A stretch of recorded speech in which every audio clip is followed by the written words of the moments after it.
Chapter 1866. You don't know? Zhang Feng frowned, then looked at Zhang Sun Chong and Du Go.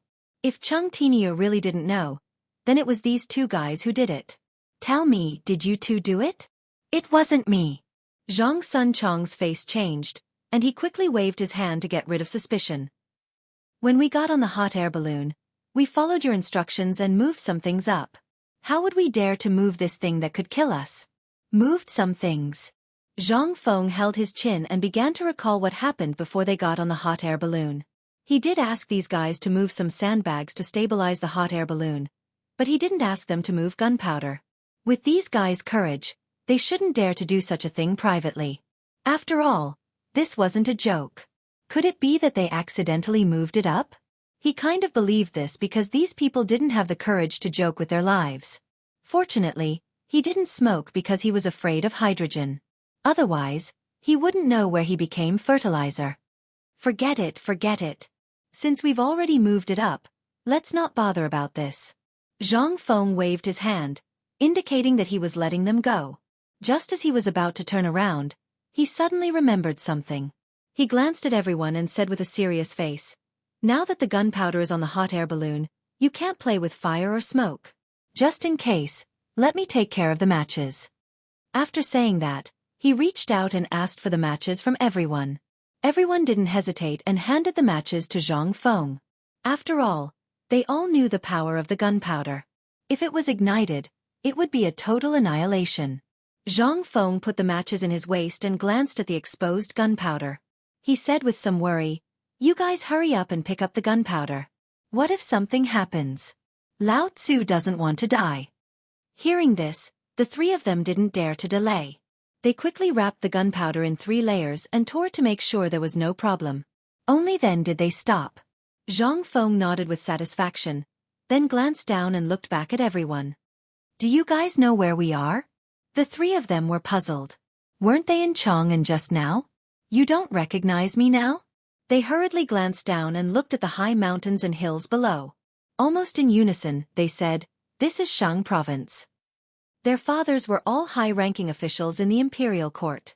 Naturally, they were very familiar with the customs of the Tang dynasty. Even if they were on a hot air balloon, they could still distinguish the regions. Shang Prefecture? Zhang Feng frowned. He had a bad premonition. How did we end up in Shangzhou? I don't know either. Cheng Chumo's expression was somewhat unsightly. He said, "I heard from my father that there are Turks stationed in Shang province. There are as many as 200,000 soldiers and horses." What? Zhang Xuan's expression changed. He held onto the iron wire and asked, "Why are there Turks here? Aren't we getting closer and closer to the Turkic camp?" He knew what it meant to go to the Turkic camp. It was death. The Tang dynasty and the Turkic Empire were at war all year round. If he went there now, he would definitely become a captive. The hot air balloon soon fell into a panic. The 3 timid guys hugged each other tightly and secretly prayed that the hot air balloon would leave the Turkic camp. On the other hand, Zhang Feng held his chin as if he was thinking about something. After a while, the corners of his mouth curled up, revealing a hint of joy. He looked at everyone and said with a smile, "Don't cry. Lao Tzu will bring you guys to do something big." "How about it?" "Something big?" Cheng Chumo subconsciously raised his head and was somewhat curious. "What big thing? You're not thinking of pushing us into a pit of fire, are you?" He did not think that Feng Zi had anything big to do. Now that they were close to the Turkic camp, what big thing could they do?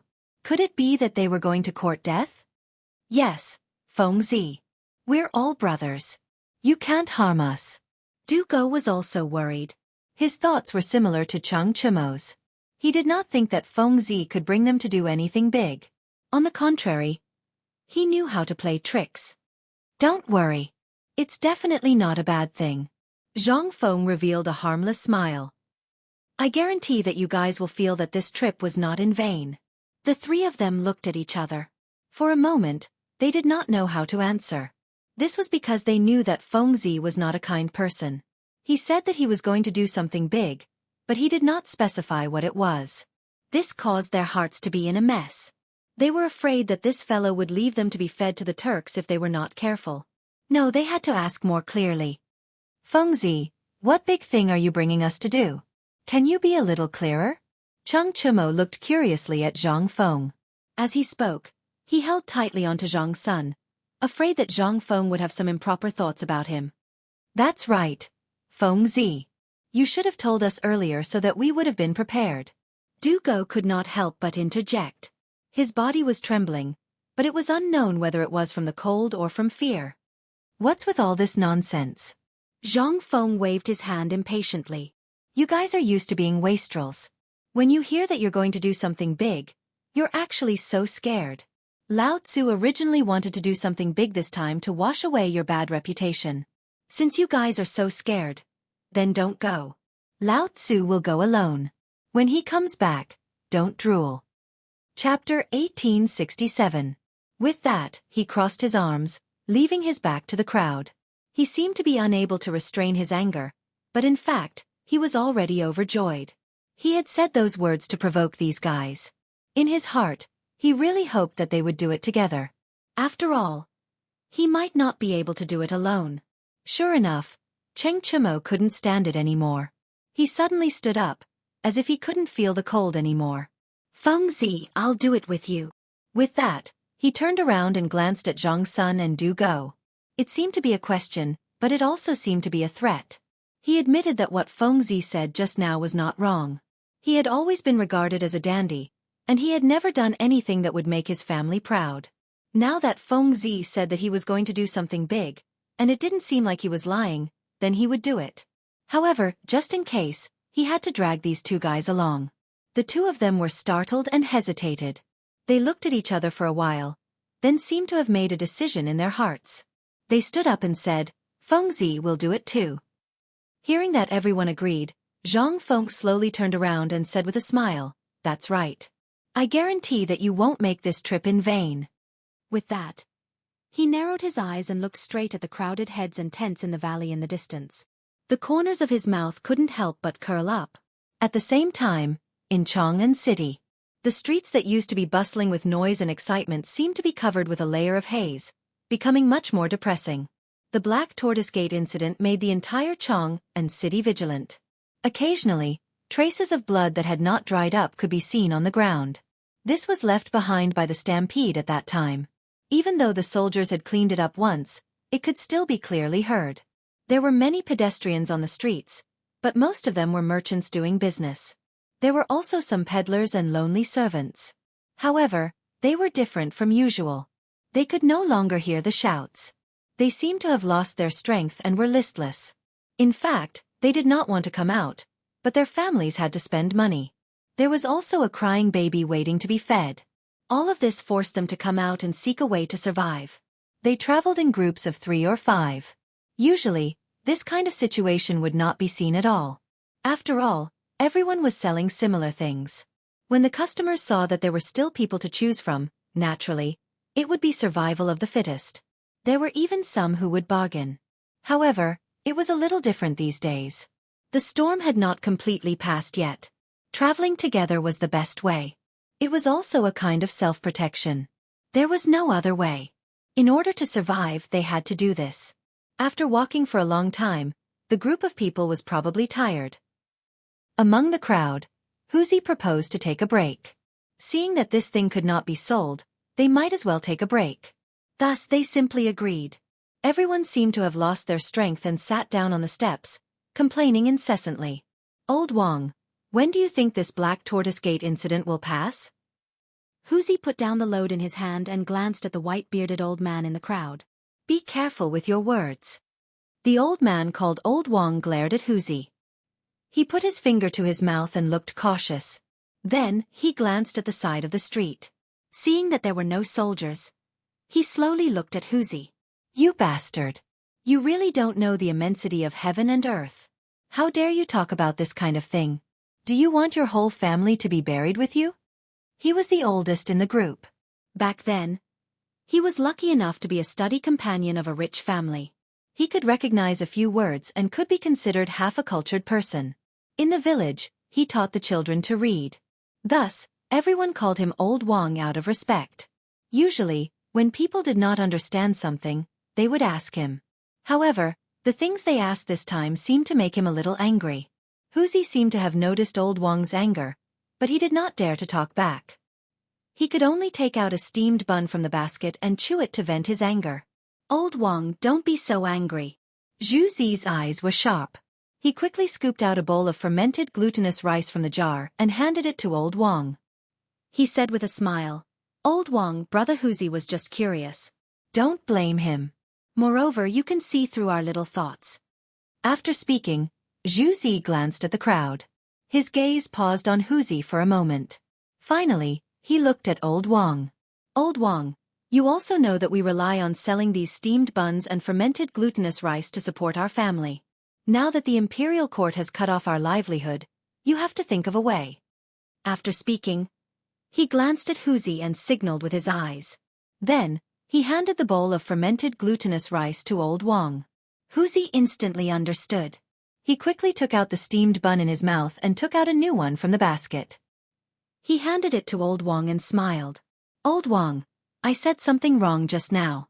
I apologize." However, Zhu Zi's words are not without reason. Now that the storm is so big, we can't sell our things. Are we waiting for death? Yes, old Wang, you are experienced and knowledgeable. Give us an idea. If we really can't do it, let's change our profession. We really can't do this anymore. Everyone discussed and prepared to find a way out for themselves. Chapter 1868. Don't quarrel. Old Mr. Wang glanced at the crowd and gradually quieted down. Then he slowly said, "I know what you are talking about, but we can't solve it in a hurry. As long as the crisis in the imperial court is not over, we will not have a good time. But we don't know when the imperial court will solve this crisis." As soon as he finished speaking, the depressed mood of the crowd immediately rose. "What? Then won't our families starve to death?" "Yes, then when can we make money?" The discussion of the crowd made old Mr. Wang feel very uncomfortable. He had watched these young people grow up. Now that there was no way to survive, he was also anxious. But it was useless to be anxious. All of this was Li Erlang's sin, and he needed to solve it. At this time, he was very disappointed with Li Erlang. Why did the ghosts of the Xuanwu Gate involve the people? Wasn't this King harming people? If the emperor hadn't done that absurd thing, there might not be today's disaster. But then again, if he hadn't done that, Li Erlang wouldn't have been able to ascend the throne. He squinted his eyes and looked in the direction of the imperial palace, but there was nowhere to vent his anger. This group of brats in front of him could talk about it, but he was an elder. How could he comment on this with them? Just as he was looking up, a group of soldiers came out of the city gate of Chang'an, and there were 3 strong men among them. This posture instantly attracted his attention, because he had seen before that strong men would come as long as there was a decree from the palace. Last time, when Li Erlang announced a general amnesty, the situation was similar to this. However, the posture this time seemed to be bigger than before. There were 3 strong men, and even half of the guards of Chang'an city came out. There were also some generals in armor. Hiss. Was Li Erlang going to do something? Or was he going to give a general amnesty again? He didn't care so much and quickly patted the chatting crowd. "Boys, the imperial decree came. Let's go and have a look with the old man." After that, he slowly stood up with his hands on the ground and walked to the city gate. Everyone was still talking about a way out when they were interrupted by Old Man Wang. They were a little puzzled. When they turned around, they found that the old man had already disappeared. They hurriedly carried their burdens and chased after him. On the other side, the gate of Chang'an city was slowly opened. Su Lian led 2 groups of people out of the city, followed by 2 groups of imperial guards. In the middle stood 3 strong men. The one in the middle was holding something that looked like an imperial edict. However, upon closer inspection, it was very different from an imperial edict. His face was serious, as if the thing in his hand was extremely precious. The group quickly arrived at the place where the notice was posted at the city gate. Si Lian waved his hand, and the guards immediately formed a circle and isolated the area within a radius of 20 meters, leaving only the notice wall in the middle. At this moment, Old Wang led Huzi and the others to the periphery. However, they were not the only ones. There were many merchants who also noticed this phenomenon. They put down their business and rushed over. They stretched their heads and looked at the guards curiously. "Elder, what do you think they are doing?" A kid came out and pointed at the guard. This. Old Wang frowned and stroked his white beard. It should be an imperial edict from the palace. This was just his guess. As for the specifics, he would have to see it. Everyone looked up and scrambled to look at the guard. They were very impatient. Everyone wanted to watch a show, and no one was an exception. Looking at the anxious crowd, Su Lian took half a step forward and bowed to the strongman behind him. "Strongman, can we post it now?" The strongman in the middle did not answer. Instead, he glanced at the two people beside him and nodded slightly.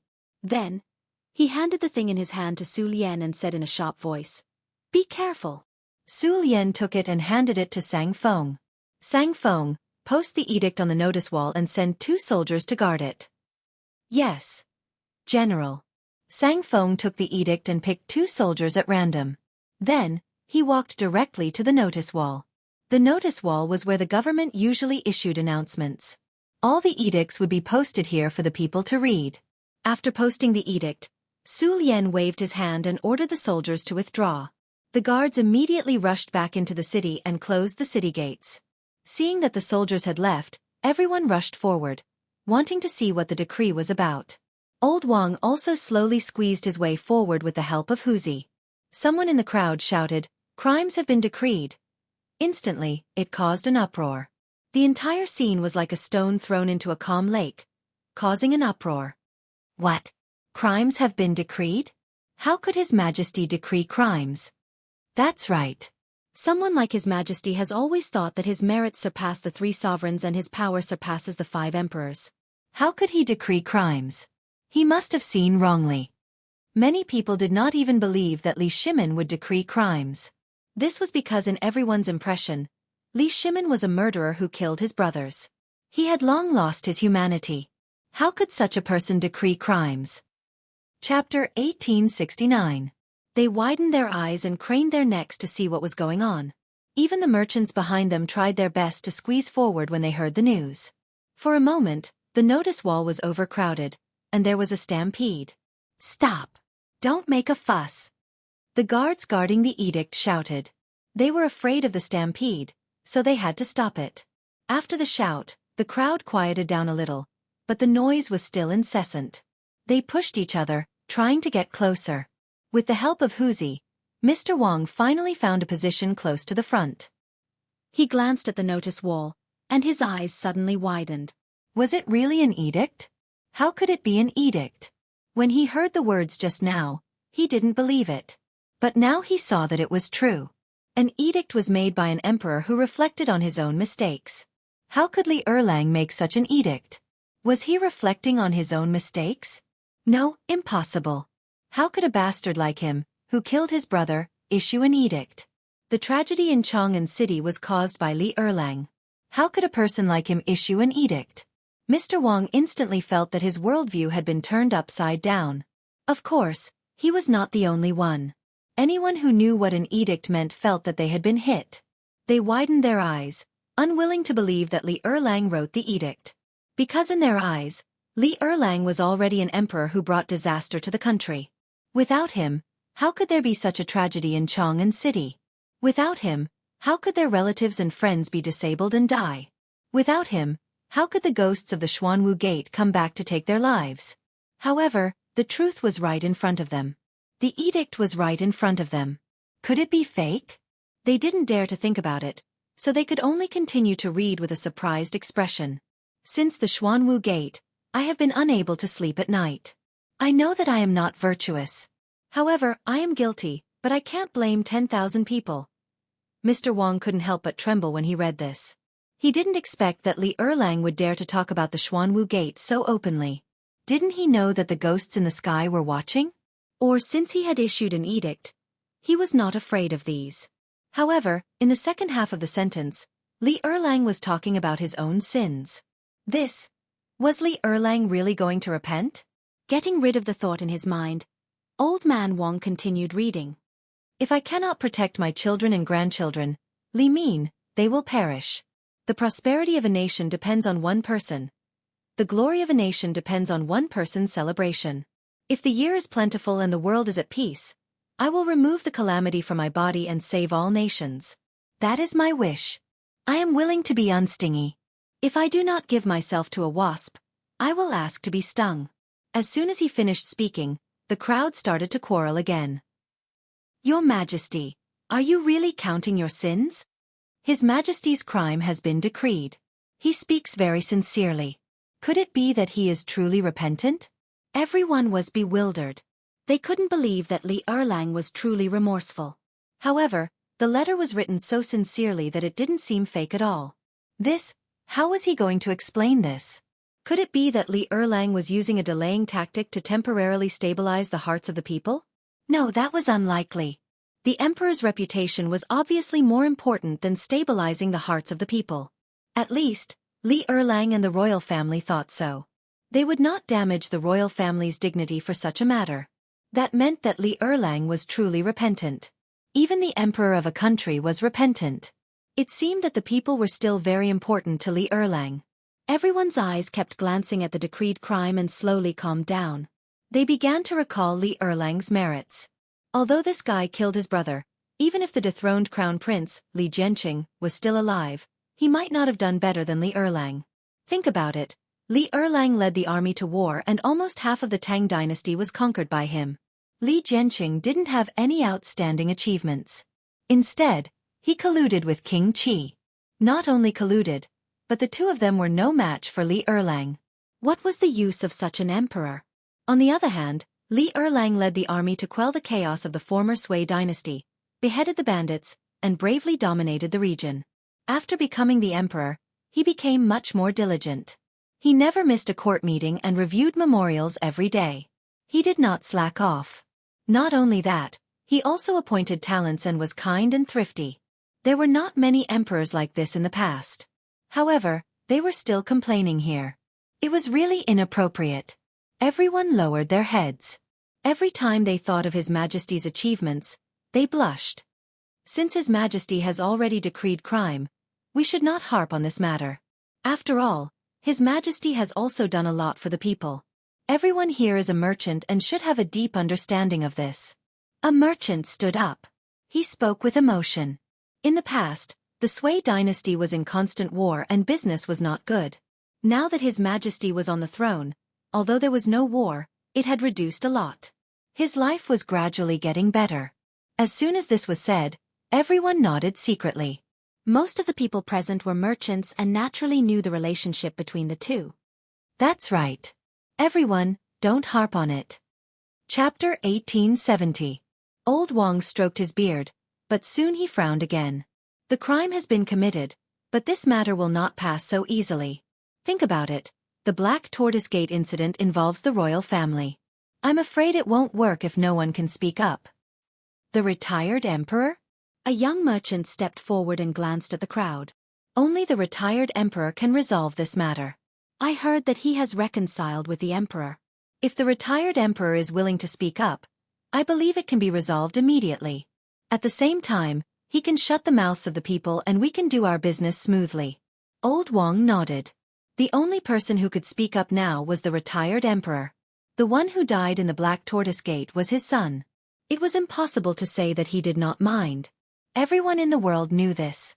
However, if the retired emperor was willing to speak up, he could shut the mouths of the people in the world. After all, this was the royal family's matter. No one had the right to interfere. If the retired emperor spoke up, who would dare to say anything? However, the retired emperor was not stupid. Would he speak up for such a matter? The eldest son and the second son fought for the throne. The second son killed the eldest son. This was not something to be proud of. Just as the crowd was in doubt, someone in the crowd shouted, "The retired emperor is preparing to worship heaven." This sentence brought everyone's attention back. They looked in the direction of the voice and saw a middle-aged man standing in the crowd. He was the one who said this. How do you know? Old Wang asked with a serious face. This was a matter of great importance to the world. It was related to the survival of their entire village. He did not dare to be careless. This news came from a brother of mine who works in the palace. The middle-aged man raised his head and looked proud. I travel extensively and am very well informed. This kind of news is just a rumor. As soon as he finished speaking, the entire street was silent. One could hear a pin drop. What shocked everyone was not the identity of this person, but the words that this person had just said. The retired emperor was preparing to sacrifice to the heavens. Originally, everyone had some doubts that this person was boasting. However, since the news came from the palace, then it might be true. Since the news was true, the retired emperor would appear to worship heaven. The storm would be over. Then, Chang'an would be able to regain its peace and they could make a living again. Since the retired emperor is preparing to offer sacrifices to heaven, when exactly will it be? Someone couldn't help but ask. Offering sacrifices to the heavens was a major event, and it would be best if they could go and take a look. Who knows, they might be able to benefit from the imperial aura.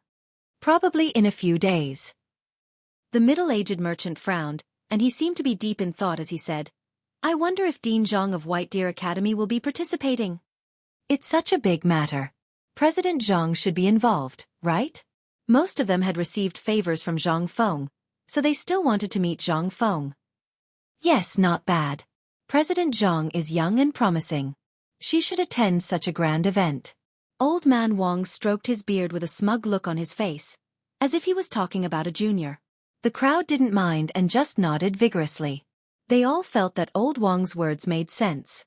Obviously, Zhang Feng had already left a good impression in their hearts as a young and promising man. At this moment, they felt that anything good they said about Zhang Feng was right. At the same time, in Shaoshan White Deer College, following Zhang Feng's departure, the crowd didn't notice anything wrong at first. However, as time passed, some people realized that something was wrong. The first person to notice was Yuan Hong. He would usually go to the dean's place after class and ask some questions. However, when he went to look for the dean today, not only was there no one, he didn't even eat the food that was delivered. This made him very puzzled. Hence, he waited in his residence.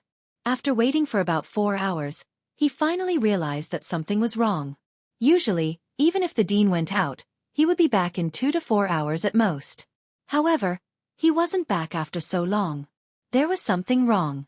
Furthermore, the food on the table was untouched. This didn't seem like the dean's character. Could it be that he encountered some danger? Or was he kidnapped by some criminals?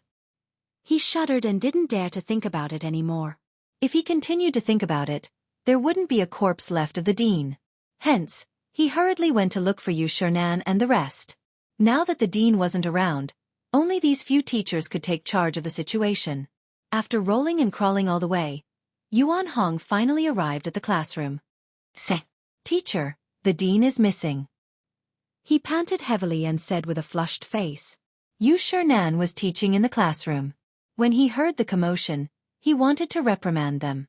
However, when he heard that Feng Zi was missing, he immediately perked up. What did you just say? The dean is missing. Yuan Hong swallowed his saliva and said with difficulty.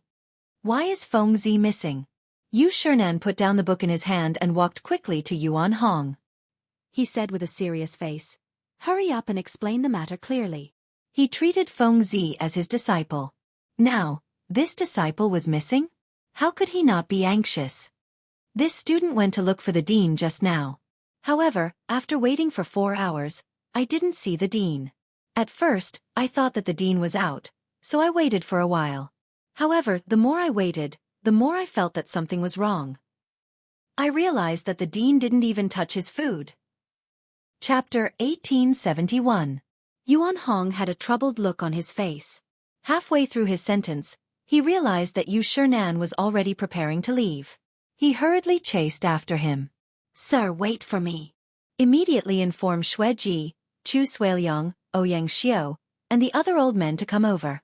After Yu Shernan finished his sentence, he rushed straight to Zhang Feng's residence. His speed was not any slower than an ordinary person's. This shocked Yuan Hong. Didn't they say that these teachers were all old? Why were they still so fast? It seemed that the dean's magic was great. A single message was enough to make the teachers run like they were flying. Yuan Hong did not care about the many thoughts in his mind. He turned around and ran to the other classrooms. Although Yu Shernan was already old and his stamina was not as good as a young person's, when he heard that Feng Zi had gone missing, he was extremely anxious. He strode toward his residence. Fortunately, there were no stones on the road. Otherwise, he would have been thrown off his feet. After rushing all the way, he finally arrived at Zhang Feng's residence. He pushed open the door and rushed in. When he went in, there was indeed no one. There was still some food on the table, but no one had touched it. That kid really went missing. Yu Shernan frowned. His face was a little pale. Where can he go? After saying that, he seemed to have thought of something and hurriedly walked out of the door. Just as he stepped out, he saw Chu Suiliang and the others walking toward him. Brothers, you're finally here. Yu Shernan quickly stepped forward and said impatiently, Fengzi is missing. Chu Suiliang had his hands behind his back. When he saw that it was Yu Shernan, he immediately stopped and frowned. We already know the news. The most important thing now is to find Fengzi. After saying that, he turned his head and glanced at Xueji and the others behind him. That's right. Fengzi's disappearance is a big matter. We need to treat it seriously. Xueji stroked his sparse beard and frowned. However, with us old men, I'm afraid we don't have enough manpower. In Old Man's opinion, we should borrow the strength of all the students in the academy to search together. Right. Yu Shernan nodded repeatedly. Then he looked at Yuan Hong and said hurriedly, Yuan Hong, immediately mobilize all the students to search for Fengzi's whereabouts. Remember, don't let go of the entire Shao Mountain. Yuan Hong nodded and turned to run towards the classroom. Xueji still felt that it was not safe enough. He waved his hand and added, Remember to look for it in the Forging Workshop and Research Institute. After saying that, he turned to look at Yu Shernan and the others. Let's go look for him too. Maybe that kid ran over there? Not bad. Chu Suiliang nodded with a worried look on his face. I don't think the two girls know about this yet. Let's go there and look for them. We'll tell them while we're at it. Jingshu and Zhang Yuyao were both Fengzi's unmarried wives. She had to inform them of such a big event. This? Xianxia frowned and stroked his beard. I'm afraid it's inappropriate. If we old men go to the girls' residence, what if we bring gossip to Fengzi? What's inappropriate about it? Yu Shernan glared and seemed to be dissatisfied. As Fengzi's teachers, we naturally have to take charge of the situation now that Fengzi is not around. What's there to be afraid of? Moreover, the two girls are considered juniors. Who dares to gossip about old man? After he finished speaking, he waved his sleeve and directly walked towards Zhang Yuyao's residence. In his heart, he was actually unwilling to go. After all, it wasn't nice for a teacher to go to the residence of his disciple's wife. However, now that Fengzi had gone missing, even if he was unwilling, he had to go because no one could take charge of the situation. When the three of them saw that Yu Shernan was slightly angry, they knew that it was serious and quickly followed him. The four of them were almost 60 years old. Usually, they would stagger when they walked, but today, they seemed to be full of energy. Each of their steps was faster than the other, and they were unusually energetic. There was no other reason but because their disciple was missing, they seemed to have something supporting them in their hearts. In a short while, the four of them arrived at the residence of the two girls. Girls, are you in? It was not easy to enter, so Yu Shernan could only shout outside the door. Hearing the voice, the two girls who were doing needlework quickly put down the things in their hands, lifted their skirts and walked out. When they saw that it was the four gentlemen, they were puzzled, but they still bowed. Gentlemen, may I know why you are here today? Usually, because of the taboo between men and women, the four gentlemen never came to their residence. Even if they came, Prince Zhang would accompany them. Why did the four gentlemen come together today? Although they were puzzled, the two girls only lowered their heads. Did Fengzi come to your place? Yu Shernan looked at the two girls and asked nervously. Prince Zhang? Jingshu raised her head and looked at Zhang Yuyao. She was puzzled, and then looked at Yu Shernan. Now why? Gentlemen. Oh, that's bad. Xueji spread his hands and said bitterly, Fengzi is missing. Ah, Prince Zhang is missing? Zhang Yuyao's expression changed and she exclaimed, How can Prince Zhang be missing? Isn't he at the academy? Chapter 1872. That's right. How could a living person go missing? Jingshu stepped forward, looking nervous. We don't know yet. Since Fengzi isn't here, let's go somewhere else to look. Yu Shernan sighed and was a little disappointed. He then looked at the other old fellows. Let's go somewhere else to look. With that, he waved his sleeves and turned to leave. Xueji and the others followed closely behind. Only 2 lonely girls were left. Sister Jingshu, what should we do now? Zhang Yuyao grabbed Jingshu and stomped her feet anxiously. She treated Prince Zhang as her husband. Now that her husband was missing, she was the most anxious. Don't worry. Let me think. Jingshu patted Zhang Yuyao's shoulder and lowered her head to think. After a while she looked up and said, "We 2 weak girls can't do anything now. Why don't we go and look?" Okay. Zhang Yuyao nodded hurriedly. In fact, her mind was already in a mess. She didn't have any ideas. Now that Jingshu suggested it, she naturally agreed. Then let's go. Without hesitation, Jingshu pulled Zhang Yuyao and ran toward the classroom. When they reached the field, they saw a large group of students coming out of the classroom.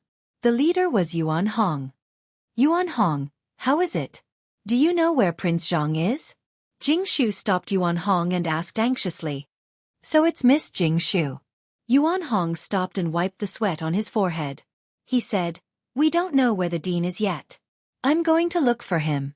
I'll talk to you later." With that, he ran forward and waved to the students behind him. You guys go to the workshop. You guys go to the research institute. You guys go to the cafeteria. The rest of you go up the mountain. We must find the dean. As soon as he finished speaking, everyone split up into groups of 3 and 5 and ran in different directions. The news of the dean's disappearance swept through the entire academy like a hurricane. Everyone began to move out with only one goal, and that was to find the dean. For a moment, the whole Shao Mountain was filled with students of the academy. Everyone kept searching on the mountain, as if they had forgotten the time. The winter weather seemed to pass very quickly, and soon the sun was setting in the west. They had no choice but to hold up their torches and search every corner of the mountain carefully. However, no matter how hard the students searched, it was as if the dean had evaporated into thin air. There was no trace of him at all. Even the cafeteria, the chicken coop, and other places that they could think of were searched. However, they still couldn't find the dean's figure. This made everyone extremely anxious. Yu Shernan and the others even planned to meet the emperor and ask for help from the imperial court. They knew that Li Erlang would not ignore Feng Zi's disappearance. At the same time, on the hot air balloon, gusts of cold wind blew, causing Zhang Feng and the others to curl up together due to the cold. Where are we? Zhang Feng pulled out the blanket and looked at Tai Niu beside him. Chung Chumo snorted softly and slowly opened his half-closed eyes. He glanced down. However, he couldn't see anything in the boundless dark night. He only saw some light and could only reply faintly, "I don't know where we are." With that, he wrapped the spy around him again. It seemed that he was quite cold. Zhang Feng wasn't used to his bad habit. He pulled the spy back and glanced down. Why does this light look like fire? With that, he frowned and felt that something was wrong. This was Shang State. There weren't even any soldiers here. How could there be fire? Could it be the Turks? Yes, it must be the Turks. Only the Turks had such a habit. He sat up abruptly and rubbed his eyes. It was indeed fire, and there was more than one fire. Tai Niu, De Bing Worm, get up quickly. Zhang Feng pushed the 3 of them, looking anxious. What's wrong? Zhang Sun yawned and glanced at Zhang Feng lazily. He was sleeping, but he was woken up by this fellow. He was furious. Look over there. Zhang Feng pulled Zhang Sun up and pointed in the direction of the fire. That should be the main camp of the Turks. The main camp of the Turks? Chung Chumo grabbed the metal wire and looked in the direction of the fire. Indeed, there were quite a few fires.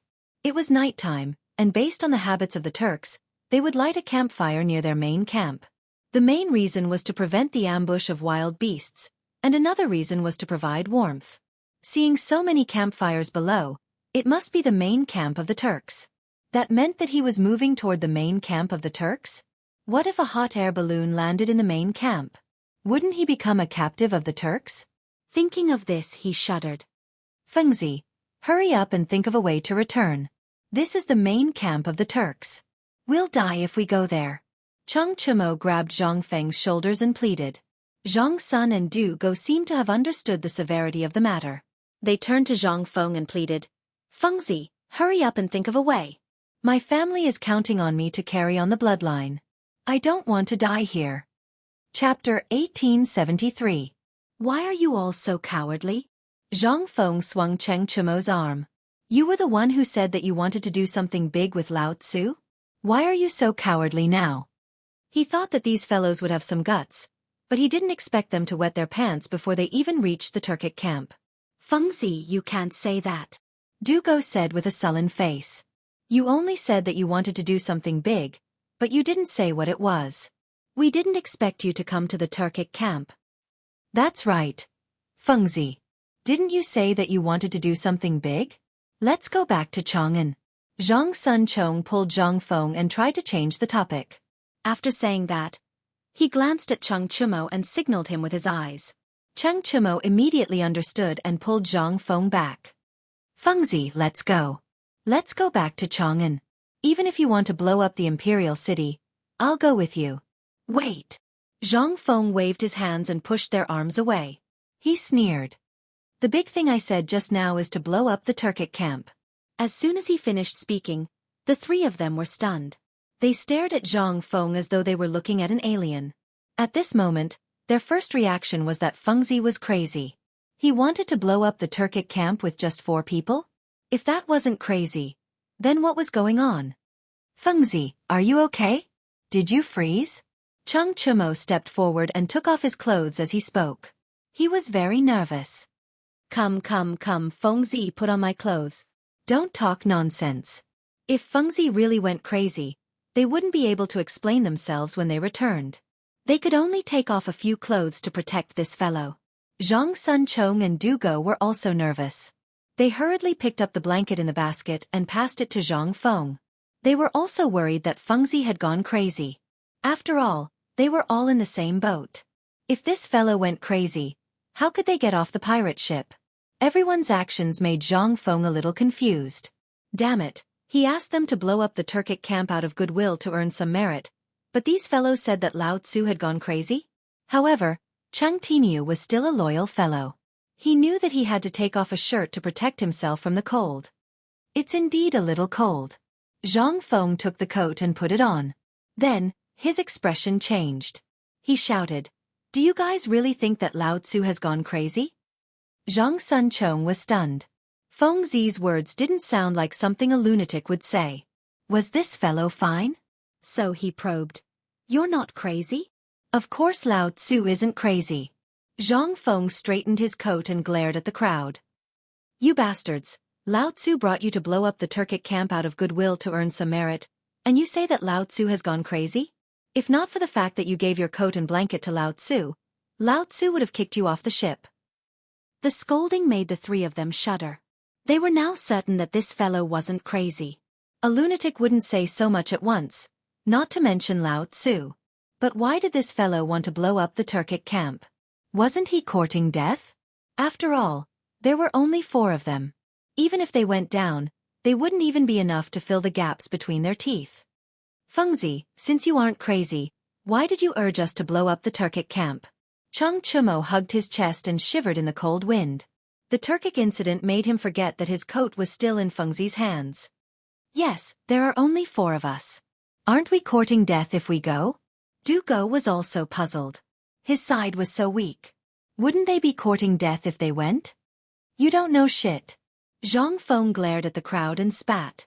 Then, he looked in the direction of the Turkic camp and struck a pose that he thought was very handsome. The Turkic people have been invading the Tang dynasty for many years. They can be said to be the enemy of the Tang dynasty. Now that they are stationed in Xianxia, it's probably because they don't have enough food and are preparing to raid. As men of the Tang dynasty, of course we have to get rid of these guys. After that, he turned to the crowd and smiled. I know you're afraid, but we have gunpowder. Later, we'll throw the gunpowder down from the sky. It'll definitely blow up these sons of the cheese. What do you think? The 3 of them didn't immediately respond. Instead, they looked at each other as if they were thinking about something. Damn it. What are you guys waiting for? Zhang Feng was a little unhappy. He glared at the crowd and said, Don't you want to get rid of your reputation as a foppish son? Now is an opportunity. As long as we kill the Turkic leader, these guys will definitely withdraw their troops. At that time, not only you guys, but even your families will benefit from your glory. Have you thought it through? The three of them were slightly stunned. They seemed to have been inspired by Zhang Feng's words. Their eyes were filled with vigor. Fengzi was right. If he were to blow up the Tujue's camp this time, then when he returned to Chang'an, wouldn't he have to give face to his family? If he were to blow up Xieli, then his family would have to put him on a pedestal, and he would be able to get rid of his reputation as a dandy. Chapter 1874. However, on second thought, there were only 4 of them while there were tens of thousands of Turks. Maybe there were even hundreds of thousands of them. How could they blow up this small amount of gunpowder? They couldn't even move a hair of the Turks. No, this method wouldn't work. The 3 of them looked at each other and talked for a while as if they had reached some kind of agreement. Wait, let us think about it first, Cheng Chumo said casually. After that, he waved his hand and pulled Zhang Sunchong and Du Go to one side. Come here. This was a big matter. He wanted to discuss it with these 2 guys. Humph, you still need to discuss such a small matter. Zhang Feng looked disdainful and turned to look at the Turk camp. At first, he didn't want to blow up the Turk camp in Shenzhou. However, the hot air balloon kept floating in the direction of Shenzhou. Moreover, Cheng Tiniu even took out the gunpowder. This terrible idea slowly emerged. The Turks were the enemies of the Tang dynasty. Even if they didn't blow up today, these guys would still come south after a while. Therefore, it was better to take action before they came to plunder. After a while, the 3 guys finally finished their discussion. They came to Zhang Feng and said, Fengzi, we've decided to do it. In fact, they didn't want to do it, but they found a very serious problem. They had boarded a pirate ship and couldn't get off. Yes, this was a hot air balloon. They couldn't land now unless they jumped down. It was better to fight than to fall into the hands of the Turks. That's my good brother. Zhang Feng chuckled and patted the 3 on their shoulders. Come, take out the gunpowder. Let's get ready. Cheng Chumo smiled bitterly. Who was your good brother? Was this how good brothers should be? However, he naturally didn't dare to say these words. He looked in the direction of Chang'an and found that he suddenly missed old Cheng. His father was still the best. He usually taught him to march and fight at home. He also said that a real soldier wasn't a hothead, but someone who could eat and sleep. Once on the battlefield, don't rush to charge first. You must hide at the back and fight for the head. Although he was afraid, when he thought of his father's teachings, he couldn't help but feel more confident. Back then, his father treated him very well. He heard from his mother that when he was just born, his father boasted to everyone about how amazing the sons of the Cheng family were. He said that they would definitely do great things in the future. When he was 3 years old, his father taught him how to drink. When he was 4 years old, he taught him how to ride a horse. When he was 7 years old, his father told him what kind of woman would give birth to the best children.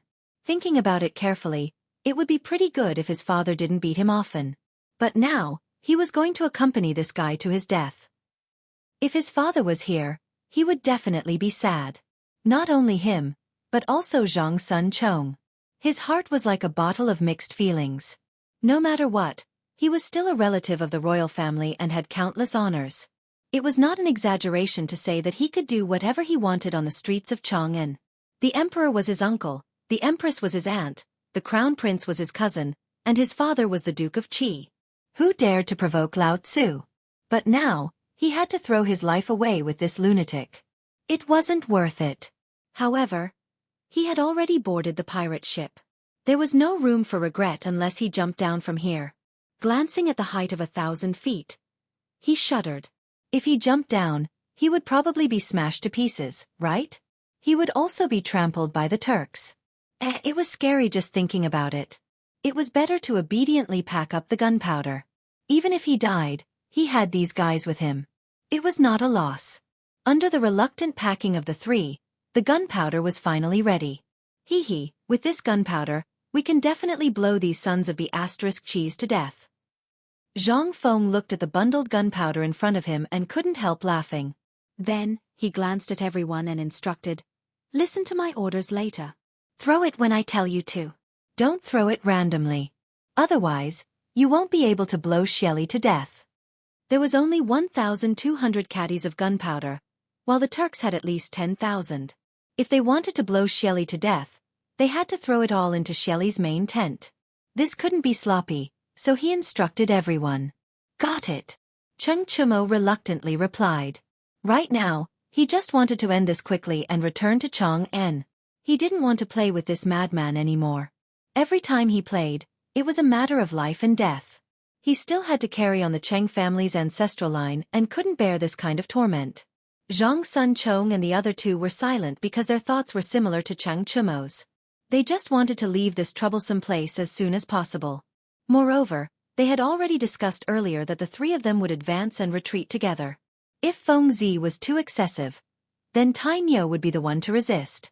After all, this guy was strong and could fight evenly with anyone. Since you guys don't have any objections, then I'll go do some work now. Zhang Feng smiled. He actually knew what these guys were thinking. However, since they had boarded Lao Tzu's ship, there was no reason to disembark. Cough, cough. From now on, the three of you will take turns to keep watch. Once you see Shelly's main tent, notify immediately. The other two rest. In a while, we'll throw the gunpowder, so rest up first. What about you? Zhang Sun Chong frowned. He had a bad premonition. Chapter 1875. As for me, I'll be in charge of supervising you. Zhang Feng chuckled. Then, he laid down in the basket and glanced at the Turkic camp. You guys monitor them well. Don't slack off. Although he had these fellows monitor the Turkic camp, he was still worried. Thus, he decided to monitor them himself. Otherwise, what if they drifted away? The three had no choice but to follow Zhang Feng's orders. The first to monitor the Turkic camp was Zhang Sun Chong. He was pushed here by Cheng Chumo and Li Chia. The reason was that he talked too much. If this fellow had not interjected earlier, there might not have been a need to monitor them. Zhang Sun Chong had a stomach full of bitterness. He had only said one sentence, and this counted. Helpless, he could only lie down beside the basket and seriously monitor the Turkic camp. At the same time, in the Turkic camp, tents were erected in the hills. Upon closer inspection, there were at least 100,000 tents. There were also 3 campfires beside each tent, illuminating the sky as if it was daytime. The Turkic people sat in groups of 3 or 5 by the campfires to warm themselves. One of the campfires seemed to be particularly lively, with endless laughter. Bao Shan, I heard that your tribe brought 10,000 men this time? A bearded man tore off a lamb leg from the rack and said with a smile as he chewed. That's right, Kaiki. Our tribe has a strong army this year. 10,000 men is nothing. The man called Bao Shan picked up the wineskin in front of him and clinked it with the person beside him. Then he drank it in one gulp, his face filled with pride. No matter how strong the army is, isn't it still the great Khan's? Kaiki looked at Bao Shan with a trace of disdain in his eyes. Seemingly sensing the other party's displeasure, he turned his gaze to the others and said with a smile, Come, let's drink and eat. He was Shelly Khan's subordinate. As the subordinate of the overlord of the grassland, he naturally had the right to look down on others. No one was an exception to this. However, he did not notice the trace of coldness in Bao Shan's eyes. Bao Shan was naturally not an ordinary person. He was Tuli's subordinate. These past few years on the surface, Tuli and Shelly seemed to have a very good relationship, as if they were blood-related uncle and nephew, but he knew that the two of them were secretly scheming against each other. He had long been dissatisfied with this Shelly's lackey in front of him, but it was not good for him to flare up, because the other party's influence was really much greater than his own. He could only pick up the wineskin on the ground and drink alone. At this moment, a man beside him quietly stepped forward and whispered into his ear, Don't be angry. Shelly is powerful now. Bao Shan glanced at the man, snorted, picked up the wineskin and drank again. Everyone also felt that the atmosphere was a little strange. They could only laugh dryly and drink silently. At this time, a burly man led a group of people into the big tent. Seeing this, Bao Shan promptly got up to greet him. She crossed her right hand over her chest and said respectfully, Little Khan Tuli, Khan Shelly has been waiting for you for a long time. Tuli only nodded slightly without saying anything. He then walked toward the campfire and asked, Kaiki, what were you guys talking about just now? Reporting to the little Khan, your subordinate did not talk about anything. We were just drinking. Kaiki hurriedly stood up, crossed his right hand over his chest, and said respectfully, "That's good." Tuli snorted coldly and waved his hand. "Let's go into the tent." Seeing that Tuli had left, Kaiki slowly got up. However, a trace of coldness flashed in his eyes. Inside the tent, as soon as Tuli led the group into the tent, they saw many people sitting high up in the tent eating meat and drinking wine. In the middle stood Han dancers, and at the highest point was his uncle, Shelly. "Tuli, why are you only here now? Take a seat." Shelly immediately got up when he saw Tuli and laughed heartily. Everyone also looked at Tuli and politely smiled back. These were all Turkic nobles. Many of them had troops and horses in their hands, enough to dominate a region. "Uncle, you are too polite." Tuli smiled and hurriedly went forward. He gave Shelly a bear hug before letting go and found a place to sit down. He was the son of the previous Khan. It was reasonable to say that the Khan was his. However, when his father died, he was still young. Therefore, the Khan was temporarily inherited by Shelly. Over the years, Shelly had given him some benefits in order to put up a show. He also let him manage the grassland. However, he knew very well that Shelly did this to shut the nobles' mouths. After all, the Khan did not belong to him. He had not forgotten how to take back the Khan that belonged to him. However, Shelly's power was too great. There was no chance at all. He also knew that his uncle had been guarding against him. Therefore, he had not lived well over the years. Sometimes, he even thought of forming an alliance with the Tang dynasty to destroy Shelly together. However, when he thought of his father, this idea was slowly dispelled. When his father was on the throne, which force in the Central Plains did not pay tribute to him like the Turks? He would not want to see him ask for help from the Tang dynasty. However, this power-stealing guy in front of him was very annoying. Just as he was thinking about countermeasures, Shelly picked up the wine cup in his hand and slowly got up. "Everyone, I have gathered everyone here. I don't need to say more. You all know what I mean. That is, how to attack the Tang dynasty." Chapter 1876. Winter was approaching. There was not much food stored in the grassland, only some cattle and sheep. However, it was not a solution to keep killing cattle and sheep. What about next year? The only way was to rob and plunder. This was also a tradition of the Turks since ancient times. As long as winter came, they must go south to plunder. The leaders of the various tribes also deeply understood this principle, which was why everyone had gathered together. "Khan, what's there to discuss? Just fight." A man with chest hair stood up. He walked to the middle and hugged a Han woman. He rubbed her body and laughed. "Look, the women of the Tang dynasty are so soft and tender. Bring them back to warm the bed." "Ha ha ha, go to is right. Women like this are waiting for us in the Tang dynasty. We can't miss it." Another burly man walked out. He held a wine glass in his left hand and a dancer in his right hand. He had a lewd smile on his face. His laughter seemed to be infectious. For a moment, the whole tent laughed. Only two people seemed to be uninterested in what everyone was talking about. They just looked at everything in front of them silently. "Tuli, what do you think?" Shelly raised his wine cup, looked at Tuli and said with a smile, "Or should I say? Or do you have any way for us to break into the Tang dynasty in one fell swoop?" Although he seemed to be asking, he was actually probing. Tuli was the son of the previous Khan. Although he did not have much power now, his fame was far greater than his. Therefore, he needed to find out his strength. And this probing was to test his strategy and wisdom. Tuli naturally sensed Shelly's probing. He smiled. "Uncle, in my opinion, what Go-To said just now is very reasonable. Just fight and beat them until they are convinced." Shelly was stunned. He thought Tuli would say something. He did not expect him to just go with the flow. It seemed that this nephew really did not have any strategy. He was thinking too much. "Okay, then let's fight." Shelly smiled in relief. Then, he raised his wine glass and looked at everyone. "Tomorrow, everyone will attack together and snatch the women." Snatch the women. Snatch the women. Snatch the women. Everyone raised their wine glasses. Everyone was excited. His voice traveled all the way to the outside of the tent and didn't dissipate for a long time. The soldiers patrolling outside the tent seemed to be infected by the sound and cheered incessantly. because they knew that they could soon go to the Tang dynasty to plunder. At that time, the gold, beauties, tea bricks, and so on would all be his. Everyone couldn't suppress the excitement in their hearts and started dancing on the ground. At this moment, a huge black shadow slowly swept across the ground like a giant bird, covering the sky and the moon. The soldiers quickly sensed the abnormality and raised their heads. They saw a black shadow moving slowly. It looked as if it was going to cover the moon. Everyone was puzzled. The thing in the sky didn't seem to be small, so much so that it left a huge shadow on the ground. For a moment, everyone was pointing at the thing in the sky and talking about it. What is this thing in the sky? How can it be so huge?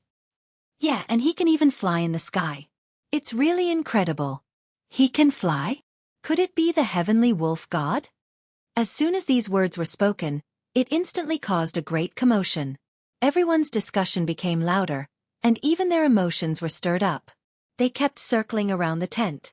Because the Turks had always claimed that they were the descendants of wolves, they called the wolves the heavenly wolf god and believed that the heavenly wolf god was omnipotent. Now that they saw this miracle that they had never seen before, they naturally attributed everything to the heavenly wolf god. Of course, there was a story behind all this. The Turks were originally a branch of the Xiongnu, but they were later destroyed by a neighboring country. At that time, there was a 10-year-old boy. The soldiers saw that he was too young and couldn't bear to kill him. So they chopped off his legs and threw him into the grass. Later, the child was saved by a female wolf. When he grew up, he mated with the wolf. When the king of the neighboring country heard that the child had grown up, he was afraid that there would be trouble in the future, so he sent people to kill him. The people who killed the child saw that there was a wolf beside him and wanted to kill it as well. The wolf escaped and fled to a cave in the north of Gaochang. In that cave, the wolf gave birth to 10 little boys. They gradually grew up, formed their own families, and reproduced. One of them lived in the area of Altai Mountain. Altai Mountain was shaped like a helmet during battle. The locals called them the Turks, so they took the name of the Turks. There was another story. The Turks were originally in the north of the Xiongnu. The leader of the tribe had 17 brothers. One of them was called Iji Nishitu, who was born of a wolf. Nishitu married 2 wives, and one wife gave birth to 4 boys. The eldest son was called Nadu Lu, who was later promoted to the leader of the tribe and named the Turks. Nadu Lu had 10 wives. After Nadu Lu's death, the 10 wives brought their sons to the tree and agreed that all the children would jump toward the tree. Whoever jumped the highest would be the leader. Ashi, who was born of Nadu Lu's concubine, was young and agile. He jumped higher than all the other children and was promoted to the leader. This story also showed that the Turks were passed down by wolves. Chapter 1877. That was why the Turks valued the heavenly wolf god so much. Soon, the soldiers' discussion alarmed the nobles in the tent, and they sent their subordinates out to inquire. What's the commotion outside? A bearded man opened the tent flap and stroked the scimitar at his waist, glaring angrily at the crowd. Don't you know that the Khan is discussing something important? Are you tired of living? The flickering light shone on the man's face, making him look sinister and terrifying. The crowd wasn't in the mood to care about that. They all pointed to the sky and looked at the man. General Yashin, look at what's in the sky.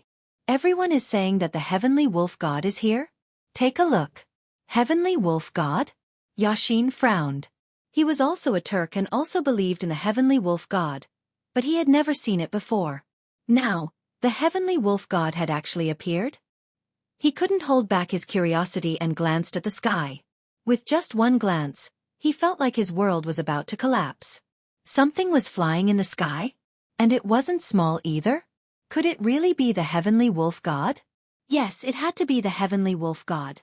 Only the heavenly wolf god had such magical powers.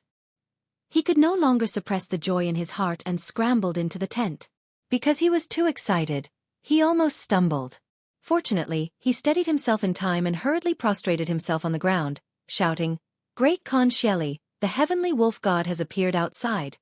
At this point, everyone's eyes suddenly widened. The tent was so silent that one could hear a pin drop. Only Yashin was still talking to himself. After a while, Sheli seemed to have sensed something. He slammed the table and stood up, looking at Yashin excitedly. What? What did you just say? When he heard Yashin mention the heavenly wolf god, He thought that this guy was drunk and talking nonsense. But the more he heard, the more he felt that something was wrong. The heavenly wolf god had appeared? How the hell was that possible? As the ruler of the grassland, he had never seen the heavenly wolf god. How could a small general like you see the heavenly wolf god? Not only Shelly, but everyone else also sensed that something was wrong. They all stood up and looked at Yashin seriously. What did you just say? Say it again? That's right. If you dare to blaspheme the heavenly wolf god, Lao Tzu will exterminate your entire clan. They were all nobles and overlords of the grassland. In their hearts, they had supreme reverence for the heavenly wolf god. They believed that everything they had was bestowed upon them by the heavenly wolf god and that the heavenly wolf god was their ancestor. Even a person of his status had never seen his ancestor. How dare a small general like you talk nonsense here? At this moment, almost all of them thought that Xianxia was either crazy or trying to blaspheme the heavenly wolf god. The heavenly wolf god held a supreme position in their hearts. Anyone who dared to blaspheme the heavenly wolf god would die without a doubt. Obviously, everyone doubted the veracity of Xianxia's words. After all, no one had ever seen the serious god. Now, this guy was saying that the serious god had appeared? Moreover, it was so sudden. Who would believe it? It was like you were praying to Buddha. As you prayed, someone said that Buddha had appeared. Would you be able to accept it immediately? Of course not. His first reaction was to be dumbfounded. However, Xianxia didn't think so. He had seen the heavenly wolf god with his own eyes. Khan nobles, everything I said is true. Xianxia looked around at everyone. He kept waving his hands and pointed outside the tent from time to time. He was very emotional. When I went out to take a look just now, I saw something flying in the sky. It had already covered the moon. Tell me, if that isn't the heavenly wolf god, then what is it? As soon as he finished speaking, the tent fell silent. Everyone was silent. Shelly frowned. This guy didn't look like he was lying. Moreover, this guy had no reason to lie and wouldn't dare to do so. But, let's go. Everyone, follow me out and take a look. He waved his hand and decided to go out and take a look. Everyone didn't hesitate. They got up and followed him. After all, Xianxia didn't have the guts to lie to everyone. After listening for so long, they might as well go out and take a look. For a time, almost everyone in the tent had left. Only one table was left. That was Tuli. He felt that something was wrong and was hesitating whether to go or not. Little Khan, what should we do? Bao Shan whispered in Tuli's ear. Tuli frowned. Although he felt that something was wrong, everyone had gone out. It seemed a little inappropriate for him to not go. So he said, let's go and take a look too. After saying that, he stood up, waved his sleeve, and walked out of the tent. Outside the tent, as soon as Shelly led everyone out, he found a dark shadow on the ground. The soldiers were dancing as if they were cheering for something. They kept shouting, "Long live the heavenly wolf god." He sensed the abnormality and suddenly looked up. He vaguely saw some shadow floating in the sky. The shadow actually covered the moon. Ha! What was that? How could it fly in the sky? And it could even cover the moon? It seemed a little too magical. Could it be that it was the heavenly wolf god like everyone said? He wasn't the only one who had this question. The nobles also had this question. Chapter 1878. They all looked up at the shadow in the sky. For a moment, they didn't know what to say. Because they had never seen such a scene before. A shadow that could cover the moon. This was the King heavenly wolf god. Tuli was the slowest. At this moment, he was also deeply shocked by the scene in the sky. His eyes widened, as if he didn't want to believe it. But he didn't think it was a problem. Because everyone said it was the heavenly wolf god, he had no reason to refute. Moreover, this thing was indeed flying in the sky. Wasn't it compatible with the heavenly wolf god's influence? Also, other than the heavenly wolf god, who else had such divine power? Could it fly in the sky? For a moment, everyone seemed to tacitly agree that the shadow in the sky was the heavenly wolf god. Many people had already knelt on the ground and began to pray, blurting out things like "bless the grassland with good weather." Fortunately, Shelly was still rational. He didn't kneel like a soldier, but waved his hand. Call the shaman. He wasn't doubting the heavenly wolf god, but there was a tradition in the grassland. If there were any miracles, incomprehensible signs, or signs that weren't man-made, they needed to find a shaman for divination. Just like now, this thing in the sky was a miracle, but no one knew why it appeared. Or what instructions did it have? This required a shaman to divine and communicate with the heavenly wolf god to express the heavenly wolf god's intentions. The shaman soon arrived. He wore strange clothes and held all kinds of magic tools in his hands. When he saw the shadow in the sky, he seemed to be wrong and stood still for a long time. After a moment, he seemed to remember something and hurried forward. Khan. He crossed his arms and bowed to Shelly. Quickly communicate with the heavenly wolf god. Shelly waved his hand and didn't care much. Instead, he looked at the sky with excitement. Yes. The shaman nodded and then waved his hand.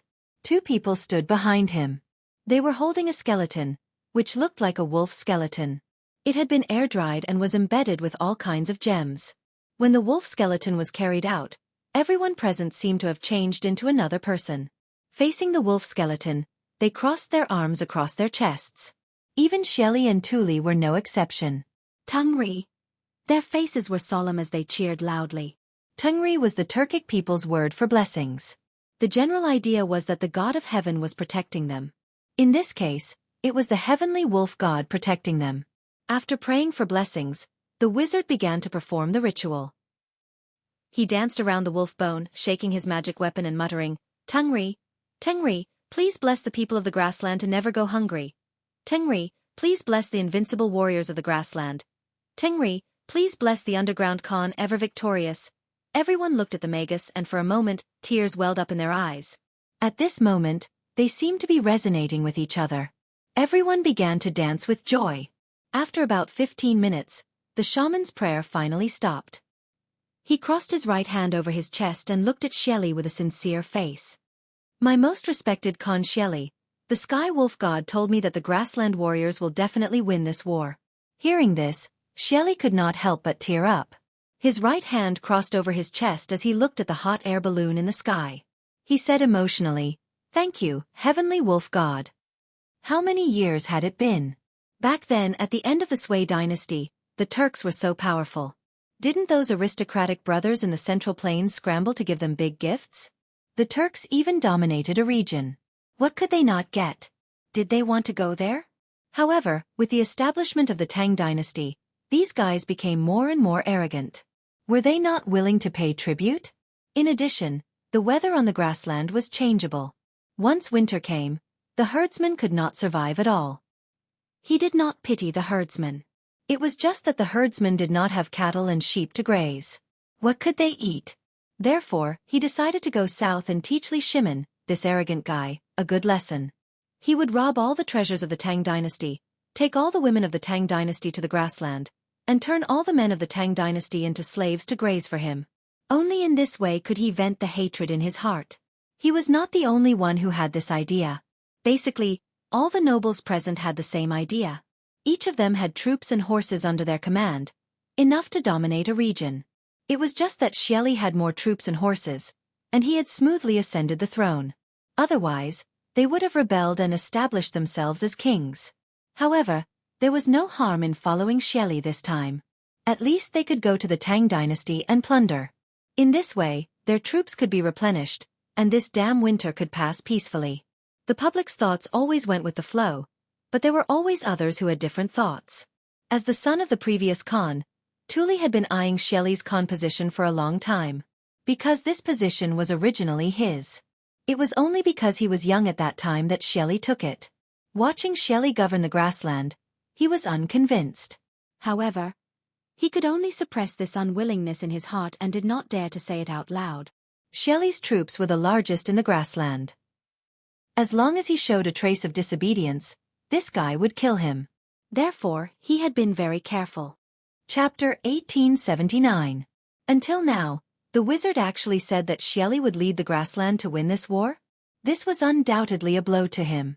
It was not that he did not want the grassland to win, but that he did not want Shelly to win.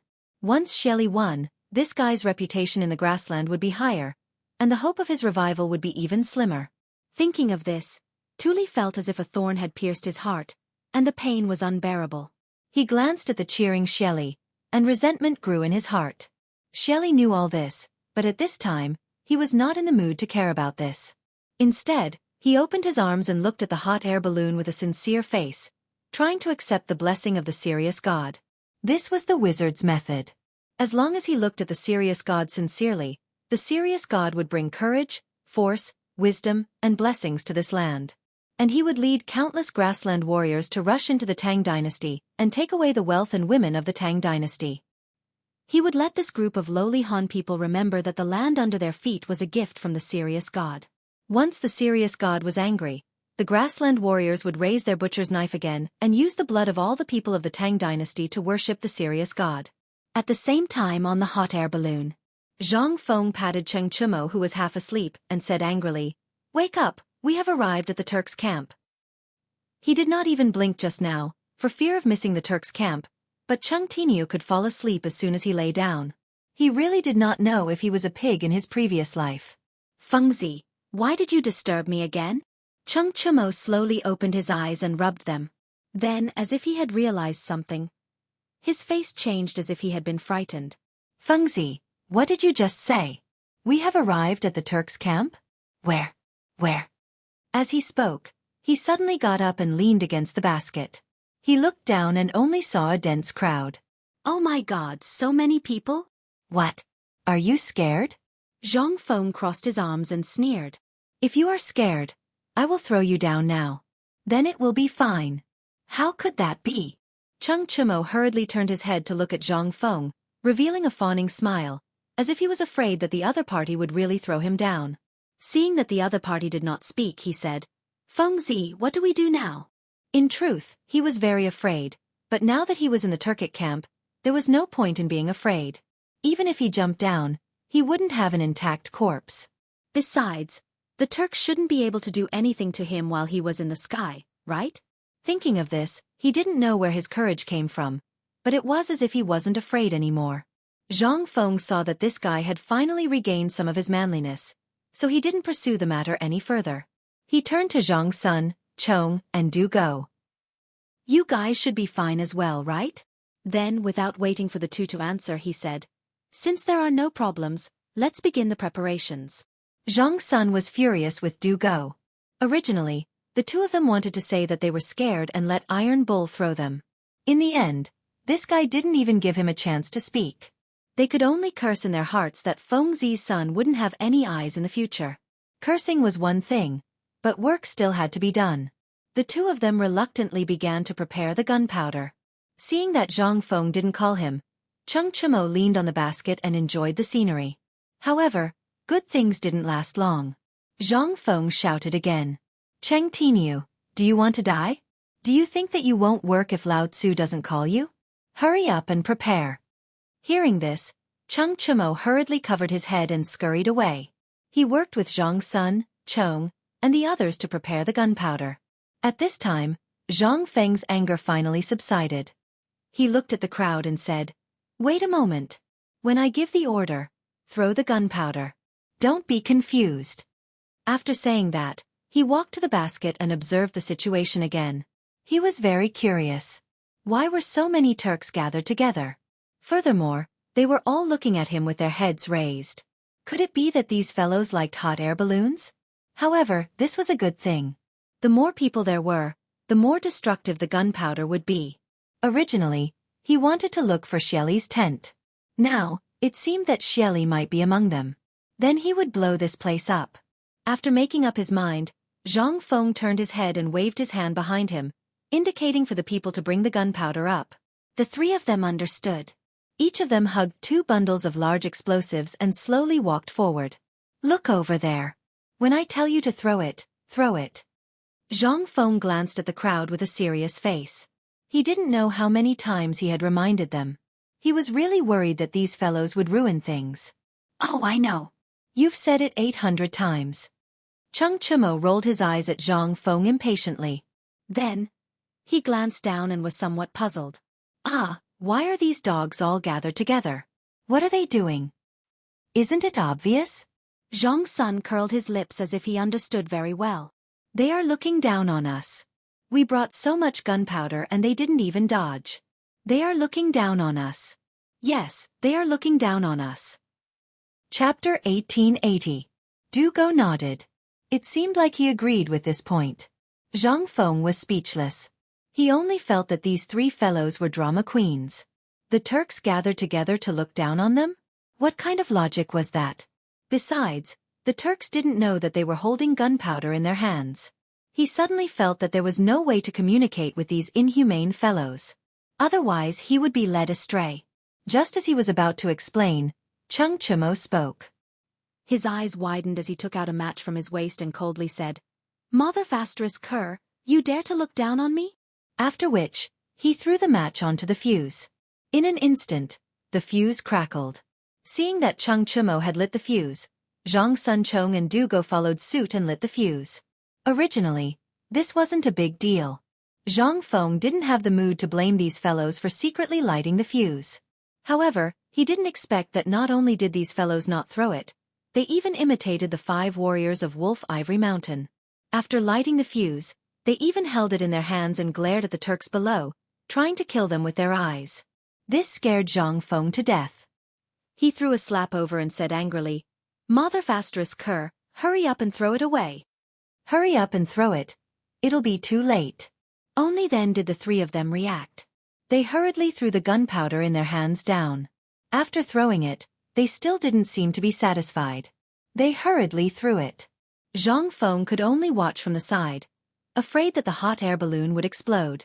In an instant, a gift pack of 1,200 caddies of gunpowder was thrown down toward the Turks' camp. Sparks flew from the gunpowder like fireworks. However, these fireworks lost their gravity in the air and began to drift around the Turks' camp. At this moment, the Turks who were cheering underground felt that something was wrong. It seemed like something was falling from the sky, and this thing was carrying flames? Furthermore, it wasn't just a little bit. It was like the stars in the sky, getting closer and closer to them. What was going on? Everyone was puzzled and decided to ask the shamans. When it came to such incomprehensible things, people were still keen to believe in the wizards. The magus had also noticed the abnormality in the sky. He was slightly taken aback and continued to dance. However, he seemed to be even crazier now. His movements were even more exaggerated, as though he was possessed by some mysterious force. Not long after, the veins on the wizard's forehead bulged and white foam flowed out of his mouth. He jumped while muttering something. "Almighty Heavenly Wolf God, please bestow upon the Prairie Warriors the greatest power, so that the Prairie Warriors will be invincible." Hearing the cheers, the crowd became excited. It was as if they had been summoned by the Heavenly Wolf God. The blood in their bodies burned as they scrambled to cheer, "Heavenly Wolf God." Following a series of cheers, the things in the sky finally fell down. One of the fuses used to bind the gunpowder seemed to have burned out at the moment it fell to the ground. The ground that was originally illuminated by the fire suddenly flashed with a glaring white light. Rumble. The entire night sky was illuminated by the explosion of gunpowder. A huge explosion rang out, covering all other sounds. The one closest to the gunpowder was the magus. He was blown to smithereens on the spot. His head was separated from his body.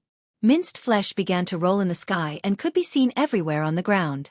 Many soldiers were in the same situation. Minced flesh was scattered all over the ground. After the explosion, it was as if the entire world had quieted down. Immediately after, waves of air swept out in all directions. Wood shavings, minced flesh and other things began to fly in the air. Kerosene leaked out and splashed on the surrounding tents. The campfire was ignited and the area within a radius of 10 feet was a sea of fire.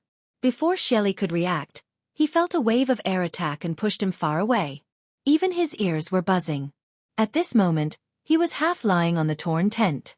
His face was full of spots from iron shavings. The armor on his body had already been torn into pieces. One of his hands was trembling as he stroked his chest. The other arm was long gone. A large amount of blood flowed out of the torn wound and dyed the ground red. He squinted his eyes. It was unknown if he was unwilling to open them or if he could not open them. He was howling in grief. His body was trembling non-stop. There was not a single piece of good flesh on his body. His body was covered in blood and there was also a lot of iron shavings. It was unknown whose blood it was. At this moment, it had already invaded his entire body. Not far away, a burning tent covered a burly man's body. This man was none other than Tuli. Just now, he was overthrown by the airwave. Coincidentally, the burning tent fell down, adding injuries to his injuries. He tried hard to stretch out his right arm but found that he could not exert any strength. However, the burning tent covered his body. Waves of burning sensation came. As if he had regained his strength, he clenched his teeth and finally tore off the burning tent. At this moment, Tuli's face was finally revealed. His face was full of iron shavings and wood shavings. Wherever the iron shavings touched, there was not one that was not full of holes. Some were even bleeding. He raised his trembling right arm and stroked his left arm because he felt unbearable pain. Chapter 1881. Sure enough, the skin and flesh on his left arm were gone. A large piece of white bone was exposed as if it had been gnawed by something. He vaguely remembered that he did not have anything to defend himself against the powerful blast of air just now, so he subconsciously raised his left arm. That was what he got in return. The pain was unbearable. He subconsciously touched his side and a piece of cloth appeared in his hand. He clenched his teeth and pulled with his right arm, but the cloth did not move at all.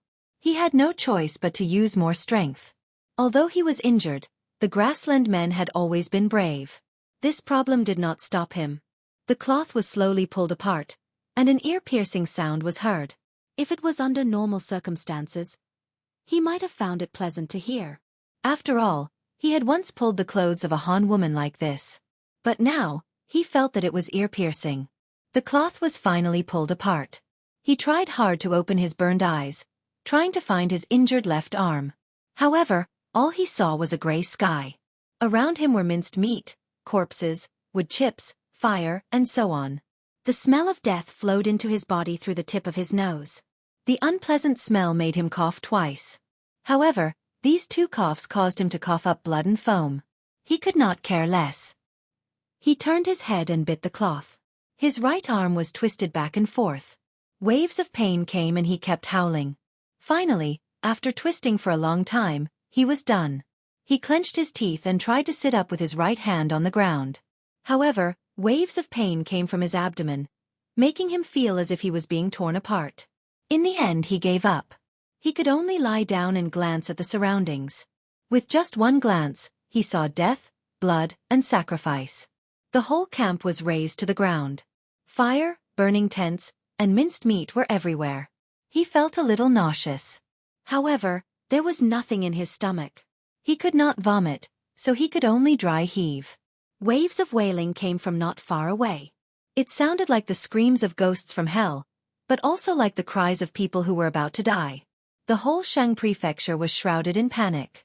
At this moment, the neighs of war horses came. Tuli turned his head and glanced in the direction of the sound. He saw a group of people rushing over. They were the people of various Turkic tribes. Khan. Little Khan. The people who came kept shouting. It was as if Tuli heard his savior.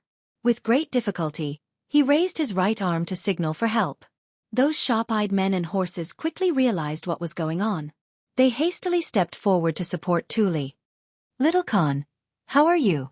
The one who spoke was a big man with a full beard. Tuli had an impression of this man. He was his subordinate. Although he was his subordinate, he could not say anything at all. He could only point into the distance. The place he was pointing at was the grassland. This big man was quite smart. He immediately understood Tuli's intention and said, Little Khan, do you mean to return to the prairie immediately? Tuli still didn't say anything. Instead, he nodded slightly in response. The burly man nodded in response. Then he glanced at the crowd and shouted, Get a group of people to make a stretcher and escort Little Khan back to the grasslands. The rest of you, follow me to find Khan. After saying that, he carefully placed Tuli on the ground. After giving him a meaningful glance, he turned around and left. However, from beginning to end, Tuli's arm did not lower, as if he still had something to say, but that big man had already disappeared. A moment later, that big man found Shelly in the same way. Surprisingly, Shelly and Tuli said the same thing. They also wanted to return to the grasslands. Therefore, the uninjured Turkic soldiers made several stretchers and escorted Shelly and Tuli back to the grasslands. At the same time, in Xianghu city. Ever since Jianghu, the provincial governor of Xianghu, received the news that the Turkic people were coming to the Tang dynasty to plunder, he had been training his troops every day. He knew that he was no match for the Turkic people. Therefore, while training, he asked the imperial court for reinforcements. However, something strange happened. The war had not started yet, but the Turkic people had already started fighting among themselves. To be more precise, the heavenly thunder struck over the Turkic people and a fire broke out overnight. Did they withdraw their troops overnight? Not a single soldier was left behind. This made Xianxia a little confused. Why would the heavenly thunder strike where the Turkic people were stationed without any reason? Taking a step back, even if there was a heavenly thunder, why didn't these Turkic people know to avoid it? Moreover, the Turkic people claimed to have 200,000 troops this time. No matter how powerful the heavenly thunder was, it was impossible to annihilate 200,000 troops overnight. Strange. Judging from these signs, some of them were strange. They had no reason to give up going south. Did the Turkic people not plan to plunder anymore? That was impossible. Based on his years of experience in guarding Jianghu, this was simply impossible. First of all, the Turkic people would run out of food in winter. Half of their cattle and sheep would be killed or injured. Moreover, the Turkic people lived by herding. Without cattle and sheep, what would they eat? Moreover, the Turkic people and the Tang dynasty had always been enemies. Going south to plunder seemed to be engraved in their bones and had become a tradition. They would do it every year. It was even more impossible to cancel it this year. All these were true. Could it be that the Turkic people were plotting something? Chapter 1882. The more he thought about it, the more he felt something was wrong. Xianxia glanced at the guard beside him and said, "Wu Pu, immediately count 10,000 troops. I think something is wrong. I have to go personally." Wu Pu frowned. The news of the Turks' withdrawal was checked by his men.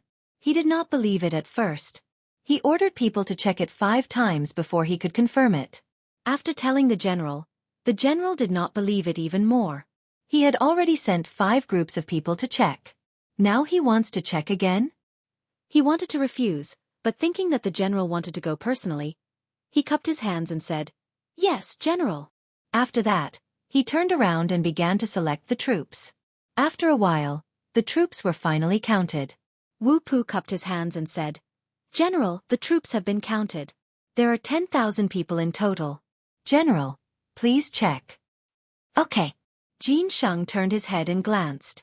Seeing that there was no problem, he waved his hand and said, "Everyone set off. The destination is the Turks' camp." After that, he mounted his horse and galloped toward the city gate. Wu Pu saw that the general had set off. He did not hesitate and led his men to catch up with Xianxia. The guard at the gate of Jianghu city was on duty. Seeing a large group of people rushing over, he wanted to scold them. But when he saw that it was the general, he did not dare to be negligent. He quickly ordered the people to lower the drawbridge. There were no obstacles along the way. Xianxia led 10,000 people and smoothly arrived at the Turks' camp. Before he even got close, a pungent smell wafted over. Wu Pu covered his nose. His face was a little ugly. "General, what is this smell?" Xianxia frowned and did not answer immediately. Instead, he squatted on the ground and picked up a handful of red-hot soil to smell it. However, he could not tell what it was. He could only say, "I don't know either. However, this should be the smell of the heavenly lightning you mentioned." After that, he immediately got up and waved his hand. "Everyone speed up." He now believed that the thunder was real. Otherwise, how could he explain the soil? The soil under his feet was yellow, but now it was red. Without powerful fire, it was difficult to do. The group sped up. After a while, a desolate scene appeared in front of everyone. There were pieces of flesh everywhere. Blood dyed the ground red. Burnt cloth could be seen everywhere, and there were even large words written on it, "Sheli Khan." The sawdust that had not been completely extinguished glowed in the dark night like fireflies in summer. At this moment, they seemed to be cheering for freedom. The broken scimitars and spears were stabbed into the ground in disarray. They seemed to have decayed and were covered with a layer of yellow and white matter. It looked incomparably desolate. Not far away, a few vultures were circling above a few corpses that had not been completely buried. There were many iron scraps on the corpses, but the broken spears were still in the hands of the corpses, as if these spears would take their souls to hell and slaughter them again.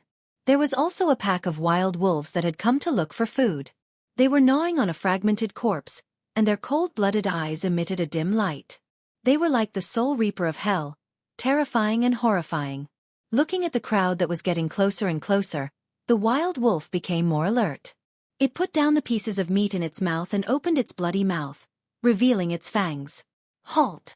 Xianxia waved his right hand and glanced at the wolves and vultures. He said coldly, "Drive the wolves away and form an encirclement. Investigate the situation here." Although the situation now was roughly clear, it still needed to be investigated to prevent the Turks from plotting. As the general of Shang province, everyone's lives were in his hands. He had to be very careful. "Yes, General." Wu Pu cupped his hands. He also knew the importance of the situation. He then turned his head and looked at the soldiers. "Everyone, divide into 8 groups. Clear the east, west, north, south, southeast, southwest, northeast, and northwest respectively. Except for the living, clear everything else out of the encirclement." Everyone accepted the order and quickly dispersed. The quality of the soldiers of Shang province was very good, or it could be said that Xianxia's tie was very good. In a short moment, they cleared the wild wolves, vultures, and other things and formed an encirclement. In addition, they also gathered all the intact corpses together. They did not dare to deal with them privately, so they could only wait for the general's order. "General, all the corpses have been sorted out. There are about 5,000 people." Wu Pu cupped his hands and lowered his head. He said hesitantly, "I also found traces of the Turks escaping. Should we chase?" And Xianxia frowned. His first reaction was to chase and catch all of them in one net. But thinking about it, since the Turks had already escaped, they must have returned to the grassland. He only brought 10,000 people with him. How could he chase? Wouldn't he be courting death if he went up? So he said, "Forget it. Don't chase a cornered enemy. Let's look at the corpses first." After that, he no longer paid attention to Wu Pu and observed the fragmented corpses alone. A cold wind blew. The smell of cooked corpses and the stench of corpses drifted with the wind. He actually had a desolate feeling. Chapter 1883. Now he really believed that the heavenly thunder had descended. If there was no heavenly thunder, how could these corpses be covered in iron shavings? Moreover, there was not a single piece of intact flesh on their bodies. Basically, all of them were burned. Without powerful firepower, there was no way to do this. And the Turks were preparing to go to war with the Tang dynasty. It was impossible for them to go to war privately. Although the Turks usually had internal strife, Xieli was not a fool. He would not do such a thing. As for these corpses, the Turks must have left in a hurry and did not have time to take them away. After confirming his thoughts, he glanced at Wu Pu in front of him. "Burn these scattered corpses." Since the Turks had left, there was no use keeping these corpses. Burn them on the spot to prevent future trouble. Otherwise, once they rotted, it would be another plague. Wu Pu obviously understood this. He cupped his hands and said, "Yes, General." Then he arranged for people to pile the corpses together and found some unburned cloth to wrap them up. With the light of a firework, a huge fire suddenly rose, directly reflecting half of the sky. A gust of cold wind blew. The stench of corpses mixed with wood shavings and the smell of decay floated above the station. It was very pungent. As Xianxia watched the feast, his heart was filled with mixed emotions. He was happy that the Turks did not invade. He also had an account to give to the imperial court. At least Jianghu was defended. But he was worried about how to write the memorial. Could he write that the Turks were attacked by a heavenly thunder, completely wiped out, and the rest fled back to the grassland? Who would believe such words? Not to mention the emperor. Even the officials of the imperial court would not believe it. It was not easy to win the battle, but it became difficult for him to submit the memorial. It was ridiculous. Just as he was immersed in how to deal with the imperial court's question, Wu Pu's voice came from not far away. "General, we found a living person." Hearing this, Xianxia was shocked as if he had found a savior. "There? Where is the person?" If there was a living person, then there was a witness. Think about it. If he reported the situation here, what if no one believed him? Then, this witness could play a role. Once the matter was explained, he would be the first meritorious person. Thinking of this, he was naturally overjoyed. With a large stride, he arrived in front of Wu Pu and grabbed his shoulders. "Where is he?" Wu Pu seemed to be in pain, smiling bitterly. "General, why don't you let me go first?" Jianghu finally reacted. He smiled awkwardly and let go of his hand. "Tell me, where is he?" "They've just been discovered. They're still buried in the sand." Wu Pu rolled up his sleeves and waved his hand with a serious expression. "I will bring the general over." With that, Wu Pu turned around and walked away, followed by Jianghu. 2 steps later, a mound of dirt appeared before their eyes. Atop this mound of dirt was a human head. This person's face was covered in metal shavings, and blood was trickling from the corner of his mouth. Even so, one could tell from this person's facial features that this person was a Turkic. This was because the Turks were very different from the people of the Tang dynasty.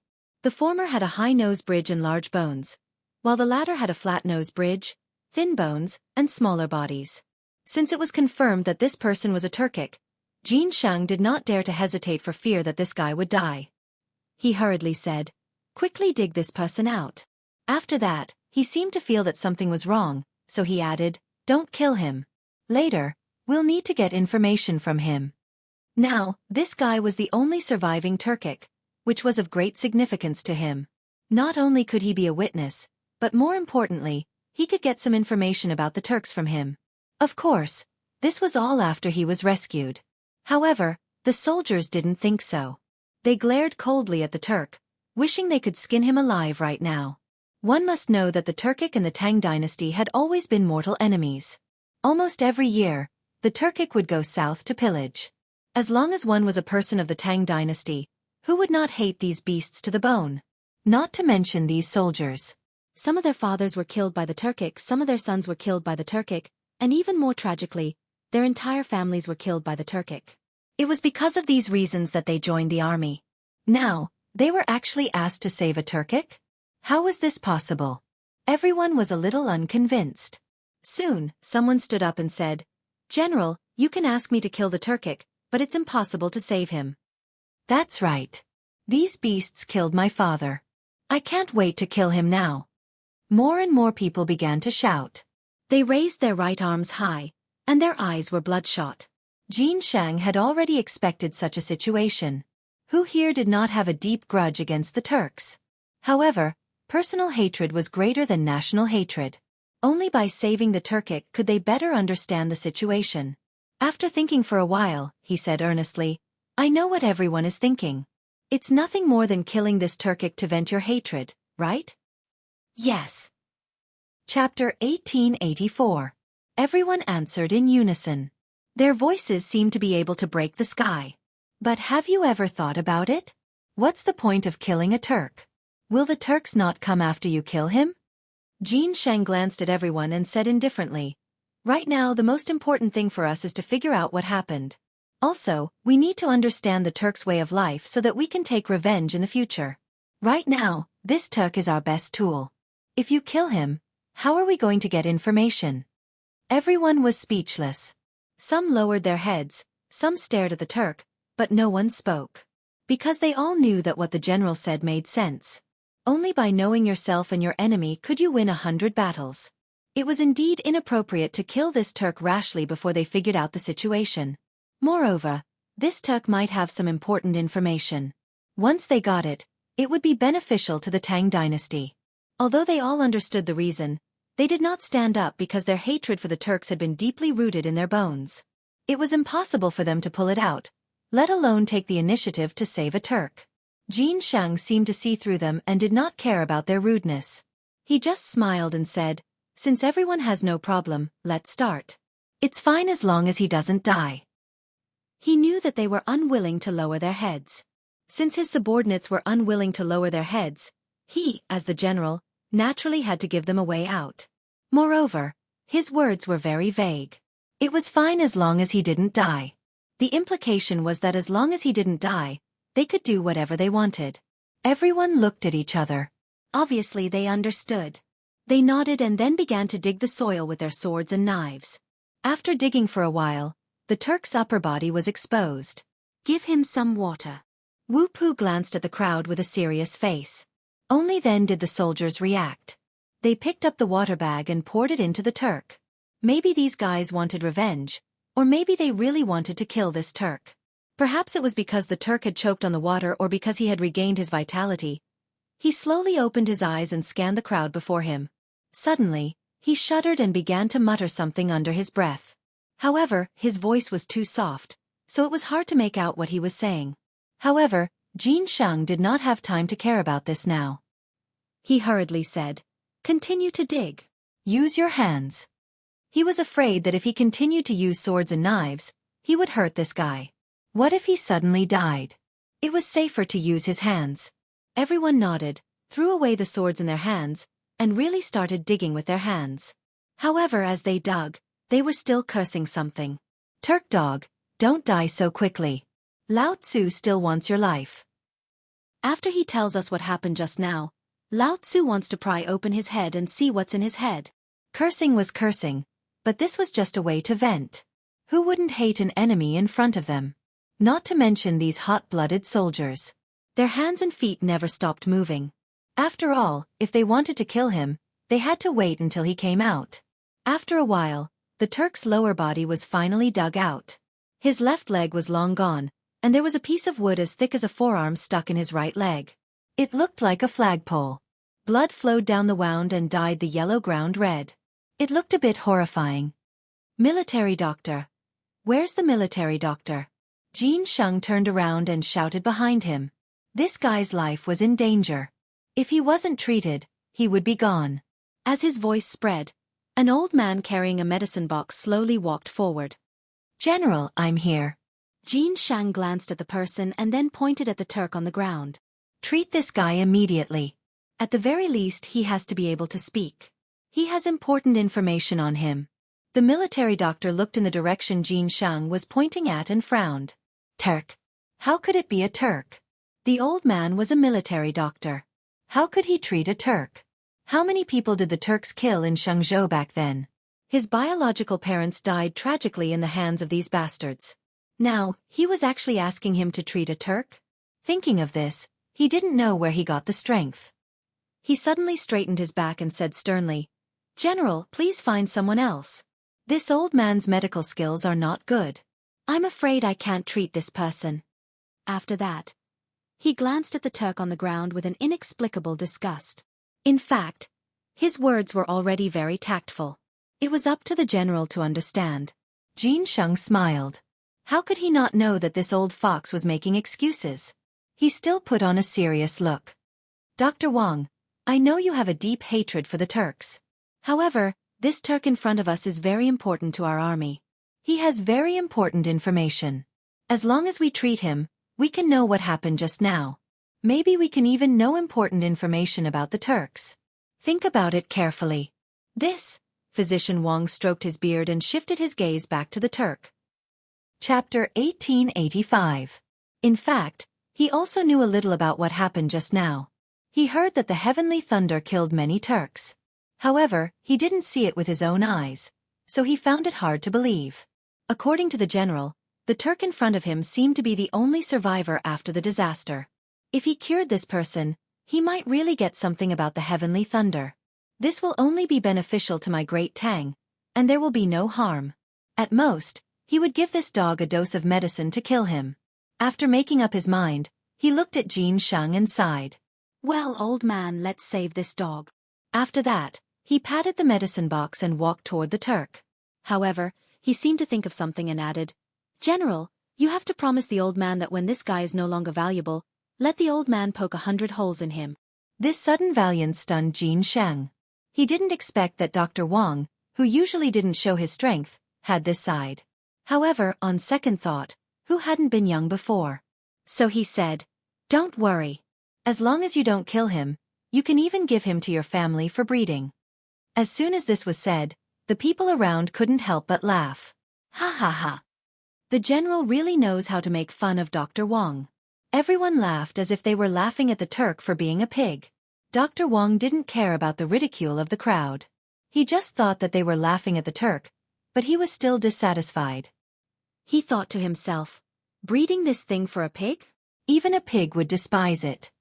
After the laughter subsided, Dr. Wang began to treat the Turk's injuries seriously. He took her pulse and fed her medicine. In any case, he did all sorts of things. However, no one knew what medicine the old man gave him. After all, no one present knew medicine.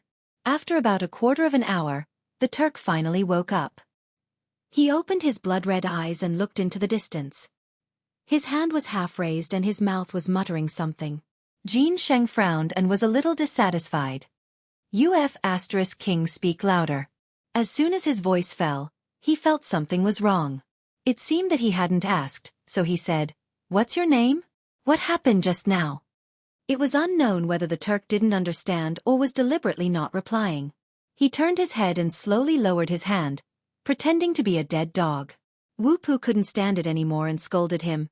"Why the F***ck are you pretending? How dare you not answer the general's question? Do you think you're some big shot? Come on, beat him." Hearing this, the onlookers immediately picked up their weapons, eager to give it a try. They had long wanted to tear this guy to shreds. Xianxia did not dare to let these guys hit him. It was not easy to save him. What if he was beaten to death? Besides, these fellows didn't even know how to control their strength. Not to mention hitting, even a light touch might be fatal. "Wait." Xianxia stopped Wu Pu and hurriedly said, "Don't fight first, let me ask." After saying those words, he turned to the Turk and said patiently, "Hurry up and tell me your name. What happened just now? Otherwise, a punishment worse than death awaits you later." He dared to guarantee that as long as he said a word, as long as he didn't kill this Turk, they could do whatever they wanted with him. These subordinates definitely had 100 ways to make this guy suffer a fate worse than death. It was just a matter of whether this guy was willing to talk or not. However, this Turk seemed to be very stubborn. He glared at Xianxia but was unwilling to speak. Then there was no other way. Xianxia glanced at the crowd and said, "I'll leave the rest to you. My only request is that you don't kill him. It's fine as long as he can talk." As soon as he said those words, everyone cheered as if they had received a great reward. "Thank you, General. The General is mighty. I'll definitely let him know what mercury immersion is. Hee hee." After saying those words, the crowd swarmed toward the Turk.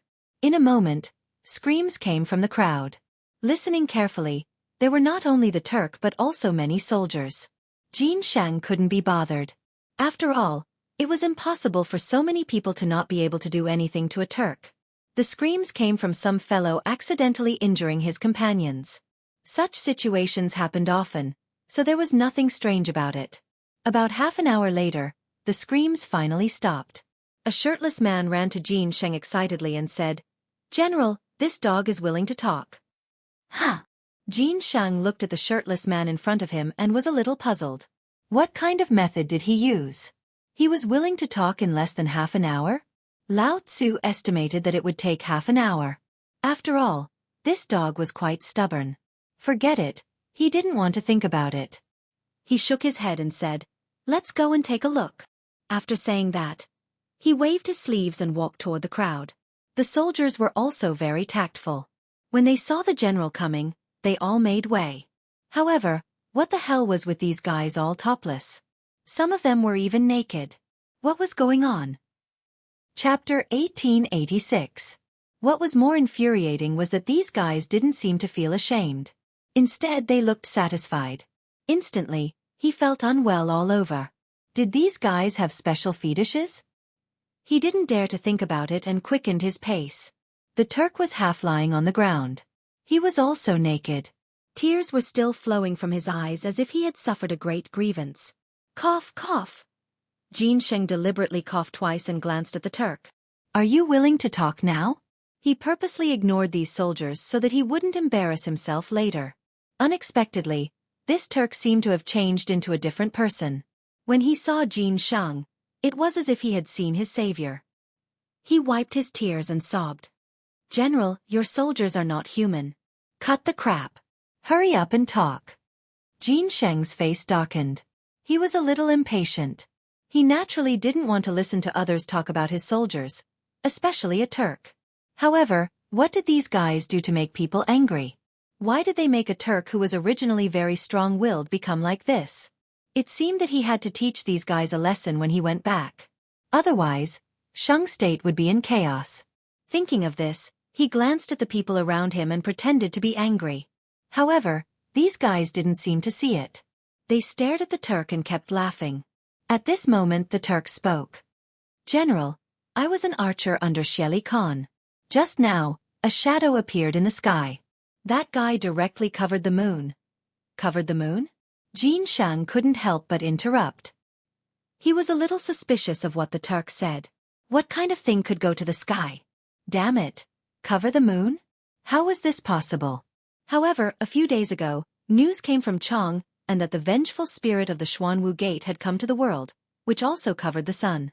Even His Majesty was ready to issue an edict of punishment. Now, in comparison, it seemed that the two had some similarities. It seemed to be possible. Therefore, he said, "Continue." The Turk didn't seem to be angry because of Jin Shang's interruption. Instead, he was very happy because he really didn't want to fall into the hands of this group of soldiers.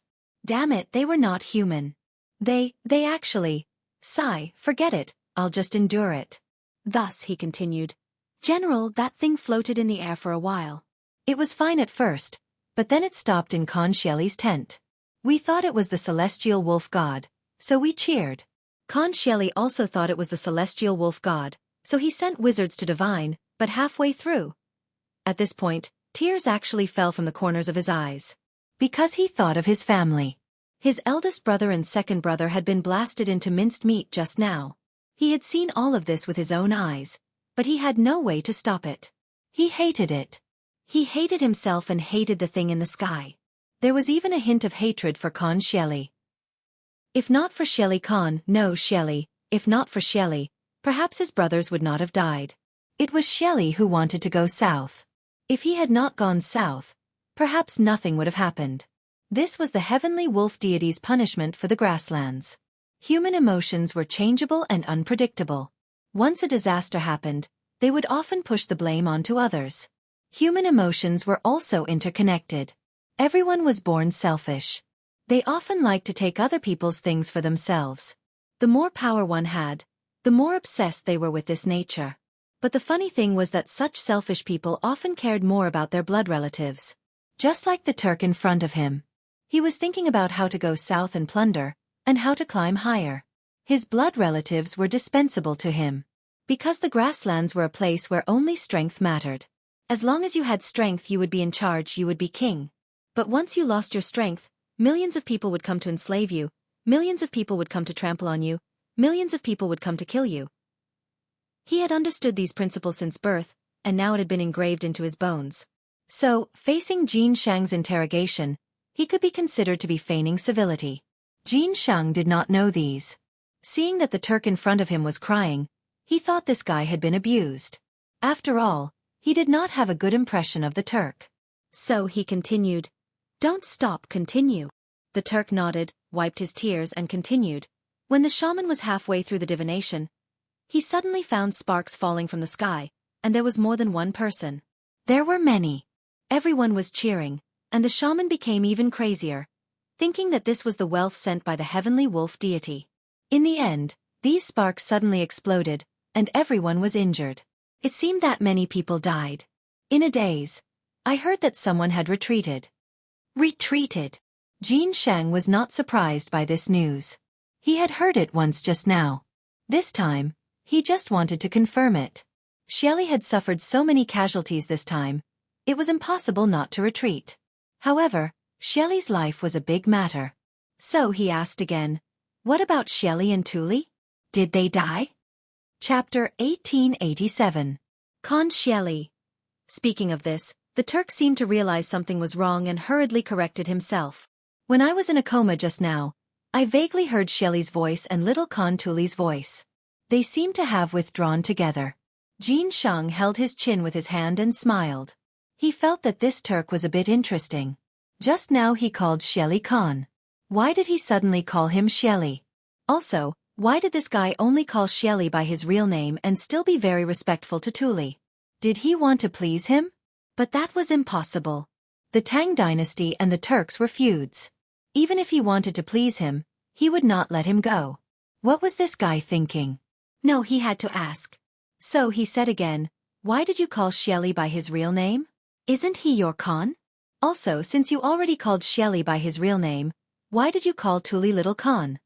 The Turk seemed to dislike this topic. He glanced at Xianxia and was a little angry, but soon flashed away. After all, he was under the eaves and had to lower his head. So he said, "If it weren't for Xieli, how could I have one of my legs blown off? How could my two brothers die? So, do you understand?" Xianxia nodded as if he did not fully understand.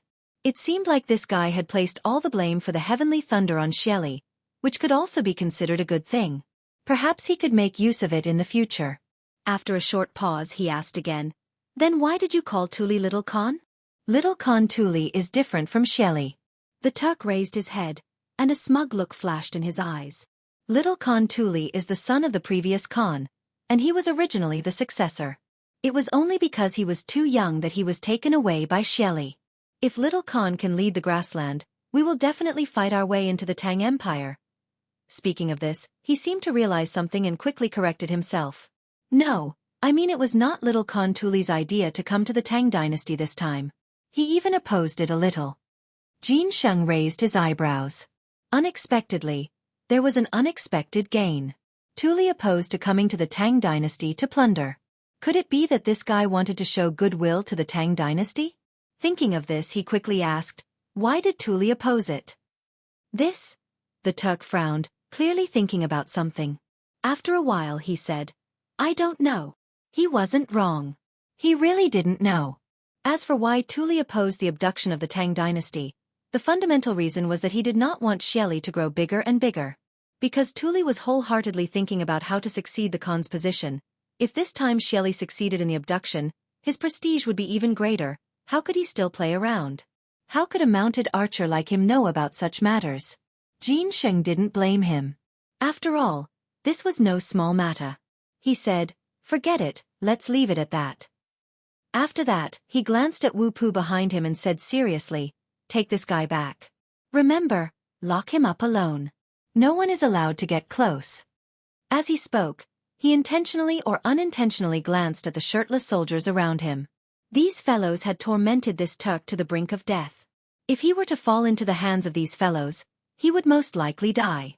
The soldiers didn't seem to care about the general's gaze, because they felt that they had done a good deed. Wu Pu looked solemn. "Yes, General."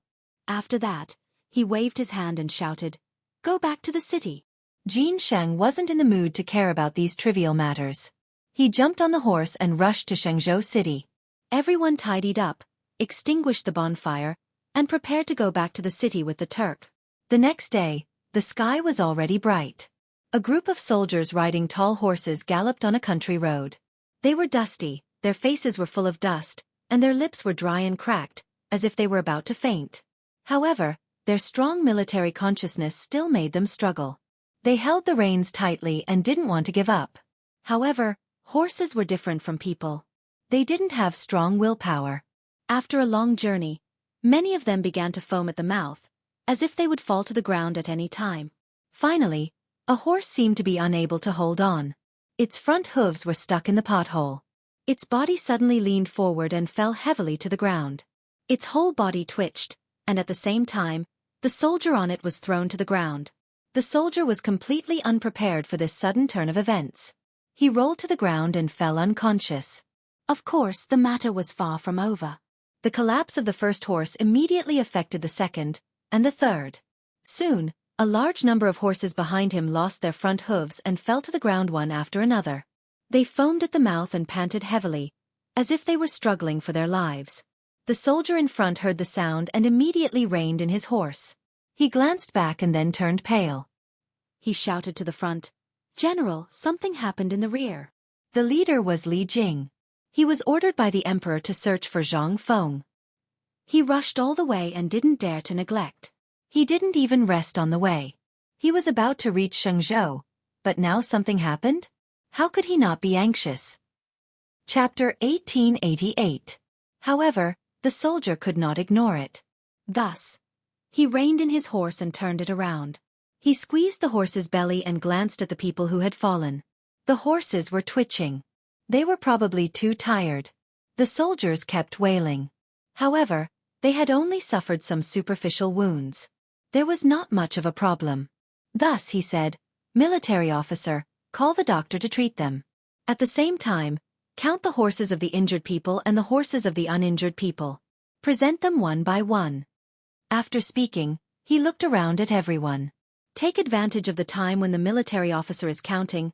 All of you should rest." After settling down, Li Jing dismounted from his horse and handed the reins to the guard. He stood with his hands behind his back and looked at Xianghu city not far away. This time, he came to Xianghu for 2 reasons. The first one, needless to say, was naturally to find Zhang Feng. The second one was to check on Xianghu. The current Xiangzhou's general, Jin Shang, was an archer under his command. After the war was quelled, he was sent to guard Xiangzhou city. This old man used to be a brave general on the battlefield. Ever since he came to Xiangzhou, he complained every day about how desolate Xiangzhou was. There was not even a woman. Even the cows were male. His brothers had a hard time and so on. He came today to check. If it was really so desolate, then he would ask His Majesty to allocate some money and find a few women. After all, they had followed him before. Just as he was thinking about his experience, a voice came from behind him. "General, the number of people has been counted." Hearing this, Li Jing slowly turned around and glanced at the military officer. He said with a serious face, "Report it." "Yes, General." The military officer nodded and opened the report in his hand. As he read, he said, 50 horses are injured and can no longer walk. They need to be treated. 60 people are injured and temporarily cannot follow the army. The rest are not injured and can continue to march." "Oh," Li Jing frowned. He did not expect the injuries to be so serious. In such a situation, he would have ordered them to rest. However, His Majesty's orders were very urgent. There was no time to delay. Thus he said, "Those who are injured and cannot walk, stay here and recuperate. The rest will continue to march with me." In this era, it was difficult to raise war horses.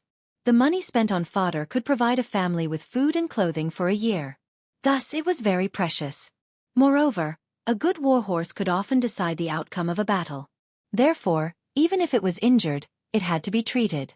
The soldiers also understood this, so they usually treated the war horses as their own brothers. No one had any objections to the commander-in-chief's order. After leaving the doctor behind, everyone got on their horses again and rushed towards Xiangzhou. In less than a moment, the gate of Xiangzhou city was in sight. These few words seemed to have some kind of magical power. After the soldiers saw them, they all seemed to have gone mad and ran wildly. However, this was also understandable.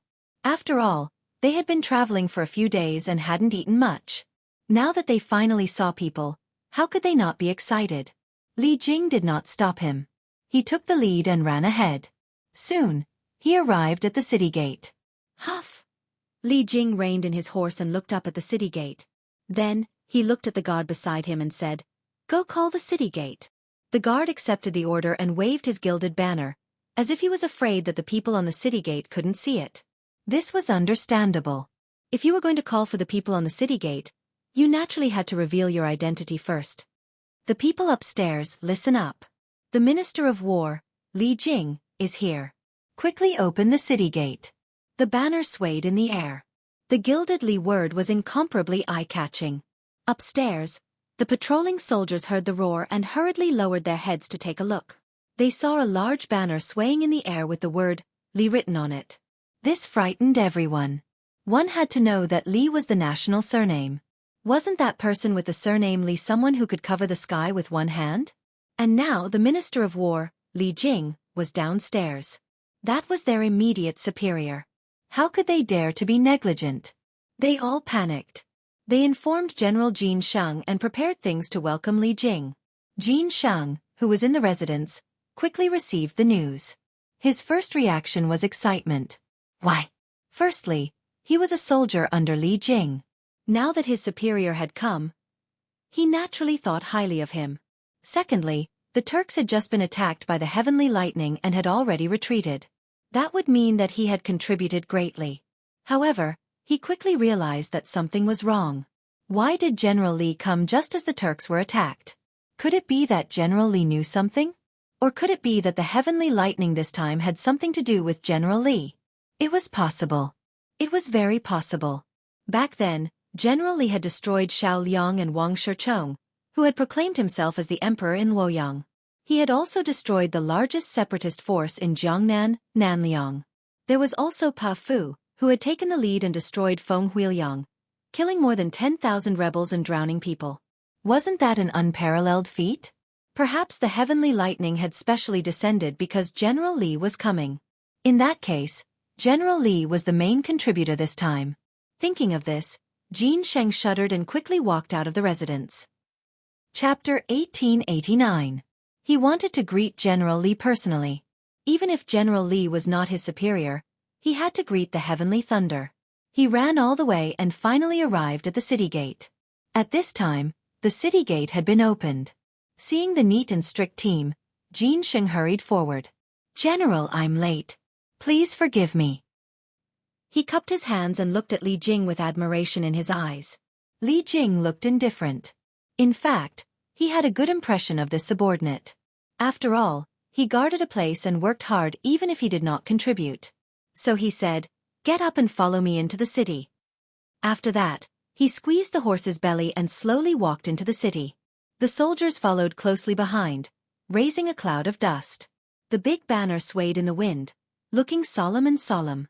Seeing that most of the people had entered, Jianghu casually gave a few orders at the door and quickly followed. As soon as they entered the city, Jianghu called Wu Pu, "Serve the general tea immediately. Go personally." Wu Pu also knew Li Jing's status and did not dare to neglect. He accepted the order and left. At this time, Li Jing had already entered the inner mansion. He was familiar with this place. After all, he had been here before. The inner mansion was where Jianghu usually entertained guests. Normally, Jianghu should sit in the main seat. However, since Li Jing was here today, his superior naturally sat in the main seat and Jianghu sat on the side. The two sat upright. Before they spoke, Wu Pu came in with tea. He walked to Li Jing and carefully served a cup of tea. "General, please have the tea." Li Jing narrowed his eyes and glanced at Wu Pu. He seemed to have thought of something and asked in surprise, "You're the archer from before?" He vaguely remembered this person's figure in his mind. He seemed to be an archer, but he was not sure. Wu Pu was delighted. He did not expect that a small guard like him would be remembered by the general. He quickly said, "Yes, General. It's me."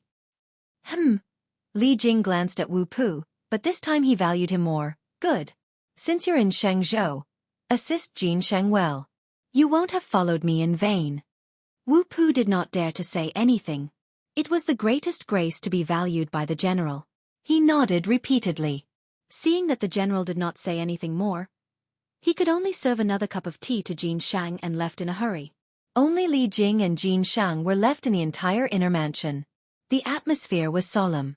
Li Jing was about to ask about Zhang Feng when Jianghu spoke first. He suddenly stepped forward and half knelt on the ground.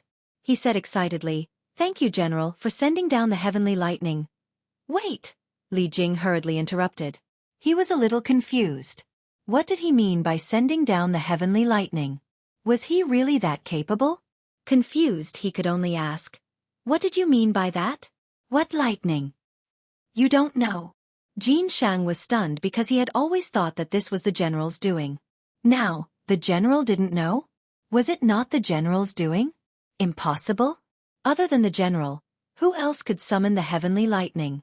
It must be because the general was afraid that his achievements would shock the emperor, so he didn't say anything. Yes, that must be it.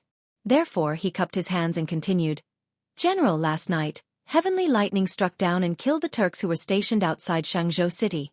It also caused a big fire and countless casualties." "What?" Li Jing's eyes widened as he slammed the table and stood up. "Oh my God, what kind of explosive news is this?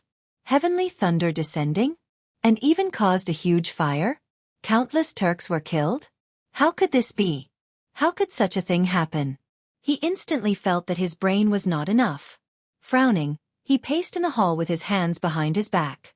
If these were true, it would undoubtedly be a great thing for the Tang dynasty. But this matter was a little strange. Why would there be heavenly lightning? And it happened to fall in the Turks' camp? The more he thought about it, the more he felt that something was wrong. He stopped and stared at Xianxia. Tell me, are you deliberately trying to take credit? Are you trying to deceive Lao Tzu? What hasn't Lao Tzu seen before? What kind of heavenly lightning is there? He hadn't cursed for many years. Since the founding of the Tang dynasty, he had been generous to others. Today, what this guy said was so unbelievable that he couldn't help but curse. However, this made Xianxia suffer. He had always thought that the heavenly lightning was the general's doing, but now it seemed that it was not at all. Not only was it not, but he was also scolded when he reported it truthfully. Damn it, there was no way to reason with him. However, he was the general, and he couldn't scold him back. Therefore, he continued to be patient and said, "General, what I said is true. Last night, heavenly lightning indeed struck down. Not only did it kill a large number of Turks, but Xianxia and the Turks also brought the tribes back to the grassland overnight. I am willing to use my head as a guarantee for what I said." He really had no other way. If the general didn't believe him, he could only use his head to prove his sincerity. Li Jing was certainly not a fool. Seeing this guy's solemn vow, his confidence began to waver. He knew in his heart that Xianxia was a steady person and would not deceive him for such a trivial matter. Chapter 1890. Moreover, he was a public official. This kind of thing couldn't be joked about. He knew that. However, this matter was simply too inconceivable. He had to take it seriously. So he said, "Since this kind of thing happened, you must have evidence, right?" This sentence couldn't be more obvious. Since something had happened, there must be evidence to prove it. In other words, if you want to convince me, you can't just say a few words and take out some reliable evidence. Xianxia naturally understood the reason. He turned to the door and shouted, "Bring the Turk here." Now, only the Turk could prove what he said. This was also the reason why he left the Turk here. In a moment, the Turk was brought here. However, because of his disability, he could only sit on a stretcher. Li Jing didn't care about so many things. He was now concerned about what happened last night, so he asked directly, "What happened last night?"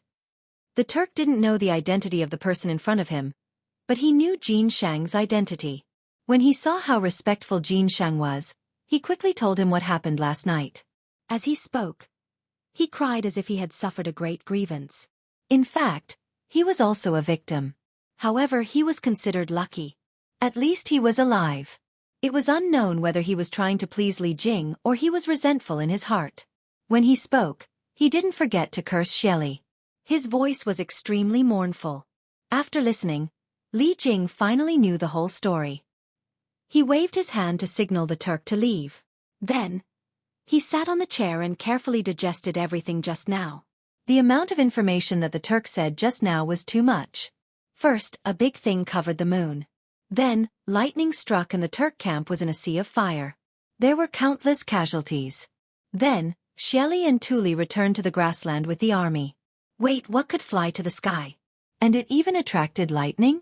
Why was this so familiar? It seemed to have happened in Chang'an City. Something that could fly to the sky? Jianghu? Could it be Jianghu? This big thing was Jianghu on it? According to the Turk's description, it was exactly the same as Jianghu in Chang'an. Back then, when Jianghu was in the sky, he also covered the sun. And now, this thing covered the moon? It was exactly the same. Thinking of this, he no longer dared to be careless. He looked at Xianxia and hurriedly asked, "That thing in the sky went to your place?" Xianxia was at a loss for words. How would he know where to go? There was nothing in the Turkic camp. After thinking about it, he could only honestly say, this subordinate doesn't know. There was nothing in the Turkic camp.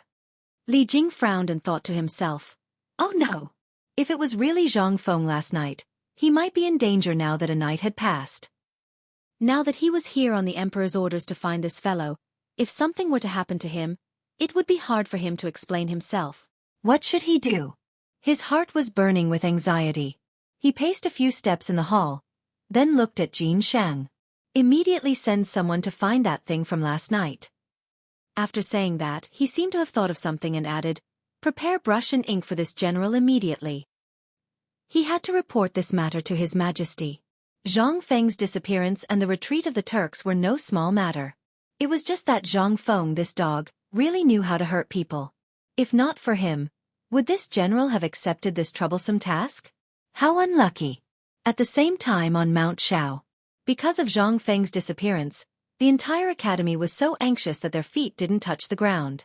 Their only goal was to find Zhang Feng. However, a day and a night had passed, and there was still no news of Zhang Feng. This made everyone very anxious, afraid that something had happened to Zhang Feng. The two women kept visiting Zhang Feng's friends, trying to find some clues. Unfortunately, there was no news at all. They were women and shouldn't be in public.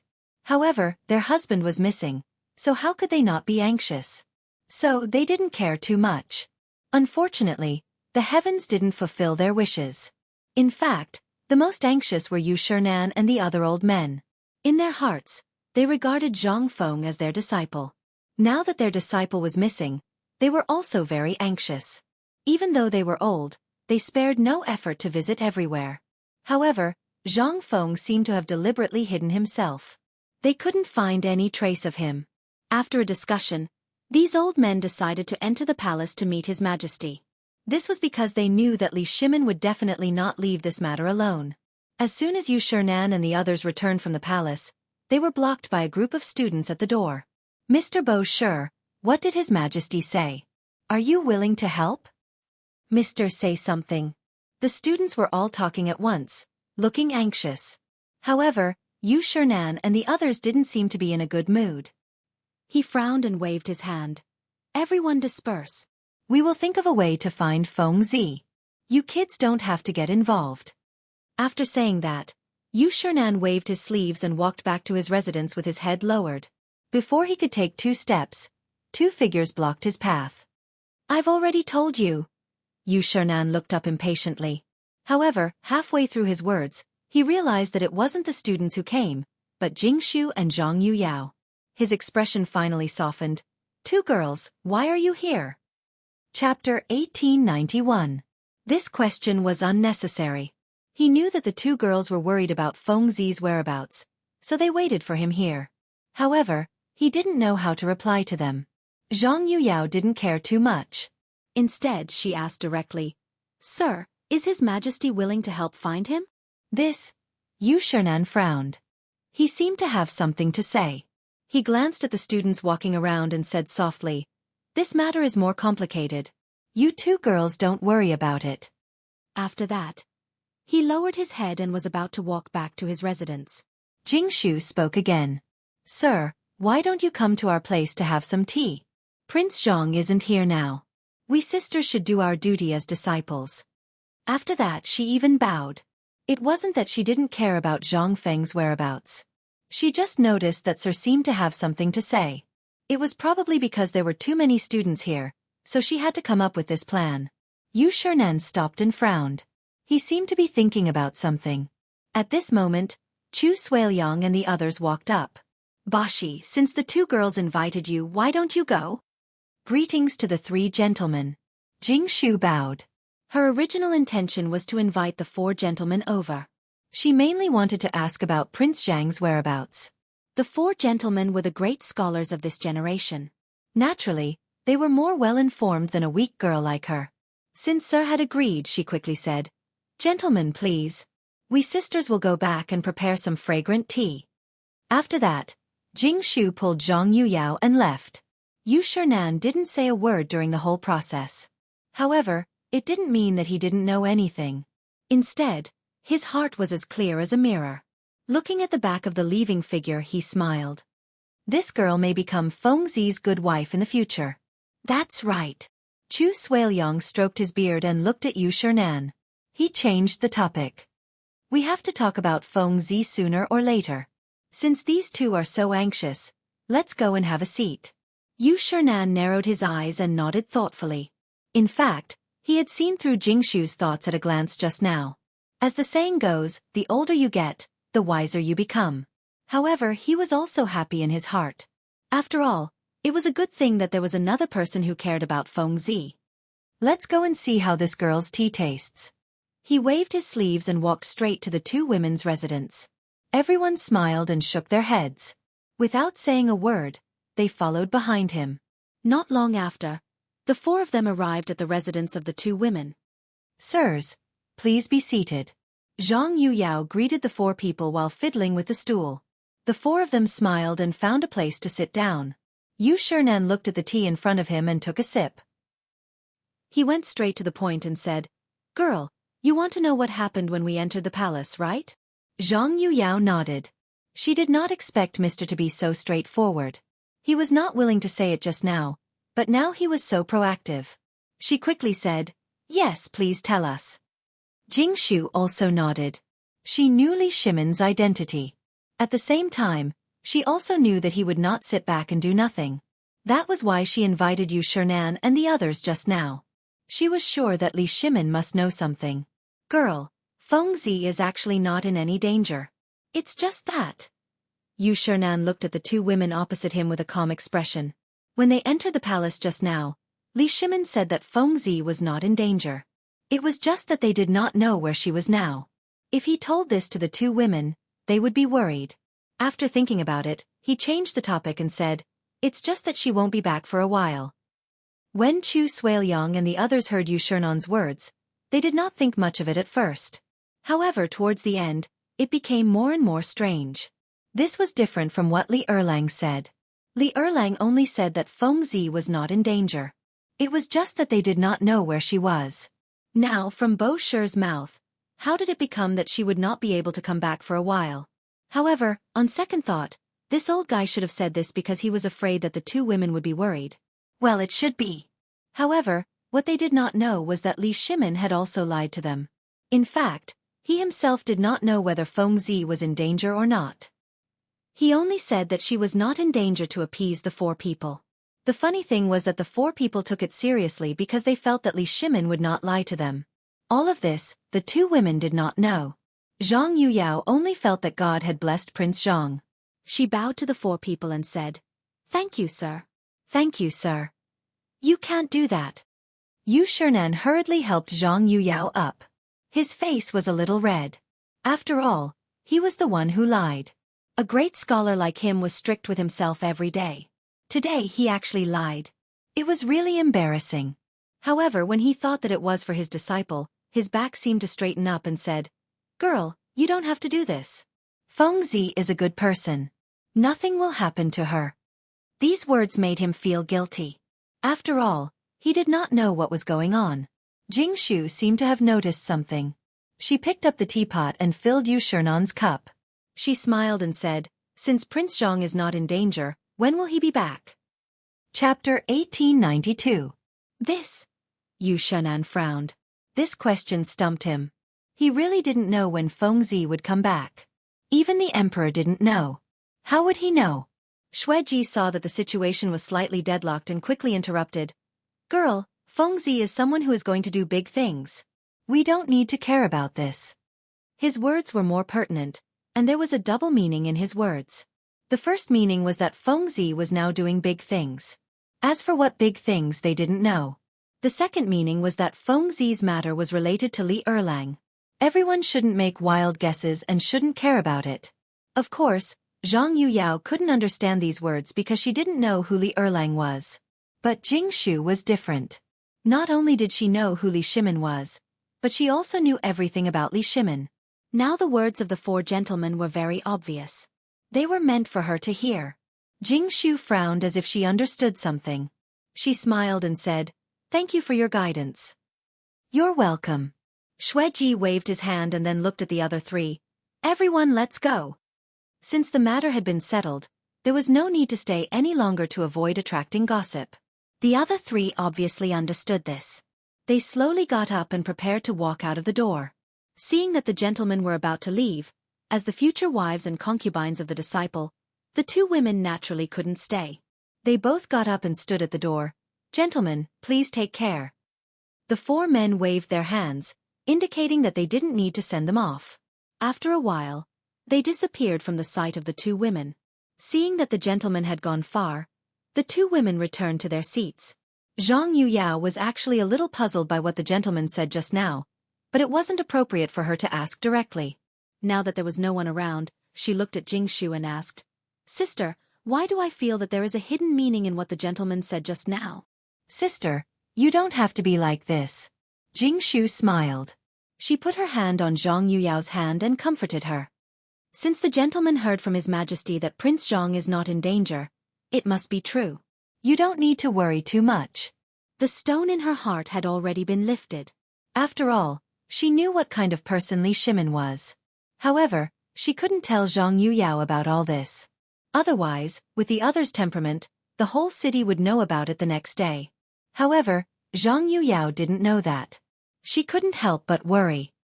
You're right, but I'm just... As she spoke, tears began to fall from her eyes. When Jianghu saw this, she quickly comforted her. Sister, don't worry. Prince Zhang will be fine. As soon as he finished speaking, there was a series of knocks on the door, followed by voices. Ladies, I'm a servant of the Zhang residence. Housekeeper do sent someone to invite master.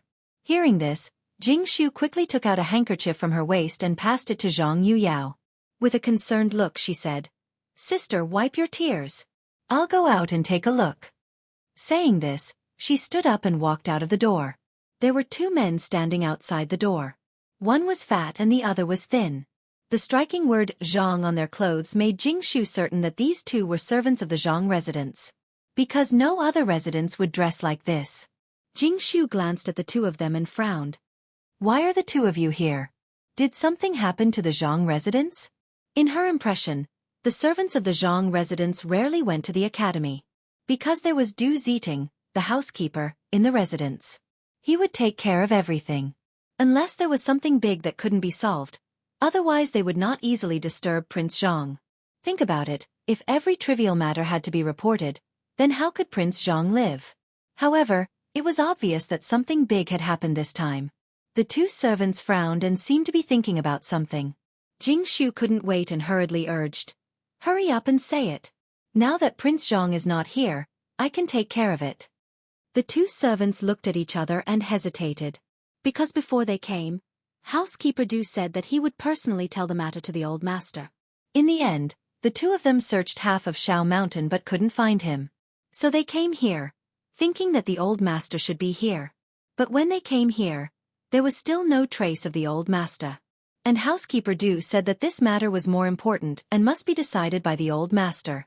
Now that the old master was not here, and Miss Jianghu was asking questions, it seemed that they had to tell Miss Jianghu. After all, Miss Jianghu was not an outsider. After making up their minds, the two of them looked at each other, as if they had reached some kind of agreement. The thin servant stepped forward and bowed. Today, a madam called Xie came to the residence and said that she wanted to see the old master. She also brought a lot of dried flowers. Housekeeper Du had seen this woman before, so he sent us to ask the old master what to do. Dried flowers? Madam Xie? Jianghu frowned and vaguely thought of something. At that time, Prince Zhang seemed to have interacted with this woman and bought a lot of dried flowers. Moreover, Prince Zhang seemed to be particularly precious. Could it be this woman?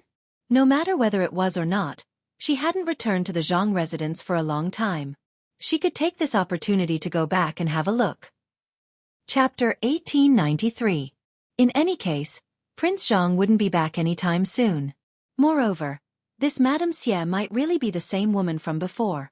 If that was the case, then she would be very important to Prince Zhang. She had to keep Prince Zhang here. After making up her mind, she said with a serious expression, Since Prince Zhang isn't here right now, I'll go back with you. Wait here while I tidy up. After saying that, she turned around and walked back to her room without waiting for their reactions.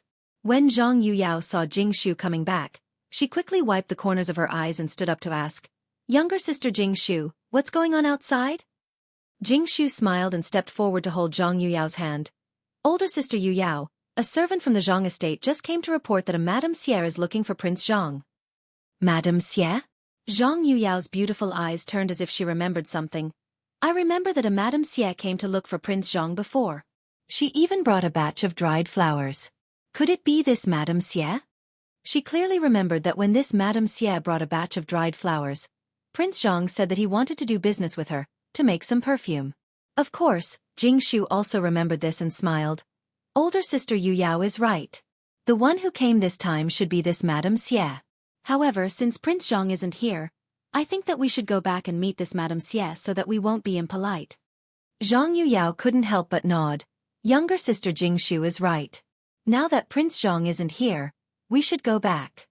After saying that, she changed the topic and continued. However, we should first say goodbye to the four gentlemen. Jingshu nodded. Of course, we can't be impolite. Let's go and say goodbye to the four gentlemen now. Zhang Yuyao naturally didn't have a problem with that, and the two women walked out together. When the two servants saw Zhang Yuyao and Jingshu coming out, they quickly bowed. Greetings, young ladies. These two young ladies were the future madams of Zhang Mansion, so they didn't dare to slight them. Zhang Yuyao nodded and gestured for the two to get up. You two prepare a sedan chair and wait at the door. My sister and I will come out in a little while. The two servants looked at each other and wondered if they would be punished for not completing housekeeper Du's order. She thought to herself, but she still agreed. Yes. After giving her instructions, Zhang Yuyao flicked her sleeves and walked towards the classroom. Jingshu followed closely behind. It was class time now, so the four teachers should be in the classroom. They couldn't be found anywhere else. As expected, Yu Shernan was checking the student homework in class. His hands were clasped behind his back, and his gaze was sharp. At this moment, he happened to see the two women walking over. He knew in his heart that the two girls usually wouldn't come to the classroom for no reason. Now that they suddenly came, he thought that there must be something. So he put down the book in his hand and went straight to the door of the classroom. He asked with a smile, Girl, why are you two here? Is there something wrong? The two girls quickly stepped forward and bowed. Zhang Yuyao smiled and said, Teacher, there's something in the Zhang residence that we need to go back to solve. So we're here to say goodbye to you. Yu Shernan frowned slightly. What can happen in the Zhang residence? Is it very important? He didn't want the two girls to go back now. First, Fengzi wasn't here, and it wasn't good for the two girls to appear in public. Second, for their safety. The bottom of the mountain had just issued an edict of guilt. It was said that the Waterland Conference would be held soon. There would definitely be a huge crowd. What if there was some danger? How would he explain when Fengzi came back? As a teacher, he naturally had to take care of his students' family. However, the two girls obviously didn't think so much. Ever since Zhang Feng disappeared, they had nothing to do on the mountain. In fact, they had long wanted to go back to the Zhang residence. Now that they had an excuse, they naturally didn't want to stay any longer. So, Jingshu bowed and smiled. Teacher, a Mrs. Xie came to the Zhang residence today. She said that she was Prince Zhang's former business partner. This time, she also brought a lot of dried flowers. So we need to go back. Oh. Yu Shernan stroked his beard. He remembered that Fengzi seemed to have mentioned this before. It shouldn't be a problem. Although he didn't want the two girls to go down the mountain, he couldn't say much. So he nodded and said, In that case you can go. Remember to be careful. If you need help, just send someone to Shao Mountain. Old man doesn't dare to say anything else, but he still has connections. The two girls looked at each other and smiled. Thank you, teacher. Yu Shernan smiled and nodded. You're welcome. You can go. The two women bowed and saluted again. Then, they turned around and walked towards the door. At this time, the palanquin outside the door was ready. Seeing the two girls coming, the servants quickly went up to greet them. Hello, Mississippi. Everyone bowed in unison. Zhang Yuyao glanced at the crowd and waved her hand. Get up and prepare to go back. The servants didn't hesitate. They all got up and pressed the palanquin. The two girls entered the palanquin and walked down the mountain. Shao Mountain wasn't very far from the Zhang residence. The servants' legs were quite agile. In a moment, the gate of the Zhang residence was in sight. At this time, a thin figure was standing at the gate of the Zhang residence. His eyes were deeply sunken, as if he hadn't slept for a few days. This person was the Zhang residence's housekeeper, Du Ziteng. Chapter 1894. He raised his head with his hands behind his back and paced up and down the stairs as if he was in a hurry. From time to time, he would glance at the direction of Shao Mountain. But he didn't see what he was expecting and continued to pace up and down. At this moment, the servant behind him cheered. Master is back. Du Ziteng turned around abruptly and saw two sedan chairs of the Zhang residence slowly walking over. This should be master. He thought in his heart and quickly waved his hand. Let's go and welcome master. After saying that, he took a step forward and ran towards the sedan chair. When the servant who was carrying the sedan chair saw the housekeeper coming, he quickly quickened his steps and stopped at the entrance of the residence. Du Ziting quickly went forward and stood in front of the sedan chair and bowed. Master. The servant lowered the sedan chair and a figure slowly walked out. Du Ziting smiled and stood up. Master! Halfway through his words, he seemed to be choked and his face turned ugly. Because he realized that the person who came back was not master but Miss Zhang Yuyao. Didn't he ask these fellows to invite master? Why did these fellows invite Miss Zhang? Of course, it wasn't that he was prejudiced against Zhang Yuyao. But this time, Madame Xie must be met by master as the head of the household. Moreover, master seemed to value this dried flower very much and asked him to pay special attention to it. Now that he invited Miss Zhang, could she make the decision?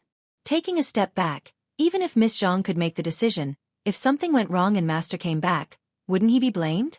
Although this was what he thought, he couldn't say it out loud. Thus he said, Hello Miss Zhang, is master back yet? While speaking, he intentionally or unintentionally glanced at the sedan chair behind. He thought, the sedan chair in front is Miss Zhang, so the one behind should be master, right? After all, master was so concerned about this dried flower, he should be back. But the next moment, he was disappointed. Because the person who came down was Jianghu. This, master didn't come back? Why did these two ladies come back? Just as he was puzzled, Zhang Yuyao spoke. Housekeeper Du, this time master didn't come back, so we sisters specially came back to meet Madame Xie. Du Ziting didn't reply because he didn't know how to reply. He couldn't possibly say that this was a big matter and that his master had to make the decision, right? Wouldn't that be cutting off his own path of retreat? One had to know that these two young ladies were the old master's future wives, so he didn't dare to provoke them. After all, he still wanted to work in the Zhang mansion for a few more years. Jianghu seemed to see Du Ziting's difficulties and smiled. Steward Du, this time Prince Zhang has something important to do, so we came back to solve the problem. You don't have to worry. We will tell Prince Zhang if there is anything. What he meant was that it was Prince Zhang who asked us to come back. Of course, she said this because she didn't want the people in the Zhang mansion to know that Prince Zhang was missing. Although she knew that Prince Zhang wasn't in danger, others didn't know. If the people in the Zhang mansion knew that the old master was not around, it would cause a huge uproar. For the peace of the Zhang mansion, it was a last resort to temporarily hide it from everyone. Obviously, Zhang Yuyao also understood Jingshu's meaning and interrupted. Yes, Steward Du, we will talk to Prince Zhang. Don't worry. Du Ziting lowered his head and frowned. He could understand what the two young ladies meant. It was nothing more than letting them take charge of the overall situation, which was not impossible. After all, these two young ladies were the old master's future wives. Moreover, since the old master was not back, they could only let these two young ladies take charge. Thinking, he said, What are you two talking about? Since the old master is not back, naturally you two will take charge of the overall situation. Let's go in first. After that, he turned around and made a gesture with a smile. Two young ladies, this way please. Zhang Yuyao and Jingshu looked at each other and smiled. They walked into the mansion one after another, while Du Ziting led a group of servants behind them. They were silent all the way until they reached the front yard. Zhang Yuyao pointed at the cotton-padded clothes in front of them and asked, Steward Du, how is the production and sales of cotton-padded clothes now? Du Ziting hurried forward and stood still with a touch of pride in his eyes. Now the production of cotton-padded clothes has doubled compared to before, and the sales are in short supply. The whole Chang'an city is fighting for our cotton-padded clothes. Since the old master left, he had been supporting the family alone.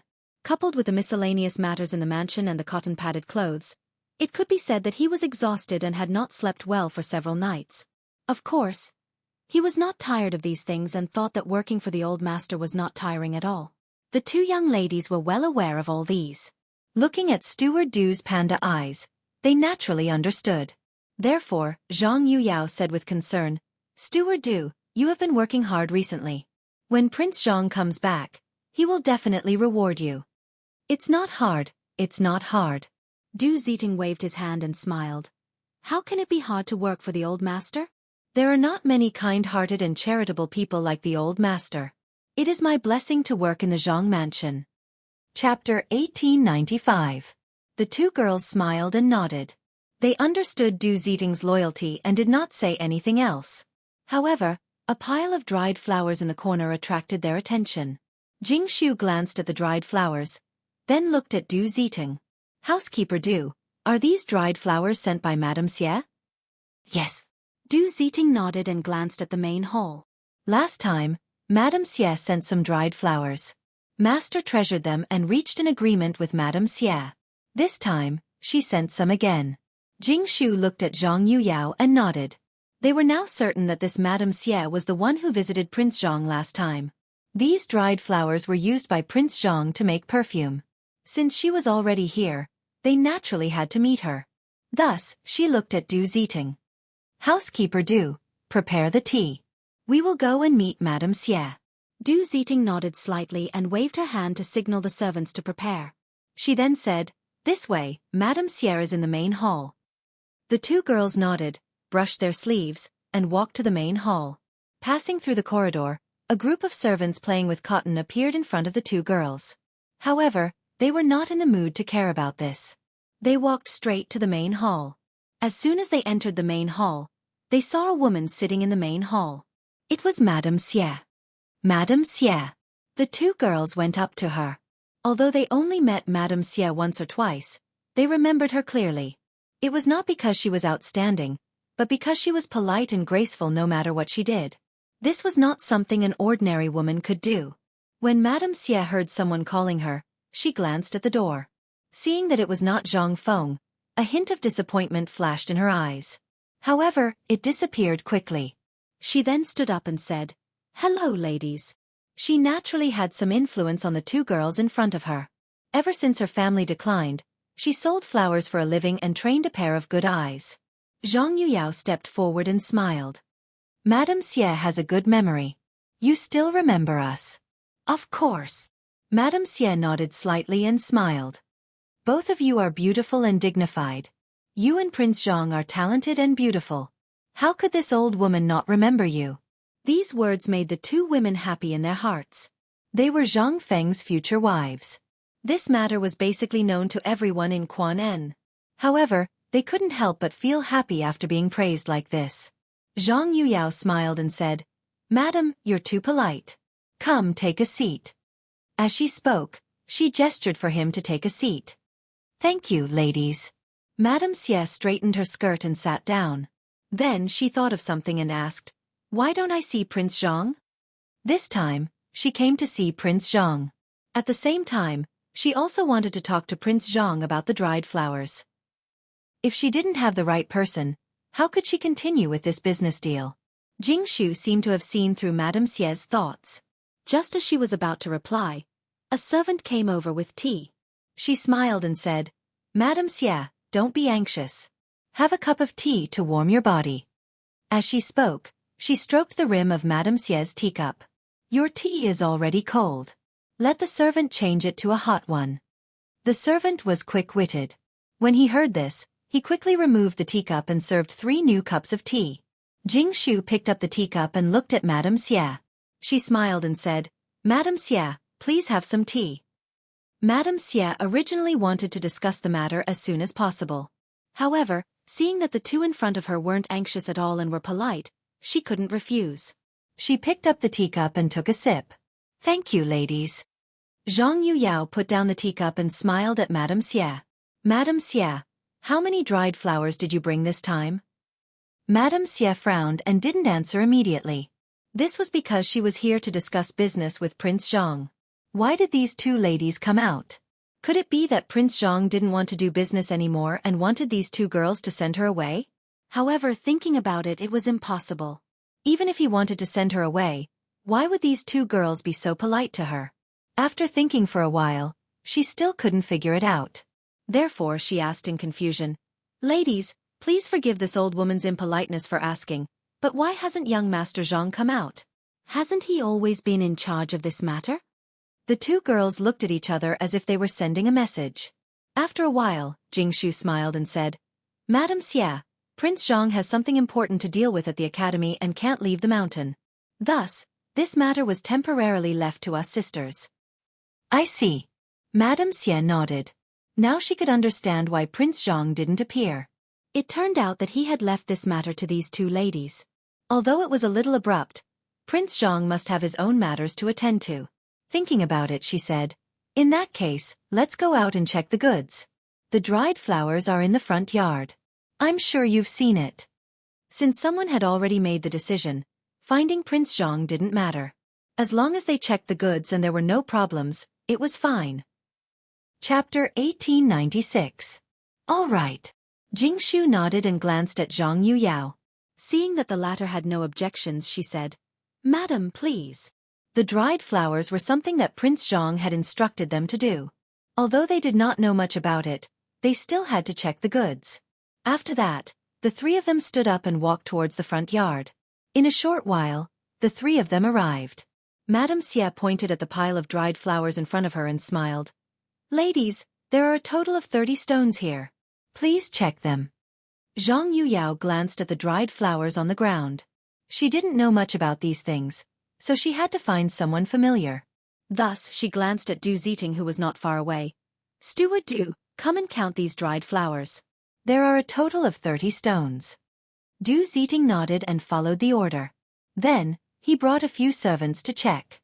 After a short while, he had counted everything carefully and replied, "Ladies, it is exactly 30 stones, no more, no less." Jingshu nodded and said, "Since there is no problem, let's check for Madame Xie." After that, she looked at Madame Xie. "Madame Xie, the accountant will settle the bill for you later. Please wait for a while." "No hurry. No hurry." Madame Xie smiled and nodded. Then she seemed to have thought of something and asked worriedly, "Ladies, do you still want the dried flowers in the future?" She did not want to ask this question. However, it was two ladies who appeared today and not Prince Zhang. This made her a little nervous. If the Zhang mansion did not want the dried flowers the next time, what should she do? Hence, she asked this question out of curiosity. Firstly, she wanted to confirm the attitude of the two ladies. Secondly, she wanted to give herself a peace of mind. However, this question stumped the two ladies. They were here to complete a transaction on behalf of Prince Zhang. How would they know if they still wanted the dried flowers in the future? If they said something wrong, wouldn't they be inhumane? The two ladies looked at each other and did not know what to do. Fortunately, Jingshu calmed down and looked at Madame Xie. She probed, "Madame Xie, didn't Prince Zhang tell you?" "Prince Zhang?" Madame Xie blinked her beautiful eyes and smiled. "Prince Zhang did say that as long as he did not say anything, we will continue to send the dried flowers. But now it's you two ladies." Zhang Feng did say that because the perfume required a large amount of dried flowers. The dried flowers that they were sending were far from enough. They might ask for more in the future. How could they run out of stock? However, she was worried that the two ladies now that they were taking over the dried flowers. That was why he asked this question. Otherwise, who would cut off their own source? The two women obviously didn't know about this. Hearing young Master Zhang's orders, they were naturally overjoyed. Thus, Zhang Yuyao smiled and said, "Since young Master Zhang has orders, then let's do as young Master Zhang says." Hearing this, Madame Xie felt relieved. She didn't have to worry about anything anymore. She smiled and said, "Since that's the case, thank you very much. This is what we should do it." Jingshu and Zhang Yuyao looked at each other and smiled. At the same time in the palace, the imperial study was surrounded by white fog. It was as if it was in a fairyland. Li Shimin sat on the dragon throne and smoked silently. It was as if he was trying to use cigarettes to send away all his grief and pain. Everything that had happened recently flashed through his mind like a video. Hundreds of officials forced him to abdicate, issued an edict, and held a water and land assembly. Even Guanyin was forced to go to the temple to pray. The worst thing was that even Fengzi had disappeared.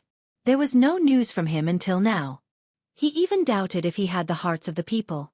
Thinking about this, he took another puff of the cigarette in an attempt to numb himself. Little Gizi looked at His Majesty and frowned. He had been following His Majesty closely these few days and knew His Majesty's worries. Hundreds of officials forced him to abdicate, issued an edict, and held a water and land assembly. His Majesty had never been willing to do these things. But now, He was doing them all. This was all caused by Zhang Feng. He used to have a good impression of Zhang Feng, but after this incident, he had already blacklisted Zhang Feng. It was because this guy often did strange things and caused others to clean up for him. Now, even His Majesty wasn't going to let him off. Although he thought this, he couldn't say it. He knew that Zhang Feng's position in His Majesty's heart was definitely higher than his. However, on second thought, this brat Zhang Feng was also very powerful. Could he fly? If he could become such a person, he would definitely clear all obstacles for His Majesty. Unfortunately, he was a rootless person and couldn't enter the imperial court. Otherwise, thinking of this, he moved his eyes to Li Shimin, only to see Li Shimin lighting another cigarette in his mouth, as if he was going to smoke. This scared the hell out of him. He hurriedly advised, "Your Majesty, you've already smoked 10 cigarettes. Why don't you take a break?" He had been by His Majesty's side all this time. He had seen His Majesty smoke without stopping. Although he knew that cigarettes were divine things that could make people ascend to heaven, it wasn't the same thing to smoke like this. Chapter 1897. However, Li Shimin did not care about this. As if he did not hear Xiao Gizi's words, he took a deep breath and exhaled. "Your Majesty!" Xiao Gizi lowered his head, his voice so soft that only he could hear it. He knew His Majesty's temper. As long as he had decided on something, he would not listen to any advice. For example, smoking now. His Majesty liked it and would not throw it away. However, he was thinking of His Majesty and was unwilling to give up persuading him. "Your Majesty, why don't you take a break?" This time, the persuasion seemed to have worked a little. Li Shimin glanced at little Gizi, somewhat sullen. "What's wrong? You want to abdicate too?" As soon as he finished speaking, Xiao Gizi's legs suddenly went soft. He hurriedly crawled on the ground, his face turning green and white. Your Majesty, this slave does not dare." How could he dare to have such thoughts? Abdicate? This was a capital offense. How could he dare? He only wanted to persuade His Majesty, but he was being accused of something? However, on second thought, there was a trace of anger in His Majesty's words. It did not seem to be directed at him. After all, he had not done anything out of line recently. Thinking of this, he raised his head to look at His Majesty. Unexpectedly, Li Shimin was also looking at him. Their eyes met. Xiao Gizi instantly quivered and hurriedly lowered his head. "Your Majesty, please spare my life." Although he was begging for mercy, his heart was already in his throat. He was afraid that if something went wrong, his head would be separated from his body. After all, His Majesty was a temperamental person. Li Shimin looked at the trembling Xiao Gizi with mixed feelings. What he had said just now was actually words of anger. Abdicating was a reflection of those ministers. In his heart, he did not know if he was a qualified monarch, but those ministers' way of abdicating made him angry. Although he was angry, he could not do anything because he knew that these fellows did the right thing. When everyone thought that the Black Tortoise sect was in the sky, he had already been pushed to the climax of public opinion. The ministers were also thinking of the people. As for Xiao Gizi, he had become a punching bag. This fellow was loyal. If he was told to go left, he would never go right. At the same time, he was also glad that he had such a loyal servant by his side. How could he kill him? Thus he put away his angry expression and said softly, "Get up, I'm not blaming you." Little Gizi didn't get up immediately. Instead, he looked up and saw that His Majesty had already turned his head away. He didn't hesitate and quickly got up. However, his legs didn't seem to listen to him. They kept shaking and he had to stand up several times before he could stand up. After getting up, he bowed again. "Thank you, Your Majesty, for sparing my life." Before he could finish his sentence, he was interrupted by a hoarse voice at the door of the imperial study. "Your Majesty, there is a letter from Xianghu." Before he could finish, Li Shimin abruptly stood up and glanced at the door. He said excitedly, "Quickly bring it up." He knew that Feng Zi was in Shang State, and this letter was most likely related to Feng Zi. Not long after, the sound of footsteps came from the door. A strong man walked in with small, quick steps. However, as soon as he came in, he seemed to feel that something was wrong. A pungent smell wafted over, making it hard for him to breathe. Cough, cough. He covered his mouth and coughed non-stop. He felt that tears were about to come out. For a moment, he even wanted to go out and never come in again. However, when he thought that he still had to send a letter to His Majesty, he still made up his mind and walked in. However, something even more strange happened. He couldn't see inside clearly, and he couldn't see His Majesty's figure. Layers of smoke blocked his line of sight. What should he do? He could only muster up his courage and walk in. However, Li Shimin couldn't wait any longer. He glanced at little Gizi beside him and urged, "Quickly go and bring the letter over." Little Gizi was still looking at the door. When he heard that His Majesty wanted him to go, he hurriedly ran towards the door. Speaking of which, his legs were still weak just now, but when he heard that he had to do something for His Majesty, his legs instantly became light. As soon as he walked, he formed a gust of wind. Even the smoke started to swirl. His vision suddenly became clear. At this moment, he saw a figure walking over. It was the strong man just now. He immediately berated, "Stop, give me the letter." That strong man didn't hesitate and hurriedly handed the letter to little Gizi. Just as he was about to turn and leave, he heard little Gizi's figure again. "Next time you're so slow, boy, I'll break your legs." His expression changed. He wanted to refute but didn't know how to. He could only secretly feel bitter in his heart. It wasn't that he was slow, but this room was full of smoke. How could he be fast? Thinking of this, he still walked out of the room quickly. Little Gizi received the letter. Without hesitation, he turned around and handed it to Li Shimin. At this time, Li Shimin was already impatient. He opened the letter and read it carefully.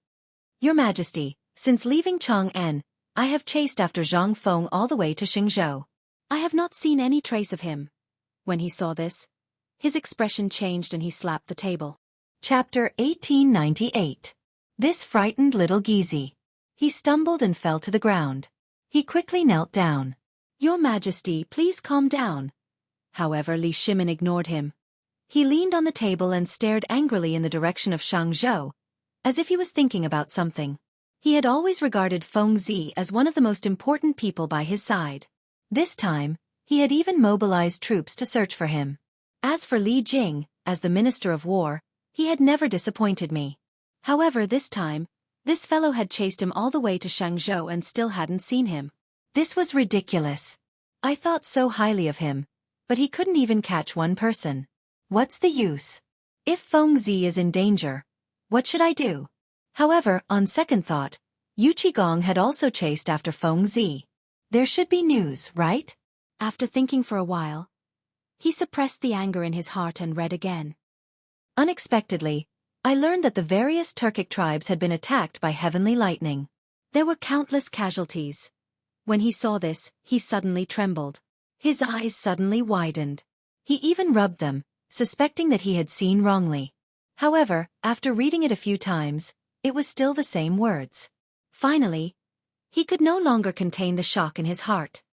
He kept exclaiming, "The various Turkic tribes had been attacked by heavenly lightning? There were countless casualties? How is this possible?" Xiao Gizi, who was crawling on the ground, seemed to have noticed something unusual.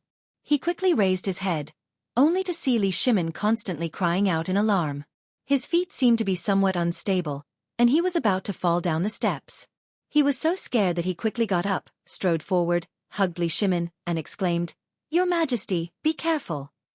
Suddenly being hugged, Li Shimin steadied himself. However, his brain seemed to have suffered a great impact. He was a little dizzy. He shook his head hard and slowly woke up. Then, he looked at little Gizi. "I'm fine. Help me sit down." Hearing this, little Gizi finally relaxed. He ignored the cold sweat on his head and quickly and carefully helped Li Shimin to sit on the dragon throne. Seeing that Li Shimin was fine, he said, "Your Majesty, don't be so agitated. Your health is important." Li Shimin didn't answer little Gizi because he was still immersed in shock and couldn't extricate himself. The various Turkic tribes had been attacked by heavenly lightning? Countless casualties? These words were like a brand that was deeply imprinted into his heart. Heavenly thunder? This was something that only the heavens could control, so why would it suddenly attack the Turkic camp? This was completely illogical. Moreover, even if the Turkic camp had been struck by lightning, How could there have been so many casualties? The only possibility was that Li Jing had given a fake military order. However, he quickly rejected this hypothesis. He knew very well what kind of person Li Jing was. He was an upright person with strict discipline. It was absolutely impossible for him to do such a thing. Of course, he didn't dare to do it either. However, all of this was too strange. The more he thought about it, the more he felt that something was amiss. Li Shimin frowned. Little Gizi seemed to notice that something was wrong and said softly, "Your Majesty, please don't worry about state affairs." "What does a castrate like you know?"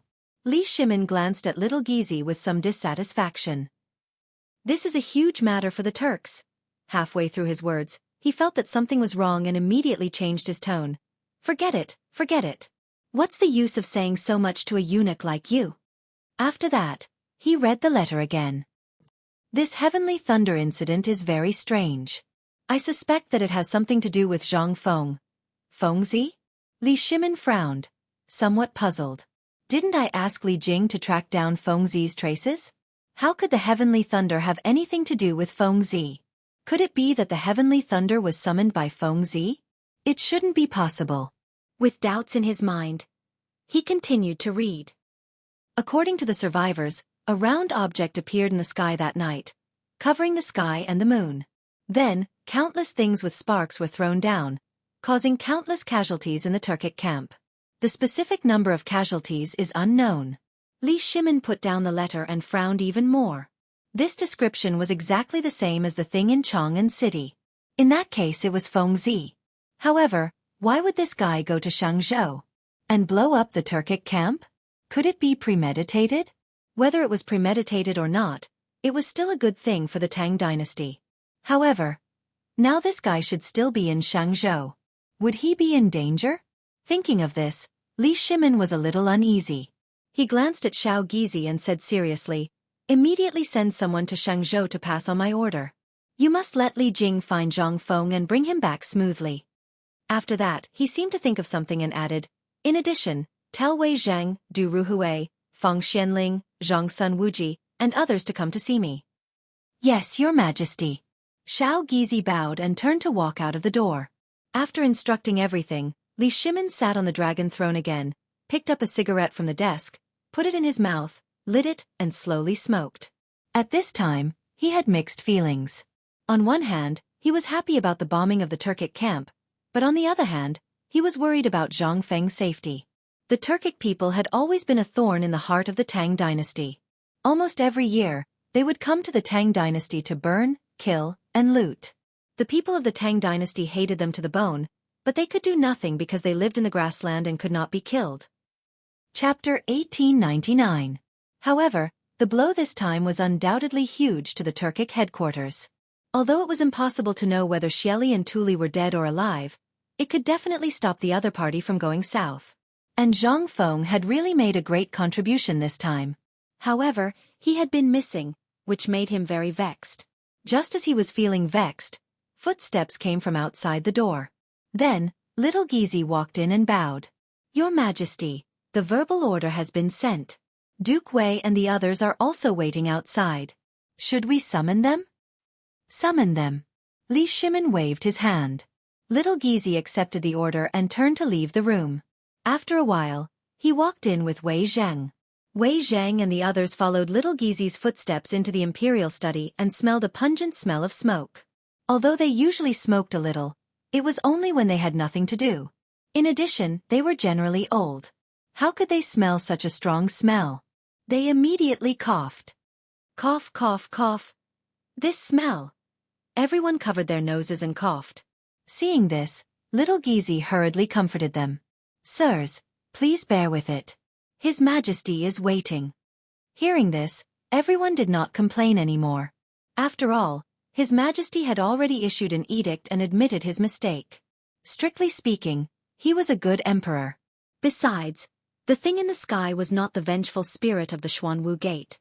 After thinking about it, everyone still walked toward the main hall. They saw Li Shimin sitting on the dragon throne.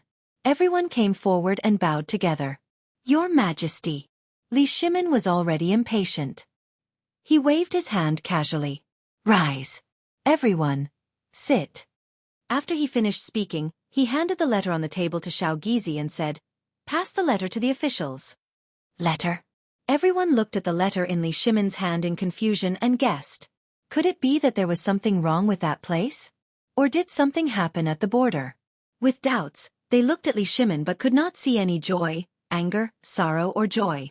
At this moment, Xiaogizi handed the letter to Wei Zhang. Because Wei Zhang was the closest person to Li Shimon, it was convenient for him to pass it down. Wei Zhang took the letter and looked down.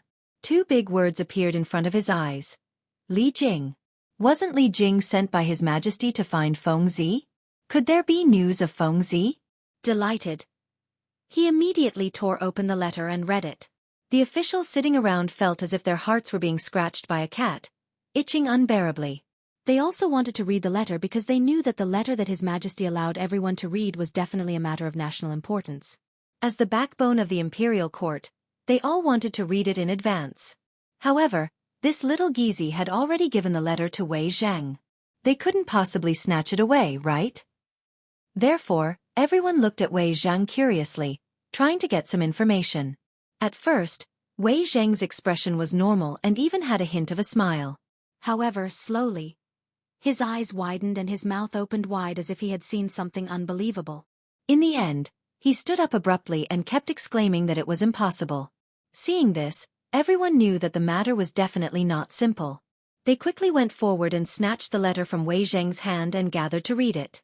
However, halfway through, everyone's eyes widened and they kept exclaiming. What? The Turks were attacked by lightning? And it was Feng Zi who did it? Countless Turks died? Xieli led the troops back to the grassland? How is this possible? They felt that their worldview had been turned upside down and they kept exclaiming. Lightning was a divine object that only the heavens could control. How could it be related to Feng Zi? Moreover, according to Li Jing's letter, it seemed that Feng Zi had sent down lightning from the sky and caused the deaths of various Turks. If that was the case, it was even more unbelievable. How could a human control lightning? Could it be that Feng Zi was an immortal? Only immortals had such means. However, they quickly denied this theory. Because the people present had more or less interacted with Feng Zi, they could be considered to know his character. This kid usually liked to fiddle with strange things. In terms of talent, he was a little talented, but it was impossible for him to have such means. Therefore, everyone looked at Li Shimon, hoping to get some information from His Majesty. Li Shimon naturally knew the doubts in everyone's hearts. He smiled faintly and said, "Have you all read the letter just now?" After that, he continued, Li Jing said in the letter that the lightning this time was very likely to be Feng Zi's doing. At first, I was also puzzled as to why there would be such a ridiculous statement. However, after I thought of the Xuanwu Gate incident in Chang'an, I felt that everything was logical. The Xuanwu Gate incident in Chang'an? Everyone was puzzled and confused. What was the connection between these two things? One was what happened in Chang'an, and the other was what happened in Jianghu. The two had nothing to do with each other. Perhaps he saw through everyone's thoughts, Li Shimon continued. Have you forgotten that these things have something in common? That is, they can all go to the sky, and they were all done by Feng Zi? Chapter 1900. As soon as he said that, everyone exclaimed in unison. They looked at each other as if they had understood something, but at the same time, they seemed to be missing something. Wei Zhang was quick-witted. He stepped forward, bowed, and said, Your Majesty, are you saying that Feng Zi's original intention was to blow up the Turkic camp in Xianghu, and he was just passing by Chang'an? As soon as he said that, everyone suddenly understood. So that was the case. Feng Zi's goal was the Turkic camp, and Chang'an was just passing by. In that case, the Xuanwu Gate incident was really a farce? They even forced His Majesty to issue an edict? They really shouldn't have done that. Thinking of this, everyone couldn't help blushing. However, Li Shimon didn't seem to care about this. He glanced at everyone and said seriously, Yes, from Li Jing's letter, Feng Zi's goal was indeed the Turkic camp. In this case, Chang'an was just a farce. It's not worth mentioning. As soon as he said that, everyone felt even more ashamed. They blushed and didn't even dare to raise their heads. Because of the farce in Chang'an, they had forced the emperor to abdicate. This was really inappropriate for a subject. Of course, this was based on the fact that the emperor didn't make any mistakes. Li Shimon was such an emperor. Except for the incident at the Xuanwu Gate, he basically didn't make any serious mistakes. He was conscientious in politics and treated the people like his own children. However, finally, someone couldn't help it. Zhang Wuji stepped forward, lowered his head, and said softly, "Your Majesty, I committed a heinous crime a few days ago. Your Majesty, please punish me." With the first person, there was naturally a second person. Soon, all the officials stepped forward one by one. "Your Majesty, I know that I have committed a heinous crime. Please punish me." "Your Majesty, I know that I have committed a heinous crime. Please punish me."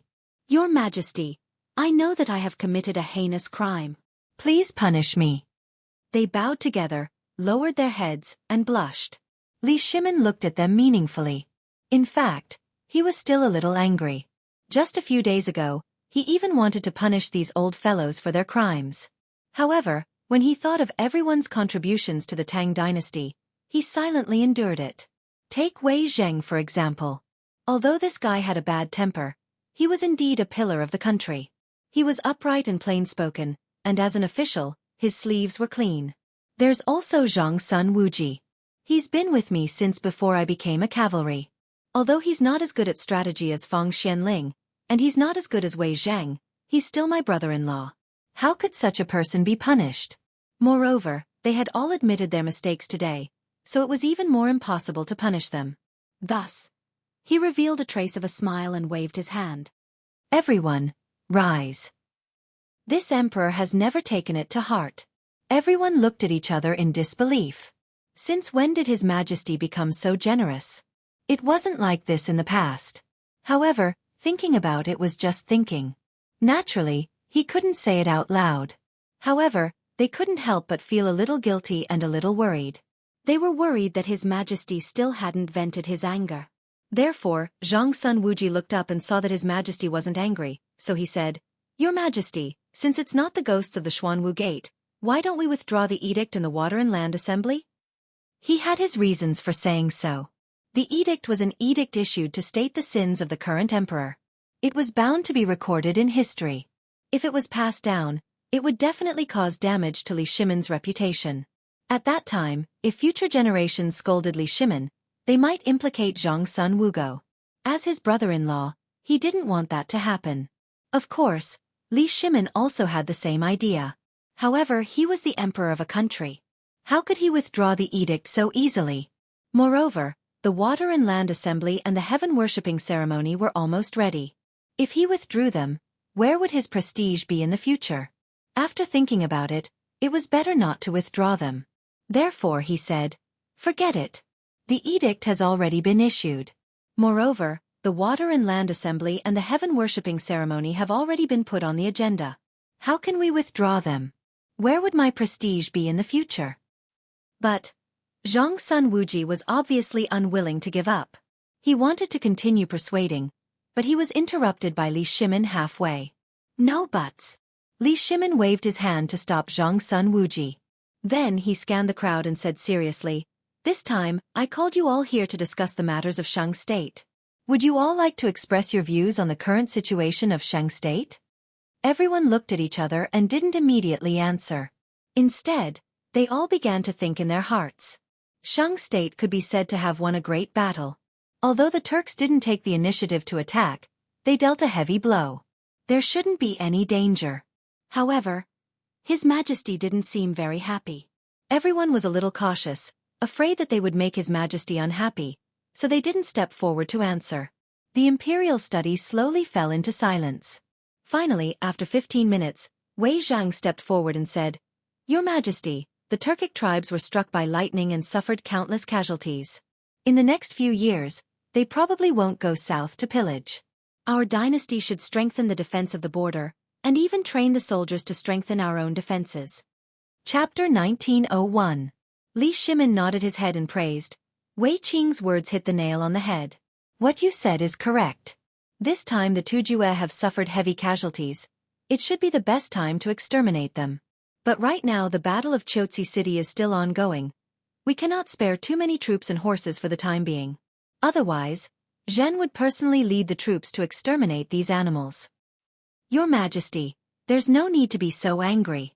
Zhang Sun Wuji bowed and said solemnly, the Turks are like grasshoppers after autumn. They won't be able to jump around for a few days. The current casualties are enough to make them suffer. Everyone nodded and felt that Zhang Sun Wuji's words made sense. Li Shimin also felt the same.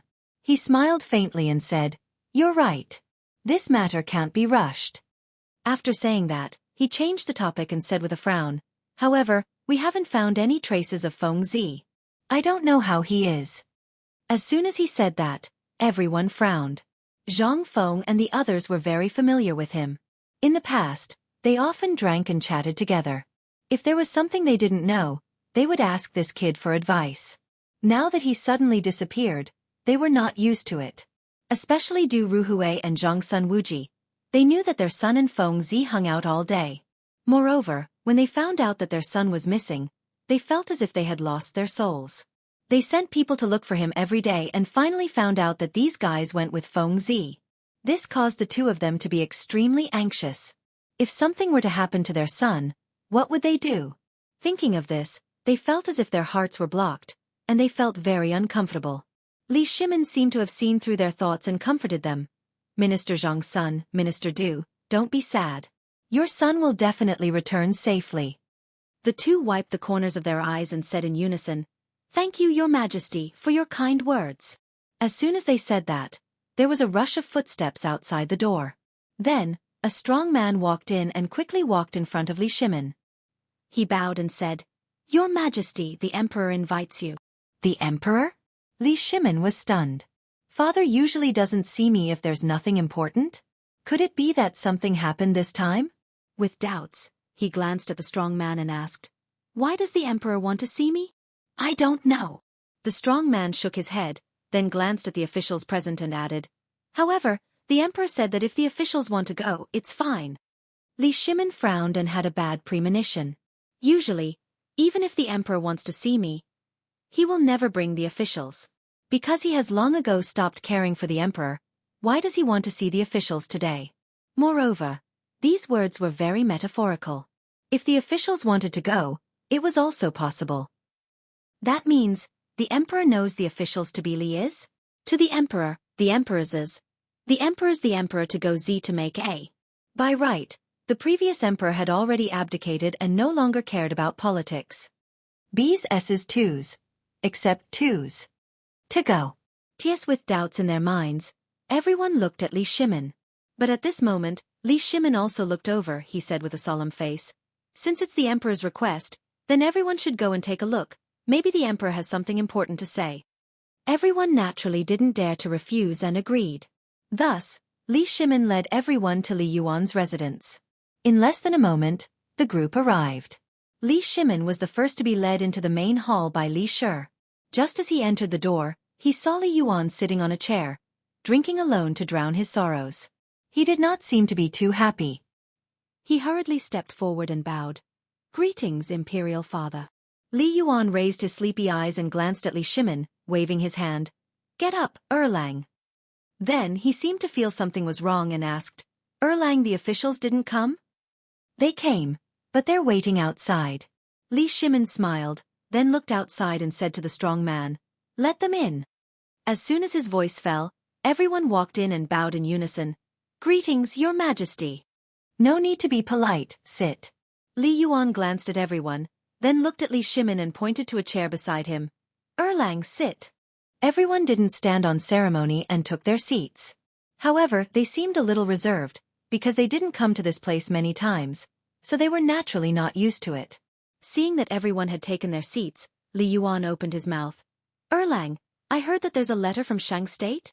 The Emperor's palace was very big, but the news was very fast. This kind of news from outside the palace, those in power were often the first to know. Although he didn't have any real power now, he still had his trusted aides, so this wasn't a big deal. Obviously, Li Shimin also knew a little, but he didn't expect Father Emperor to care about Xianxia State. This was the border, logically speaking, only the Emperor could ask about it. What did Father Emperor mean now? Perhaps seeing Li Shimin's slightly changed expression, Li Yuan hurriedly changed his words. Erlang, don't misunderstand, I just want to know about Feng Zi's news. After all, that kid isn't bad, I don't want him to die. Chapter 1902. Hearing this, Li Shimin finally understood. It turned out that his father wanted to inquire about Feng Zi, so he didn't care too much. Thus he said, "Father, there is indeed a letter from Xianxia, but," halfway through he sighed and seemed a little annoyed, "it's just that Feng Zi hasn't been brought back yet." "What?" Li Yuan exclaimed and threw the wine cup in his hand. He glanced at the officials and said angrily, "There are so many people in the imperial court, but they can't even bring Feng Zi back?" He couldn't believe it. Even if Feng Zi could go up to heaven, he should have come down, right? It had been almost 3 days, and there was still no news at all? How could this not make him angry? If Feng Zi didn't come back, who would research new things for him in the future? Who would play with him? Thinking of this, he couldn't restrain his anger and glared at the officials. The officials seemed to be afraid of being glared at. They all shrank their heads and didn't dare to speak. Because they didn't know how to speak. Looking for people wasn't something they should do. Moreover, His Majesty had already handed this matter to someone else. Why was he blaming them now? Now they finally understood why he called them here. It was to vent his anger. However, even if they knew, they didn't dare to say anything. After all, he was the emperor. However, Li Shimin couldn't stand it anymore. As the emperor, how could he watch his officials be scolded? So he quickly said, "Father, don't blame them. After all, they are just civil officials and don't know about these things." After that, he changed the topic and continued, "Although we didn't bring Feng Zi back this time, there is some news about Feng Zi." "News? What news?" Li Yuan turned his head and was instantly interested. "Father, don't be anxious." Li Shimin smiled faintly and then looked at Zhangsun Wuji, who was in a daze, and said, "Minister Zhangsun, you say it." Zhangsun Wuji was still in a daze, but when he heard this, he immediately became energetic. However, he knew that this wasn't a good task. If he didn't say it well, he would definitely be scolded, but he couldn't refuse. He could only step forward and said, "Emperor, just now, Xianxia sent a letter saying that the Turkic camp was attacked by lightning." "What? The Turkic camp was struck by lightning?" Li Yuan opened his eyes wide, a look of disbelief on his face. However, looking at Zhangsun Wuji's expression, it didn't seem like he was lying. Then, he looked at Li Shimin. Li Shimin's face was even more sincere, as if he was telling the truth. This made him a little less confident. Heavenly thunder? Where did the heavenly lightning come from? And attack the Turkic camp? Isn't this a little strange? With doubts in his mind, he looked at Zhangsun Wuji and said coldly, "Speak clearly. What heavenly lightning? What was going on? Is it related to Feng Zi again?" How could Zhangsun Wuji withstand the shock? He hurriedly replied, "Zhang Feng was the one who did the heavenly lightning. He used the heavenly lightning to blast the Turkic camp." "Feng Zi did it?" Li Yuan frowned. The more he listened, the more confused he felt. What was this? If Feng Zi could control the heavenly lightning, wouldn't he be an immortal? Now, he increasingly felt that Zhangsun Wuji was dishonest. "Do you see that I'm old and deliberately deceive me? I don't dare." Zhangsun Wuji hurriedly cupped his hands. Cold sweat had already appeared on his forehead. Although the emperor didn't have real power, his prestige was still there. How could he dare? Therefore he hurriedly said, "Your Majesty, do you remember the incident of the Black Tortoise Gate in Chang'an last time? That was Feng Zi. At first, we always felt that there was a problem. Later, we found out that Feng Zi was going to Xiangzhou to blast the Turkic camp." "Oh!" A trace of surprise flashed in Li Yuan's eyes. He was very clear about the incident of the Black Tortoise Gate in Chang'an. At first, he blamed Erlang blindly. Later, he thought that since the incident had passed, he didn't care anymore. Moreover, he had promised to preside over the worship ceremony. However, he didn't expect that there would be such a thing. It seemed that Feng Zi was really not simple. He drifted all the way from Chang'an to Xiangzhou just to blast the Turkic camp. However, Feng Zi had blasted the Turkic camp. Would the Turkic people let him go? Wasn't this kid sending a sheep to the tiger's mouth? The more he thought about it, the more he felt that something was wrong. He hurriedly looked at Zhangsun Wuji and hurriedly asked, "How is Feng Zi now?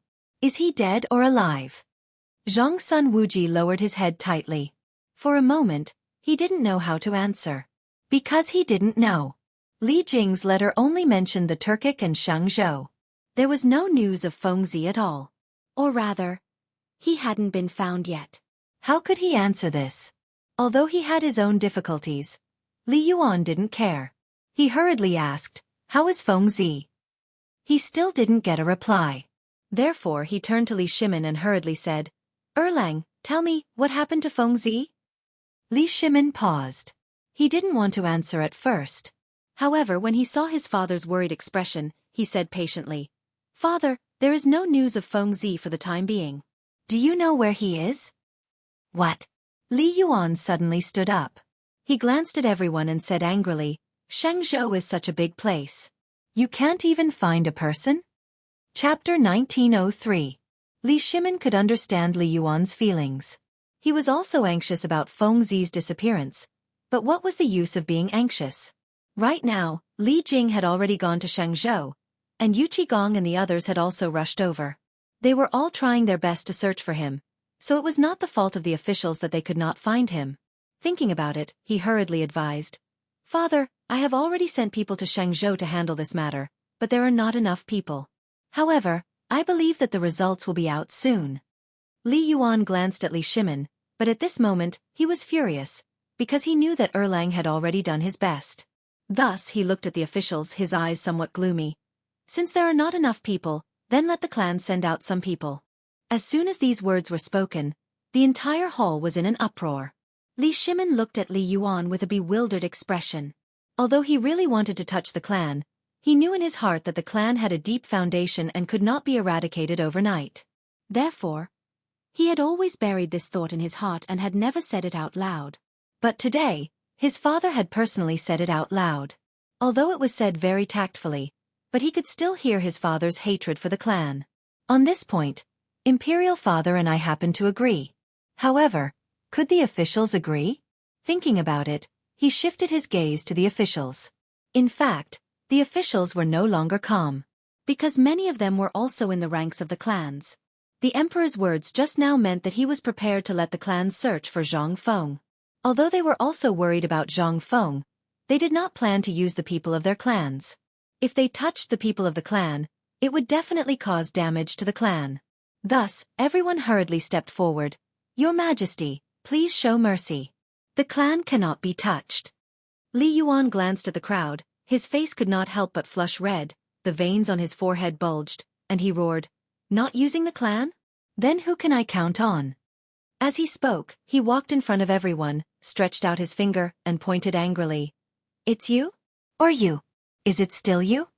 Everyone's faces were filled with astonishment as they retreated. They knew that the emperor was currently in a state of anger and could not be provoked. Li Yuan glanced at everyone and roared again. "Since you can't find Fengzi, then what's the harm in touching the clan?" After saying that, he looked at the door and shouted, "Pass down my decree. Let all the clans send people to find Fengzi immediately. If they can't do it, don't come back." But at this moment, a voice came from behind. "Wait!" Li Yuan turned his head abruptly and saw that the one who spoke was his son, Li Shimin. Li Shimin actually wanted to get rid of the clan as well, but he knew that getting rid of the clan was not something that could be done overnight. Using his father's method was even more impossible, so he stopped him.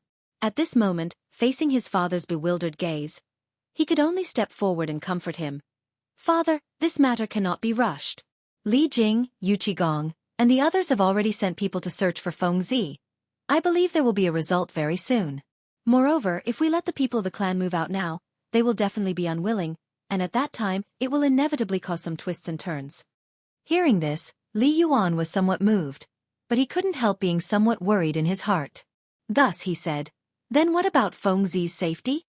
"Father, there's no need to be like this." Li Shimin smiled faintly, trying to ease the awkward situation. "With Li Jing, Yu Qigong, and the others, I believe Fengzi will not be in danger." Of course, he was not confident about all of this. Right now, he only wanted to appease his father. Li Yuan naturally did not know about this, and thought that Erlang really had a way, so he said, "Since that's the case, then listen to Erlang. I won't participate." In fact, ever since he abdicated, he had basically not participated in political affairs. If it wasn't for Fengzi, he wouldn't have summoned the ministers at all. Li Shimin seemed to have put down a huge stone in his heart.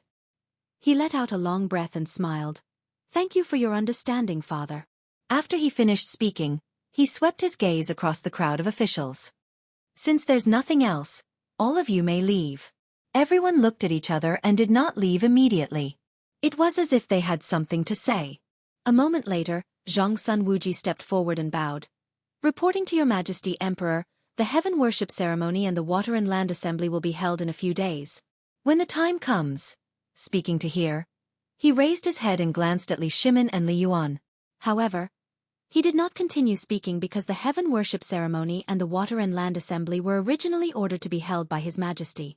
Now that it was a farce, whether or not to hold it would depend on His Majesty.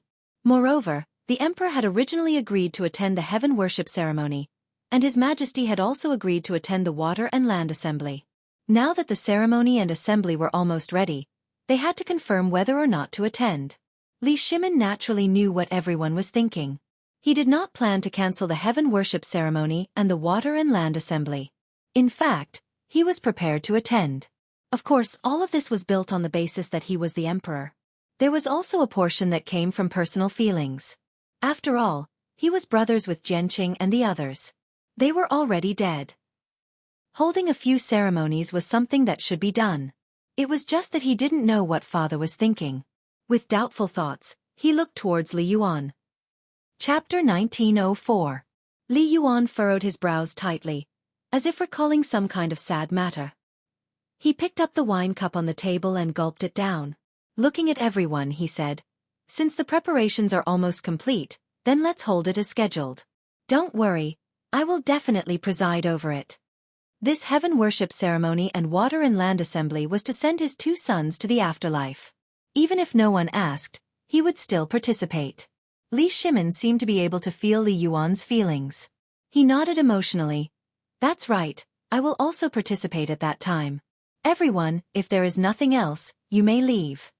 When his voice fell, the officials finally put down the boulder in their hearts. They all cupped their hands and left. Only Li Shimin and Li Yuan remained in the palace. Li Yuan picked up the wine cup and took a sip.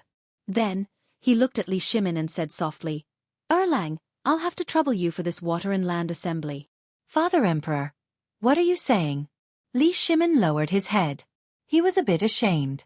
His two brothers died because of him. This matter was naturally nothing. This is what I should do. Li Yuan nodded and did not say anything, because he could also see that Erlang was a bit sad in his heart. He picked up the wine cup and personally poured a cup of wine. He handed it to Li Shimin. "Come, drink with me." Just as his voice fell, there was a rush of footsteps outside the door. Immediately after, a strong man walked in. Li Shimin remembered this strong man. He was the eunuch of the imperial study. But why was he in such a hurry to come to the emperor's palace? Could it be that something had happened? Even if there was something important, he could not be in such a hurry. What if he disturbed the emperor? Thus, he pretended to be angry and said, "You eunuch, why are you in such a hurry? What if you disturb the emperor?" He said this mainly to give Li Yuan a good impression. After all, they were father and son. He had to show a considerate appearance. Secondly, it was a hint to this eunuch. If it wasn't something important, then don't say it and go back to the imperial study. And this strong man thought that His Majesty was angry. His legs immediately went soft and he prostrated on the ground. "Your Majesty, please spare my life." Li Yuan did not seem to care about all of this. Instead, he looked at Li Shimin and waved his hand indifferently. "Since there's something important, you can go back and talk about it." When Li Shimin heard this, he couldn't do it. If he went back, wouldn't it mean that he was going behind his father's back? Thus, he looked at the strong man and said, "If you have something to say it quickly." The strong man was quick-witted. Seeing that His Majesty had spoken, he hurriedly said, "Just now, Lu Guogong sent a letter." "His Majesty, please read it." After that, he quickly took out a letter from his sleeve and handed it to Li Shimin. Li Shimin took the letter and hurriedly opened it because he knew that Chang Yaojin was also looking for Feng Zi. Now that the letter was sent, there must be some clues. Sure enough, as soon as he opened it, lines of clues about Zhang Feng appeared in front of him. "Your Majesty, I was looking for Zhang Feng's traces. When I reached Xiangzhou, I lost the clues, but later I found some traces. At present, I know that Zhang Feng is floating towards the grassland. Seeing this, Li Shimin frowned. Feng Zi is floating towards the grassland? The grassland is the Turks' residence. Now that the Tang dynasty and the Turks are in a war, isn't going to die? What is this Feng Zi thinking? Li Yuan seemed to see Li Shimin's worry and asked curiously, Erlang, what happened? Li Shimin did not answer, but handed the letter to Li Yuan. Li Yuan was puzzled, but he still took the letter and read it carefully. However, after reading half of it, he was not good. Feng Zi is going to the grassland? What's going on? Why does he want to go to the grassland? Doesn't he know that the Tang dynasty and the Turks are like fire and water? Isn't going to die now?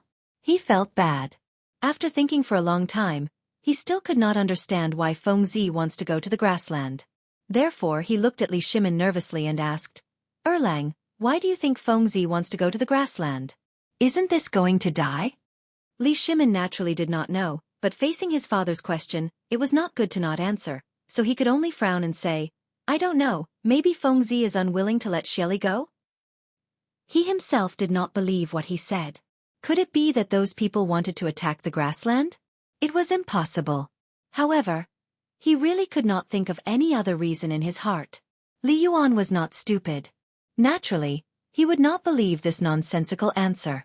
Shooting a glance at Li Shimin, he stood up and paced in the hall. After a long while, he finally stopped and looked at Li Shimin with a solemn expression. Erlang, I think there must be something fishy about this. You immediately write a letter and order people to speed up and track Feng Zi. Otherwise, once we reach the grassland, it will be difficult for the King of Hell to save us. Li Shimin nodded. He also understood the seriousness of this. Although he still did not know why Feng Zi wants to go to the grassland, he must stop him. Otherwise, if something happens, there will be no chance to regret it. Therefore, he waved his hand to signal Xiao Gizi beside him to prepare a pen and paper. Soon he wrote 2 letters. One was for Chang Yaojin, and the other was for Li Jing. Now that the two were not together, the letters must be written separately. Chapter 1905. After he finished writing, he glanced outside the door and waved his hand. Someone, quickly send this letter to Xiangzhou. Just as he finished speaking, a strong man walked in and took away the letters. Seeing this, Li Yuan's frown slowly relaxed. He looked at Li Shimin and asked worriedly, Erlang, do you think Li Jing, Cheng Yaojin, and the others can successfully bring Feng Zi back? Why do I feel uneasy? Don't worry, father. Li Shimin narrowed his eyes and didn't look too good. However, when he thought of his father beside him, he tried his best to put on a smile. You know the abilities of Li Jing, Chang Yaojin, and Yu Qigong. It shouldn't be a problem to bring Feng Zi back. Li Yuan nodded. The 3 of them were indeed fierce generals. Each of them could guard an area. It shouldn't be a problem. He thought too much. After some thought he said, Erlang is right. It shouldn't be a problem. After he finished speaking, he picked up the wine cup again. However, his slightly trembling right hand betrayed his nervousness. At the same time, White Deer College. A man in plain clothes shuttled through the mountain roads. He looked nervous and looked around from time to time, as if he couldn't wait. When he saw the words White Deer College, he seemed to be energized and his steps became lighter. In a short while, he reached the entrance of the college. Just as he was about to enter, he was stopped by a shout. Stop, who are you? Why are you trespassing into the college? The one who spoke was Wan Xian. This time, it was his turn to guard the gate. However, he didn't expect someone to trespass into the college without saying a word. Naturally, he had to stop him. When the man heard someone speak, he looked over and saw a man in the corner. He cupped his hands and walked forward. Greetings, Senior. I am Bai Ping, a distant relative of Mr. Bo Shi. I'm here to look for Mr. Bo Shi. Looking for Mr. Bo Shi? Wan Xian frowned and circled Bai Ping. What proof do you have? Yu Shinan was too famous, and many people came to look for him every day. Therefore, he needed a certificate to prove the identity of the visitor. Otherwise, he would not be able to receive so many visitors every day. When Bai Ping heard that Wan Xian wanted proof, He didn't hesitate. He quickly took out a jade pendant and handed it to Wan Xian. This is the proof. Wan Xian glanced at the jade pendant and saw a large U character engraved on it. Presumably, this was given by Mr. Bo Shi, so he didn't suspect anything. He waved his hand and said, "Go in." Thank you, senior. Bai Ping cupped his hands in salute. Then, he turned around and slipped into the academy. He had important news to report. He did not dare to waste any time. As soon as he entered, he heard the sound of people reading. He didn't know why, but the sound of reading seemed to have some kind of attraction, pulling him forward. He quickly walked to the door of the classroom and glanced into the classroom. He saw Yu Shinan teaching on the podium. Yu Shinan seemed to have felt the gaze on him.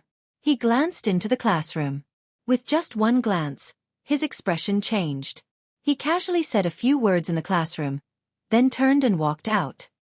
He looked at Bai Ping nervously and asked, "Why are you here?" Did something happen in the palace? That's right, Bai Ping was a trusted aide he had arranged in the palace. Usually, if there was any important news in the palace, he would be sent out. Moreover, as a large family, the Yu clan had to do these things. If the emperor were to make a move against the clan one day, they would be prepared. Also, he had once held a position in the palace, and many people were his disciples and grand-disciples. Needless to say, the news would spread to his ears. Most importantly, he had arranged for people to stay in the palace for Feng Zi's disappearance. As long as Li Erlang received the news, he would immediately send it to White Deer College. Bai Ping was one of them. Facing Yu Shinan's question, Bai Ping did not hesitate and hurriedly said, "Sir, there is news from the palace. They said that there are clues about President Zhang." "How is it?" Yu Shinan hurriedly asked. Bai Ping glanced at the surroundings. Seeing that there was no one around, he carefully said, "President Zhang is floating towards the grasslands." "What?" Yu Shinan exclaimed. He knew that the grasslands were the territory of the Turks. Why would Feng Zi go there? To seek death? This brat was not usually such a brave person. Moreover, even if the few of them went there to seek death, what was the use? After thinking for a long time, he still could not come up with a conclusion. He continued to ask, "What other news is there? When will Feng Zi return? Also, why did he go to the grasslands?" The series of questions made Bai Ping's mind a little confused. Fortunately, his mind was still agile. After thinking for a while, he replied, "There is no news for now. As for when President Zhang will return, His Majesty did not say. However, His Majesty seems to have written a letter to Lu Guogong and the others. As for what he said, I do not know." Yu Shinan frowned. He was clearly dissatisfied with this answer. However, he also knew that it was not easy to obtain such news from the palace. Therefore, he did not fuss too much. Chapter 1906. However, why did Li Erlang give Chang Yaojin a divorce letter? Could it be that he wanted this guy to find a way to bring Feng Zi back? That should be the case. Li Erlang was also worried about Feng Zi, so he wouldn't sit by and do nothing. Thinking of this, he finally felt a little comforted. However, Feng Zi went to the grassland this time, so it was inevitable that she would be in danger. No, he had to find those old guys to discuss countermeasures. Thinking of this, he glanced at Bai Ping, took out a silver ingot from his sleeve, and handed it over. His eyes were cold. "Go back and continue to investigate. If there is any news, immediately inform the old man. Also, today's matter cannot be known to a third person." After saying this, he didn't care about the other party's reaction and turned to walk to the other classroom. Chu Suiliang was teaching in the classroom. When he saw Yu Shinan looking at the door with a gloomy face, he knew that something big had happened. He hurriedly threw down the book in his hand and said to the students, "It's time for self-study." After saying this, he turned and walked out of the door. As he walked, he said to Yu Shinan, "What's wrong? Old guy. This is not a good place to talk. Let's go." Yu Shinan's face was still gloomy. With his hands behind his back, he walked quickly to the other classroom. As he walked, he said to Chu Suiliang, "Let's go separately. Call the other old guys out and gather at Feng Zi's residence in 15 minutes. Hearing this, Chu Suiliang's face changed. He knew that something big had happened. Without hesitation, he walked quickly to the other classrooms. 15 minutes later, in front of Zhang Feng's residence. Yu Shinan glanced at the people in front of him. After confirming that they were all present, he waved his hand and said, "Come in and talk." Although the others didn't know what had happened, they knew from the old guy's face that it was definitely not a small matter. And now, the only one who could be considered a big matter was Feng Zi. Could something have happened to Feng Zi? Everyone looked at each other and their faces were not good. However, they didn't speak immediately. Instead, they went into the room together. In the room, Yu Shinan sat on a chair and glanced at everyone. "I think you all have guessed that something happened to Feng Zi." "What? What happened? What happened to him?" Everyone abruptly stood up from their chairs and looked at Yu Shinan with a look of bewilderment. To them, Feng Zi was their disciple. Now that their disciple was in trouble, how could they, as his teacher, accept this? Especially the old Xiaozi. He regarded Zhang Feng as his disciple and son. Among these people, he couldn't guarantee that he was the one who treated Feng Zi the best, but he could guarantee that he had the deepest feelings for Feng Zi. Now something had happened to Feng Zi? What was he going to do in the future? Yu Shinan could tell what was on everyone's mind. He waved his hand and gestured for everyone to take a seat. Then he said, "Just now, news came from the palace that Feng Zi is floating towards the grasslands." Grasslands? Everyone exclaimed in surprise. At the same time, they were also somewhat astonished. The first thing they thought of was why Feng Zi wanted to go to the grassland. Then, he thought about how dangerous the grasslands were. Wouldn't he be courting death if he went there? They couldn't understand Feng Zi's actions. In other words, they didn't understand Feng Zi's thoughts at all. However, they were truly worried about Feng Zi. Therefore, the old scholar spoke first. Why did Feng Zi go to the grassland? Why did he go there?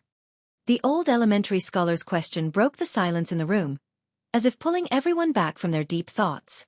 All of a sudden, everyone's eyes were focused on Yu Shinan. Yu Shinan frowned. He didn't know the answer to these questions and didn't know how to answer them. However, looking at everyone's anxious eyes, he still said, "Old man doesn't know either." Hearing this, everyone's eyes flashed with a trace of loneliness. Seeing this, Yu Shinan continued. "However, news came from the palace that His Majesty had already sent letters to Cheng Yaojin and Li Jing. As for the contents of the letters, we don't know." Letters? Everyone looked at each other, as if a glimmer of hope had been ignited. Because they all knew that Li Erlang had always regarded Feng Zi as a brother. Now that he had sent a letter, it must be to save Feng Zi. Thinking of this, Chu Suiliang glanced at everyone and said seriously, "Since His Majesty sent a letter, it must be to save Feng Zi." "That's right." Xueji nodded and stroked his sparse beard. A trace of worry flashed across his eyes. "However, we can't place all our hopes on the imperial court. What if there are people with bad intentions? Therefore, we have to think of a way to save Feng Zi as soon as possible." Hearing this, everyone nodded subconsciously. What he said made sense. Although the imperial court had a powerful army, they were only following orders. It was inevitable that some of them would slack off. This would be a great threat to Feng Zi's life. Therefore, Yu Shinan said, "Old man had the same idea. He asked you to come here to discuss how to save Feng Zi. Now that no one has any objections, how about we send our men to Xianghu?" Chapter 1907. The old man still has a lot of servants in his family. They're willing to send a team. The one who spoke was Chu Suiliang. He used to be in power and had a lot of disciples under him. With his current family business, it was enough to send a team. The old man will also send a team. Xueji was excited. As a member of a clan, his family was also rich. Yu Shinan was delighted to see that everyone was enthusiastically signing up. He cupped his hands and said, "Then the old man will thank everyone on behalf of Feng Zi." Hearing this, everyone was unhappy. Feng Zi was their disciple after all. Why should he be thanked? Thus, Xueji said, "What are you talking about, Mr. Yu? Are we not Feng Zi's teachers?" Hearing this, Yu Shinan blushed. He lowered his head and inadvertently glanced at the worried old scholar. Curious, he asked, "Brother Zihuai, what's wrong?" The old scholar shook his head, seemingly ashamed. Everyone can send a team, but the old man. At this point, everyone came to a sudden realization. It turned out that the old scholar was worried because he couldn't send a team. In fact, no one blamed him for this. Because everyone knew the old scholar's situation. How could he send a lone person? Thus, Xueji patted the old scholar's shoulder and comforted him. It's okay, brother Zihuai. Fengzi knows your intentions. Then he turned to everyone. Since there's nothing else, everyone can go and prepare. After all, the more time we have, the safer Fengzi will be. Everyone nodded, flicked their sleeves, and left the room. The old scholar was the only one left in the room. In fact, he also wanted to send a team to help find Fengzi, but his situation didn't allow it. Moreover, Fengzi still had a family in Chong, and that he had to take care of. Family? It seemed that he hadn't seen the two girls in a long time. He wondered how they were doing. Well, he could take this opportunity to see the two girls and tell them about Fengzi. Thinking of this, he flicked his sleeves and turned to walk towards the door. He didn't know why, but when he thought of returning to the Zhang mansion, he felt lighter. He arrived at the gate of the academy in a moment. The academy would usually prepare some sedan chairs for these old men. Therefore, the old Xiaotsai sat on the palanquin and wobbled towards Zhang mansion. At this moment, the entire Zhang mansion was busy. Ever since the two mistresses returned, the servants who made the cotton-padded clothes seemed to be more energetic than usual, and the output was also high. I wonder if these guys are trying to please the two mistresses? Or was he trying to please the two mistresses? Zhang Yuyao and Jingshu also enjoyed watching everything in front of them. Anyway, there was no harm in increasing the production. Right at this moment, a servant hurriedly ran in. Ladies, Master Zihuai is here. The old Xiaotsai had been to the Zhang mansion before, so everyone in the Zhang mansion knew this amiable old man. At the same time, they also knew that this old man was the master of their master, so they didn't dare to neglect him. Zhang Yuyao was the same, because strictly speaking, the old Xiaotsai was the middleman between her and Prince Zhang. Therefore, she hurriedly lifted her skirt and walked towards the door as she said, "Come, let's go and welcome the old master." Now that Prince Zhang wasn't here, as Prince Zhang's fiancé, she naturally had to fulfill the duties of a disciple. Jingshu also understood this and hurriedly followed. Just as they reached the door, they saw the old Xiaotsai getting off the palanquin. The two girls hurriedly went up and bowed. "Hello, master." The old Xiaotsai nodded and replied with a smile, "Yes, let's talk inside." After that, he raised his head and walked into the mansion with the two girls following behind. When they reached the front yard, the old Xiaotsai was attracted by the cotton-padded clothes in front of him. It wasn't that he hadn't seen it before, but it was precisely because he had seen it that he was surprised. When he saw it before, each servant could only make 1 or 2 cotton-padded clothes, but now, almost all the servants were making 4 or 5 cotton-padded clothes, and their hands were constantly threading the needles as if they didn't feel tired at all. Therefore, the old Xiaotsai looked at the two girls curiously. "How is the production of cotton-padded clothes now?" Zhang Yuyao stepped forward and smiled. "The production is almost twice as high as before. Maybe even 1.5 times. So good." The old Xiaotsai widened his eyes and looked at the cotton-padded clothes on the floor in disbelief. "I really didn't expect that the production of cotton-padded clothes would increase so much without Fengzi here." After that, he seemed to have thought of something and turned to the two girls. "Come to the hall. The old man has something important to tell you." The two girls looked at each other, faintly ominous. Because there weren't many things that could make the master nervous, and one of them was Prince Zhang. Prince Zhang hadn't returned yet. Could it be about Prince Zhang? Thinking of this, Zhang Yuyao lifted the hem of her dress and quickly followed. Jingshu was more rational. She glanced at the servant and ordered, "Immediately pour 3 cups of good tea to the hall, and then make sure no one is allowed to approach the hall." Chapter 1908. With that, she hurried to catch up. In the hall, the old scholar paced back and forth with his hands behind his back, thinking about what to say to the two girls. At this moment, the two girls walked into the hall. Zhang Yuyao stepped forward and asked with concern, "Sir, do you have any news about Prince Zhang?" The old scholar looked at the two girls meaningfully and nodded. "Yes, there is news about Fengzi, but," at this point his eyes flashed with worry. "But Fengzi is not in a good situation now. I heard that he is floating towards the grassland." "What?" Zhang Yuyao exclaimed in disbelief. As a girl, although she did not know much about national affairs, she knew that the grassland was the hinterland of the Turks. If Prince Zhang went there, would he still be alive? What if something happened to Prince Zhang? What would she do? Thinking of this, she could not help but feel sad. Jianghu, on the other hand, was different. She was usually more knowledgeable and had a broader vision. The first thing that came to her mind was why Prince Xiang went to the grassland. That was the territory of the Turks. Going there was no doubt that he would die. Prince Xiang would not be so stupid to do such a brainless thing. Therefore, she began to guess in her heart. The old scholar saw that the two girls did not speak and thought that they were too sad. He quickly comforted them. Girls, don't be sad. Although Feng Zi is floating towards the grassland, he is not in danger for the time being. Really? Zhang Yuyao suddenly raised her head and looked at the old scholar expectantly. Jingshu was also awakened by the conversation between the two. She quickly looked at the old scholar and asked hopefully, "Sir, what is going on?" She had a feeling that there was something behind this. Prince Zhang had no reason to go to the grassland, but she could not figure out why. Now, she could only ask for help from her teacher. The old Xiaotsai didn't beat around the bush. He looked at the two women and said seriously, "That's right. There's news from the palace that Chang Yaojin and Li Jing have gone to rescue Fengzi. The emperor has also given the order to rescue Fengzi. The old men on the mountain have also volunteered to send their servants to look for Fengzi. So you don't have to worry." Hearing this, the two women's hearts finally calmed down. If His Majesty gave the order, Prince Zhang shouldn't be in any danger. After all, the emperor was the most powerful person in the world. If he couldn't save her, then who could? There were also those gentlemen on the mountain. Basically, all of them were highly respected people. If they were willing to help, Prince Zhang wouldn't be in any danger, right? Thinking of this, Zhang Yuyao finally revealed a smile. "Thank you, sir, for your hard work for Prince Zhang this time. We sisters would like to salute you on behalf of Prince Zhang."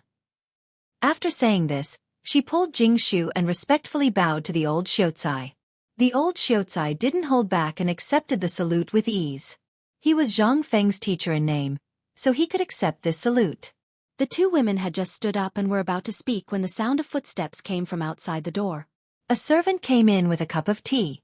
Zhang Yuyao looked at Jingshu and instantly understood. This must have been arranged by Jingshu. She couldn't help but praise Jingshu in her heart. Then she looked at the old Xiaotsai and realized that after talking for so long, they still hadn't invited him to take a seat. With a guilty expression she said, "Sir, please take a seat. We sisters have been rude. You've been here for so long and we still haven't invited you to take a seat." After saying this, she personally picked up a cup of tea and handed it to the old Xiaotsai. She bowed and said, "Sir, please have some tea." The old Xiaotsai naturally didn't care about such details. Those who could come to Zhang Mansion were naturally family. So he casually found a seat and sat down. He smiled and said, "You're welcome. We're all family." Jingshu nodded and said with a smile, "Sir, you're right." Then the two women didn't stand on ceremony.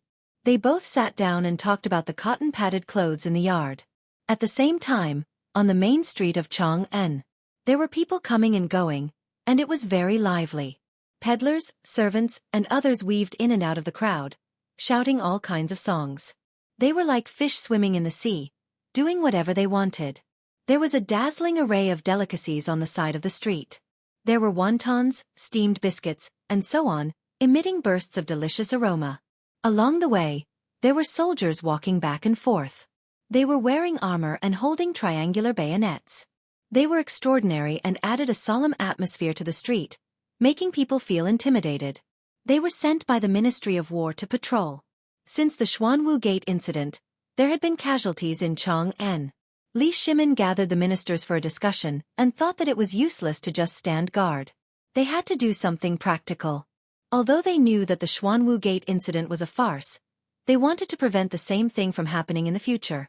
Li Shimin ordered that 12 teams of soldiers would be arranged to patrol Chang'an City every day.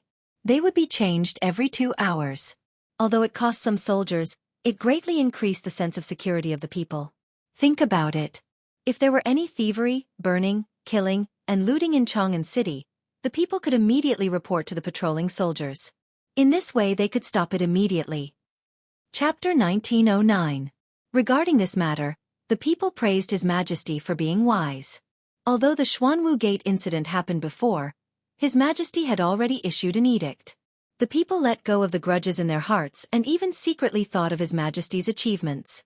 His Majesty did some wrong things, but there was nothing to say about the people. He could always be called an emperor who loved the people like his own children.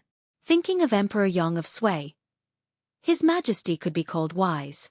There was also the dethroned Crown Prince Li Jianqing. Even if this guy ascended the throne, he might not do as well as His Majesty. Therefore, the people were still happy to support Li Shimin. Of course, the shoulder-bearer Hu Zi also thought so. At that time, he went to see the edict with his own eyes. His Majesty said it so sincerely, it was obvious that he was sincerely remorseful. Since His Majesty was sincerely remorseful, it meant that he was a wise emperor. Since he was a wise emperor, it meant that his future days would be better. Thinking of this, his footsteps unconsciously became lighter. The corner of his mouth raised and he shouted, "Steamed buns, good steamed buns, 1 copper coin each." At this moment, a group of soldiers walked over. Hu Zi was delighted and hurriedly went up to them. "Sir, how about a few steamed buns?" The leading soldier stopped and looked at the white steamed buns in front of him. He couldn't help but swallow his saliva and wanted to take it.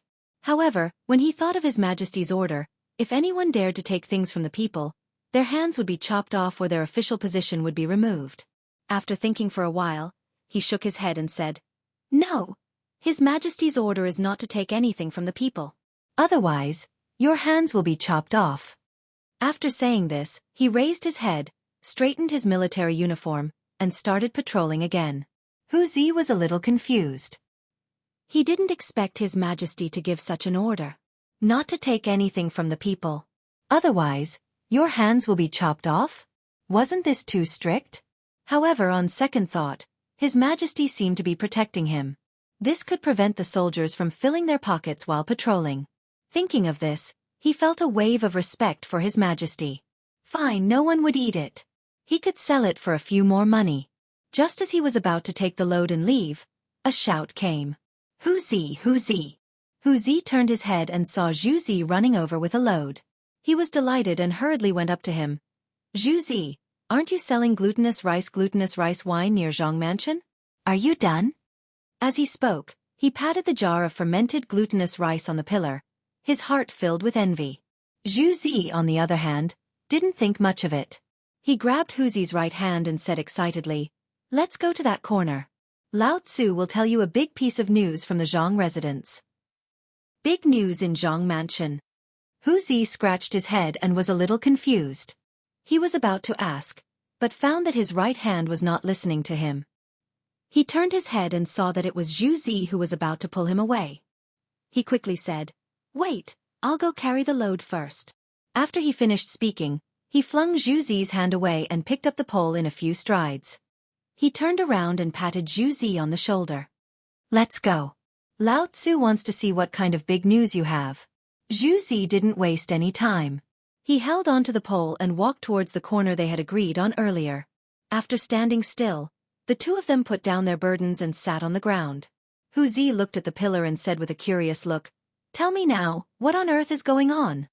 "Let me tell you." Zhu Zi smiled and turned his head to look around. Seeing that there was no one around, he looked at Hu Zi.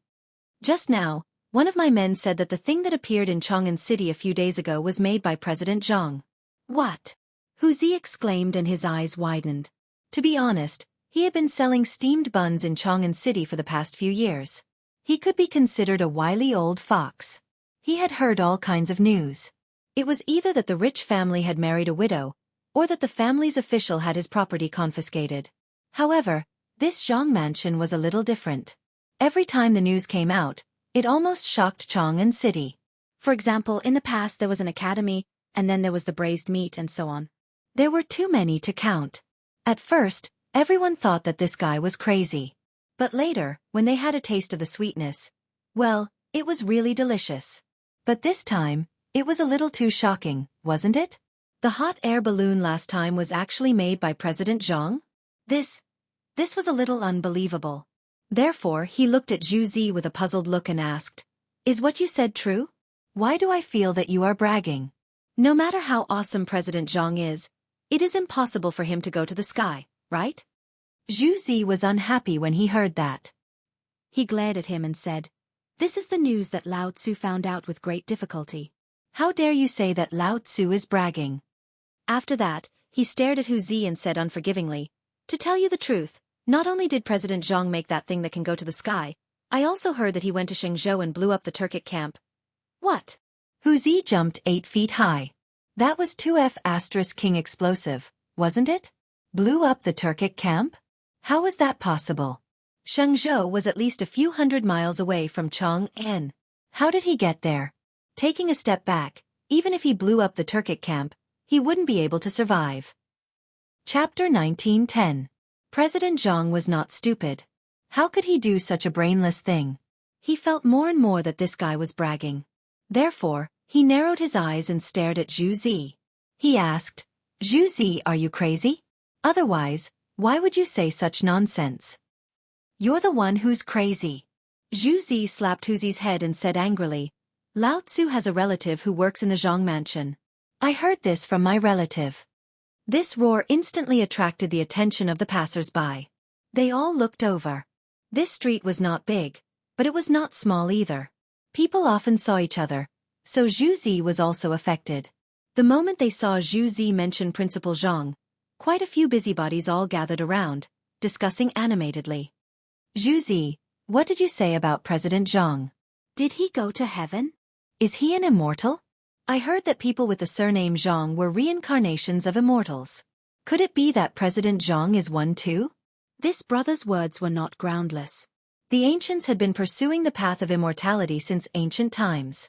Even ordinary people could not avoid it. Especially during the Sui, Tang, and Northern Song dynasties, due to the respect of the ruling class, Taoism was extremely prosperous and had a great influence on society. Taoism's philosophy, life-preserving techniques, spells, and regulations were also more perfect. As for why Zhang Feng was an immortal, this was the speculation of the common people. The source was the founder of Taoism, Zhang Daoling. Thinking about it, both of them had the same surname. Now that Zhang Feng had made such a divine object, the crowd could not understand for a while. Naturally, they connected all of this to Zhang Feng. They thought that this Zhang Feng might be the successor of Taoism, or even an immortal on earth. Of course, all of this was just the crowd's speculation and could not be confirmed. Zhu Zi saw that the crowd was getting more and more mysterious, and he could not help but feel satisfied. He glanced at Hu Zi from time to time, as if to say, "Look, even if you don't believe in Lao Tzu, there are plenty of people who do." Therefore he scanned the crowd and continued, "I don't know if President Zhang is a god, but..." At this point he paused for a moment, as if he was deliberately whetting everyone's appetite. Looking at everyone's impatient look, his vanity seemed to have been greatly satisfied, and then he slowly said, "However, I heard that President Zhang not only went to Xianxia to bomb the Turkic camp, but also personally went down to remove one of Shelley's big legs." Everyone's eyes widened. It was as if their breathing had stopped at this moment. At first, they had come with the mentality of watching a good show. After all, everyone was curious about the unknown. However, the more he heard, the more he felt that something was amiss. Motherfucker! Not only did President Zhang blow up the Turkic camp, she even personally charged into the Turkic camp and removed one of Shelley's legs? Initially, when they heard this, they still had a trace of doubt in their hearts. Although many of them had never met Zhang Feng, they had heard of him before. How could they have charged into the Turkic camp? However, looking at Zhu Zi's expression, they didn't think it was fake. In addition, this guy's usual behavior made it even more impossible. Therefore, everyone tacitly agreed in their hearts. Then they thought again. Who was Shelley? He was a hungry wolf on the grassland. Although he ascended the throne smoothly, which of the generals who could unify the grassland was not a fierce general who could fight against 100 people alone? Could President Zhang charge into the Turkic camp? Unless this guy was really a god on earth? Actually, it was really possible. President Zhang had done so many things that humans couldn't do in the past. She might really be the reincarnation of a god. For a moment, everyone was skeptical. They believed that Zhang Feng was a god, but they didn't believe it. They believed it because this guy had done a lot of things that humans couldn't do. They didn't believe it because no one had really seen a god and only heard some legends. Now that this rumor suddenly appeared, no one could accept it. For a moment, complicated emotions intertwined in everyone's mind. They racked their brains but still couldn't get an answer. Finally, A teenager couldn't help but speak. He frowned and said, Zhu Zi, where did you hear this news from? Is it true? Don't make a fool of yourself. What he said was true. The streets of Jianghu were crowded. No matter who knew this explosive news, in less than 2 hours, no, in the time it took to burn a stick of incense, the whole Jianghu city would be abuzz. When Zhu Zi heard this, he was a little annoyed. Lao Tzu had talked for a long time, and you still have doubts. He stood up and glared at everyone. Does Lao Tzu look like a liar? To tell you the truth, I have a relative who works in the Zhang mansion.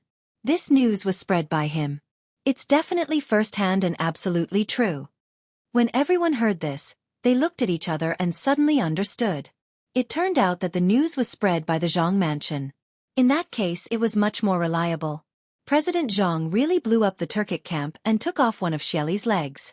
If this was true, those Turkic bastards wouldn't dare to come to the Tang dynasty for a few years. This was great news for the Tang dynasty. Chapter 1911. President Jiang had become a hero of the Tang dynasty. In an instant, Zhang Feng's image in the hearts of the crowd grew.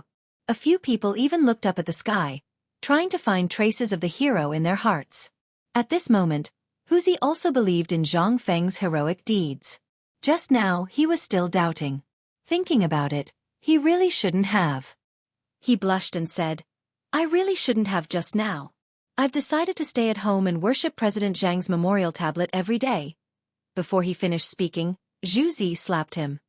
Memorial tablets are for the dead. If you really respect President Zhang, then set up a deity tablet for President Zhang. Zhu Zi's words were originally unintentional, but it attracted a fierce reaction from the crowd. That's right.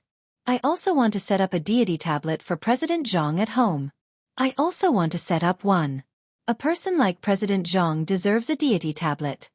Everyone raised their right hands and clenched their fists. The crowd was excited. They were all from Guangzhou, and the people of Guangzhou had always had a kind of belief that country first, home second. This kind of concept of sacrificing oneself for the country was incomprehensible to ordinary people. This was also the reason why Li Shimin had been recruiting soldiers in Guangzhou.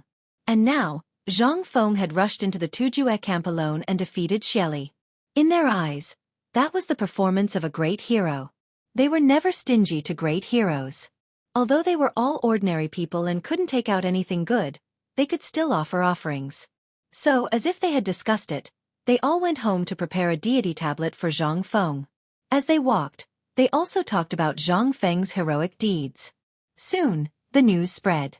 However, just as it spread, it caused a huge uproar on the streets of Chang'an. Because many people didn't believe that the thing flying in the sky a while ago was Zhang Feng. How could a person go up to the sky? This was simply nonsense. If anyone could go up to the sky, then wouldn't they become immortals?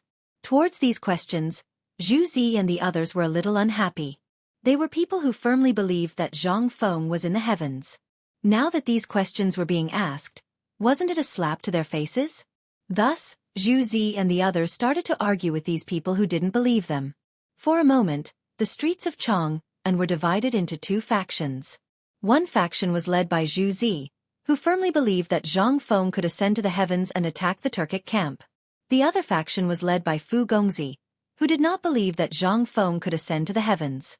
Actually, this was understandable. Many of these rich young masters didn't like Zhang Feng. Why do you have so much gold, silver, and treasures? You're also so talented, and you even have 2 beautiful wives. What about me? I don't have anything. When I get home, my father even compares me to you. Naturally, I feel unbalanced. However, Zhu Zi did not care about this. He pulled the crowd and scolded them. Things like President Zhang being able to ascend to the heavens and President Zhang being awesome. In any case, they just said whatever was amazing. The confidence of some of the rich young masters was greatly damaged. Some even couldn't take it and had to raise their hands and surrender. Only then did Zhu Zi give up and continue to promote Zhang Feng's glorious deeds. Zhang Feng, who was thousands of miles away, knew nothing about what was happening on the streets of Chang'an. At this moment, he was lying on the hot air balloon. His eyes were half closed, as if he was not asleep. Gusts of cold wind blew, causing him to shiver. Then, he slowly opened his eyes and glanced down. What appeared in front of him was a yellow color, as if it was rendered by a painter's brush. It was a little blurry. He rubbed his eyes, trying to see everything clearly. Finally, a cold wind blew and took away a lot of yellow. He saw clearly that there was a desert below. Countless sand and gravel were rolling in the wind. He was a little confused and subconsciously asked, "Where is this?" "The desert?" Looking at the terrain in front of him, it should be the desert. However, wasn't he in Xianghu? Why was he in the desert? What the F***ck was going on? He shook his head and tried to remember everything that happened in Xianghu. After a while, the memory emerged bit by bit. It turned out that after blowing up the Turkic camp, a gust of wind blew the hot air balloon away. At that time, because the wind was too strong, the hot air balloon could not be controlled. They could only wait for death. In addition, they had not eaten and were already hungry. They all fell asleep and slept until now. These were nothing. However, they were now in the desert. Once they crossed the desert, they would be in the territory of the Turkic people. Now, the Turkic people hated him to the bone. If he went there, he would die. Thinking of this, Zhang Feng could not sit still. He stood up and roared at Cheng Chumo and the others, "You bunch of reckless dogs, get up quickly. We'll be in the grassland soon." Grassland? Zhang Sun was the first to wake up. He rubbed his eyes and looked at Zhang Feng with a little anger. He joked, "What grassland? Fengzi, are you crazy? Don't disturb me. I dreamed of eating drumsticks." After that, he turned his head and was ready to sleep again. Zhang Feng could not stand it. He went forward and slapped him. He said angrily, "Why are you still sleeping? If you continue sleeping, you'll die. Wake up quickly." Chapter 19:12. After beating up Zhang Sun, he rushed over. It seemed that he was still angry, and he beat up Cheng Chumo and Dugo who were sleeping. "Fengzi, are you crazy?" Cheng Chumo rubbed his sleepy eyes and blurted out. He was already hungry, and he had just eaten braised meat in his sweet dream, but he was woken up by this guy. He was naturally dissatisfied. As for Dugo, he was clearly still sleeping and enjoying. How could he have expected to be woken up? He originally wanted to curse, but when he opened his eyes and saw that it was Zhang Feng, he was a bit scared. He could only timidly ask, "Fengzi, what are you doing? I just saw the entrance to the lovely spring brothel, and I haven't entered yet." Hearing this, Zhang Feng was furious. At this time, these dogs were still thinking about eating, drinking, whoring, and gambling. Thus, he pointed at the sky and angrily glared at everyone. He scolded, "You dogs only know how to eat and drink all day. Who knows where we're floating now? Hurry up and think about how we're going to get back." When these words came out, everyone instantly became spirited. Because they had been sleeping all this time, they really didn't know where they were floating. However, looking at Fengzi's current expression, it seemed very serious. They didn't hesitate and leaned over the railing to check. It didn't matter when they looked, but their legs seemed to not listen to them, and all of them went limp. Where was this? Why was there a patch of yellow everywhere? And there was a sky full of yellow sand? Was the ground also full of sand? They seemed to have never seen this place before. They sat on the hot air balloon, feeling waves of powerlessness coming from their bodies. After a while, Cheng Chumo seemed to have recovered. He looked at Zhang Feng and asked anxiously, "Fengzi, where are we? How did we float here?" When these words came out, Zhang Sun and Du Go also seemed to have calmed down. They nodded in unison. "Fengzi, what's going on?" Looking at everyone's appearance, Zhang Feng wanted to laugh. Weren't they all very tough just now? Why were they scared now? He originally wanted to scare them, but when he saw the situation in front of him, he decided against it. Thus, he said with a serious face, "This should be the desert. In other words, we are only one step away from the grassland." Great desert! Everyone looked at each other in confusion. They didn't know much about the desert, but when they heard that it was only a step away from the grassland, they couldn't help but shiver. One had to know that beyond the desert was the grassland, and the grassland was the hinterland of the Turks. And he had just blown up the Turkic camp.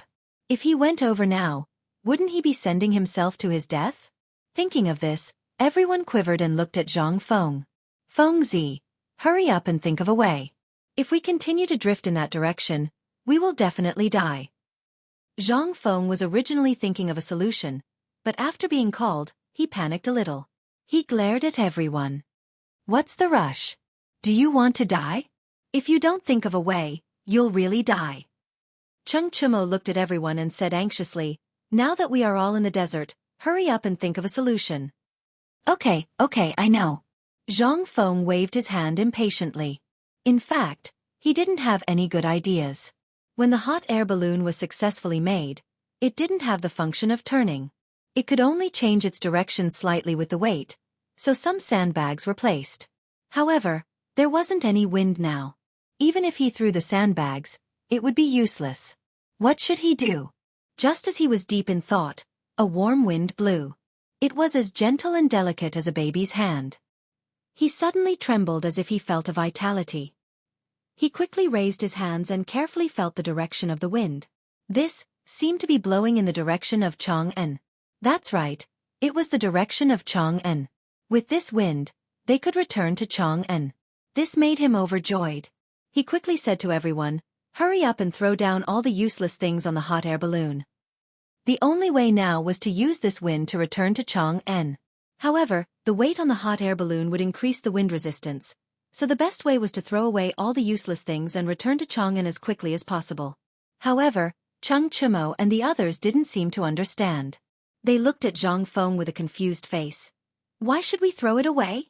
How many steamed buns are there? As he spoke, he walked to the package as if he was going to look for the so-called steamed buns. You dog. Zhang Feng stepped forward and kicked Xianxia. He glared at him and said angrily, the wind is blowing towards Chang'an now. If you don't throw away these useless things, when the wind stops, Lao Tzu will throw you down. Xianxia didn't get angry because Zhang Feng kicked him, because he heard something more important. The wind was blowing towards Chang'an? Didn't that mean he could return to Chang'an? Thinking of this, he quickly called Zhang Sun and the others. You two come quickly. Didn't you hear what Fengzi said? This wind is blowing towards Chang'an. Quickly throw these things down. After that, he didn't care what was in the package and threw it down. Chapter 1913. Zhang Sun Chong and Du Go were not to be outdone. They stepped forward and quickly cleaned up the hot air balloon. All of a sudden, the hot air balloon rose a few meters as the heavy objects were thrown down. At this time, another gust of wind hit.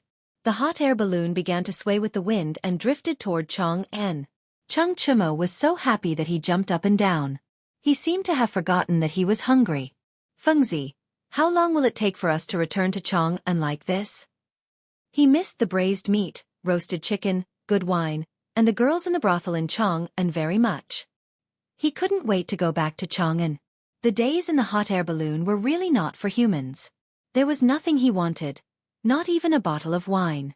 There were only a few men, and they had stayed there for a few more days. If they stayed there for a few more days, he reckoned that he would be driven crazy. He was not the only one who had this thought. Du Go and Zhang Sun Chong also had this thought. Especially Zhang Sun Chong.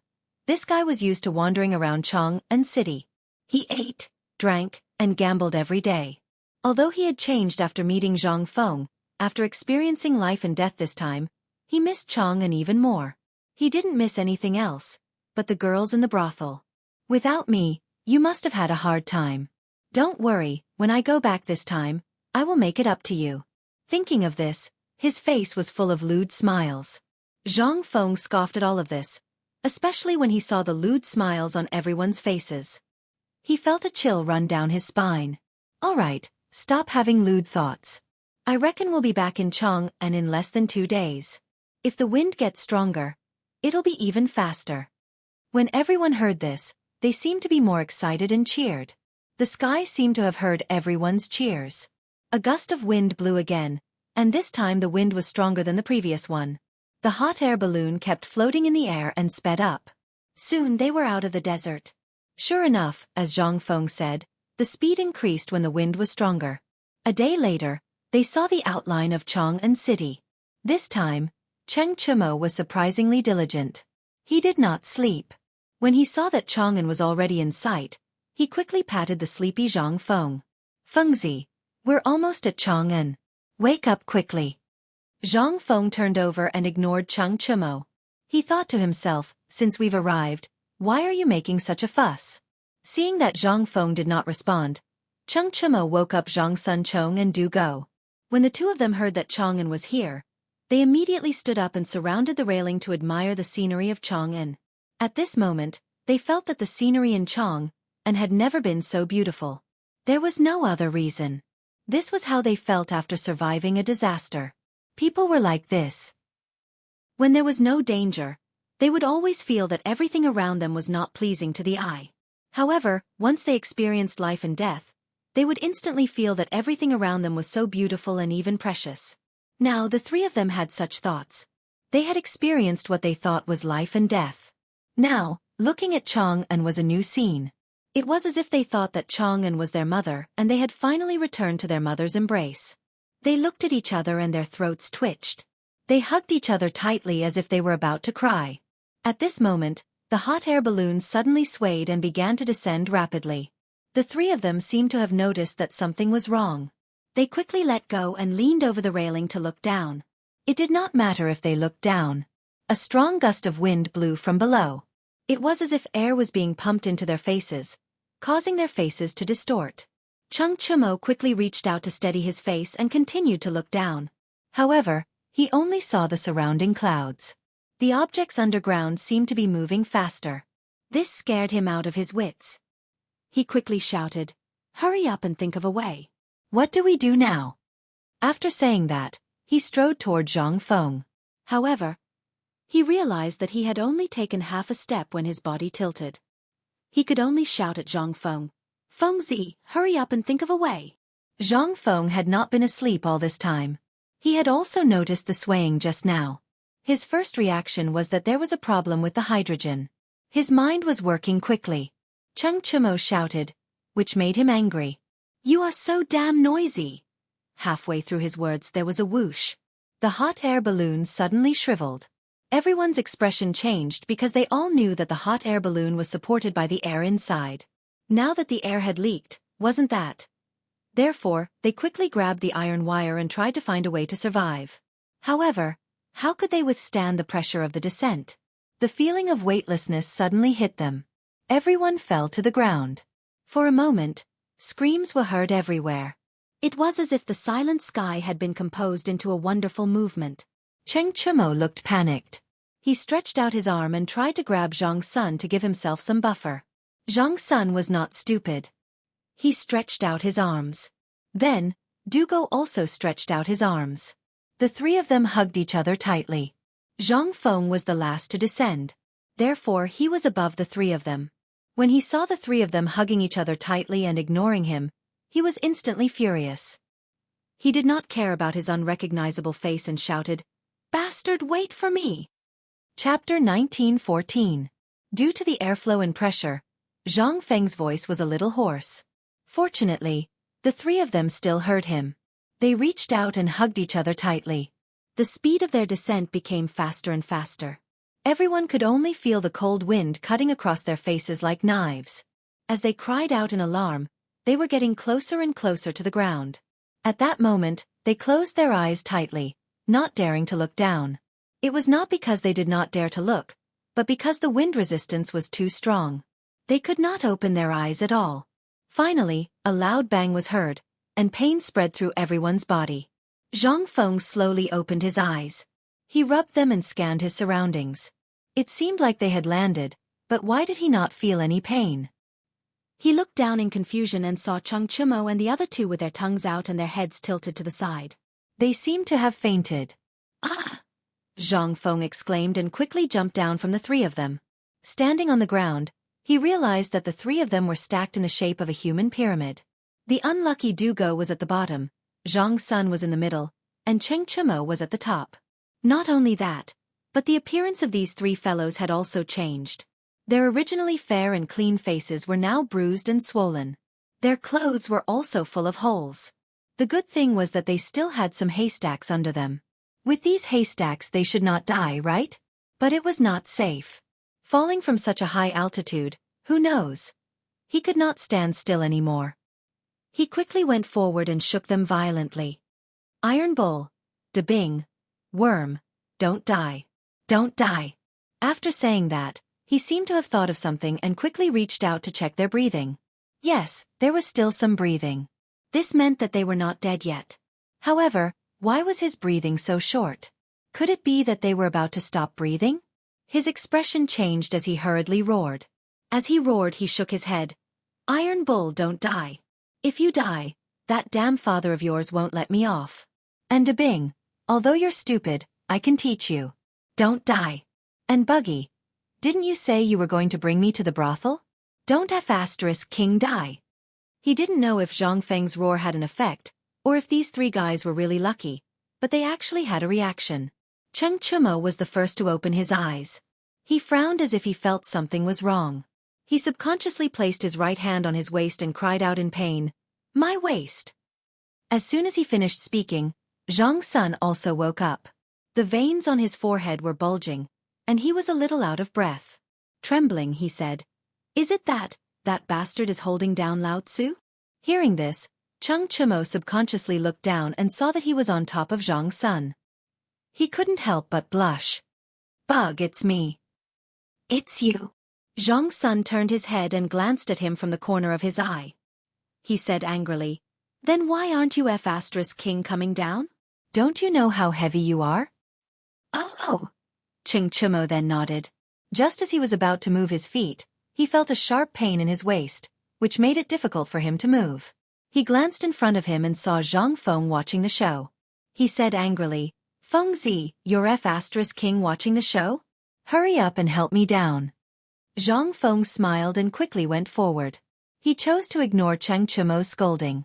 After all, this guy was his human punching bag just now.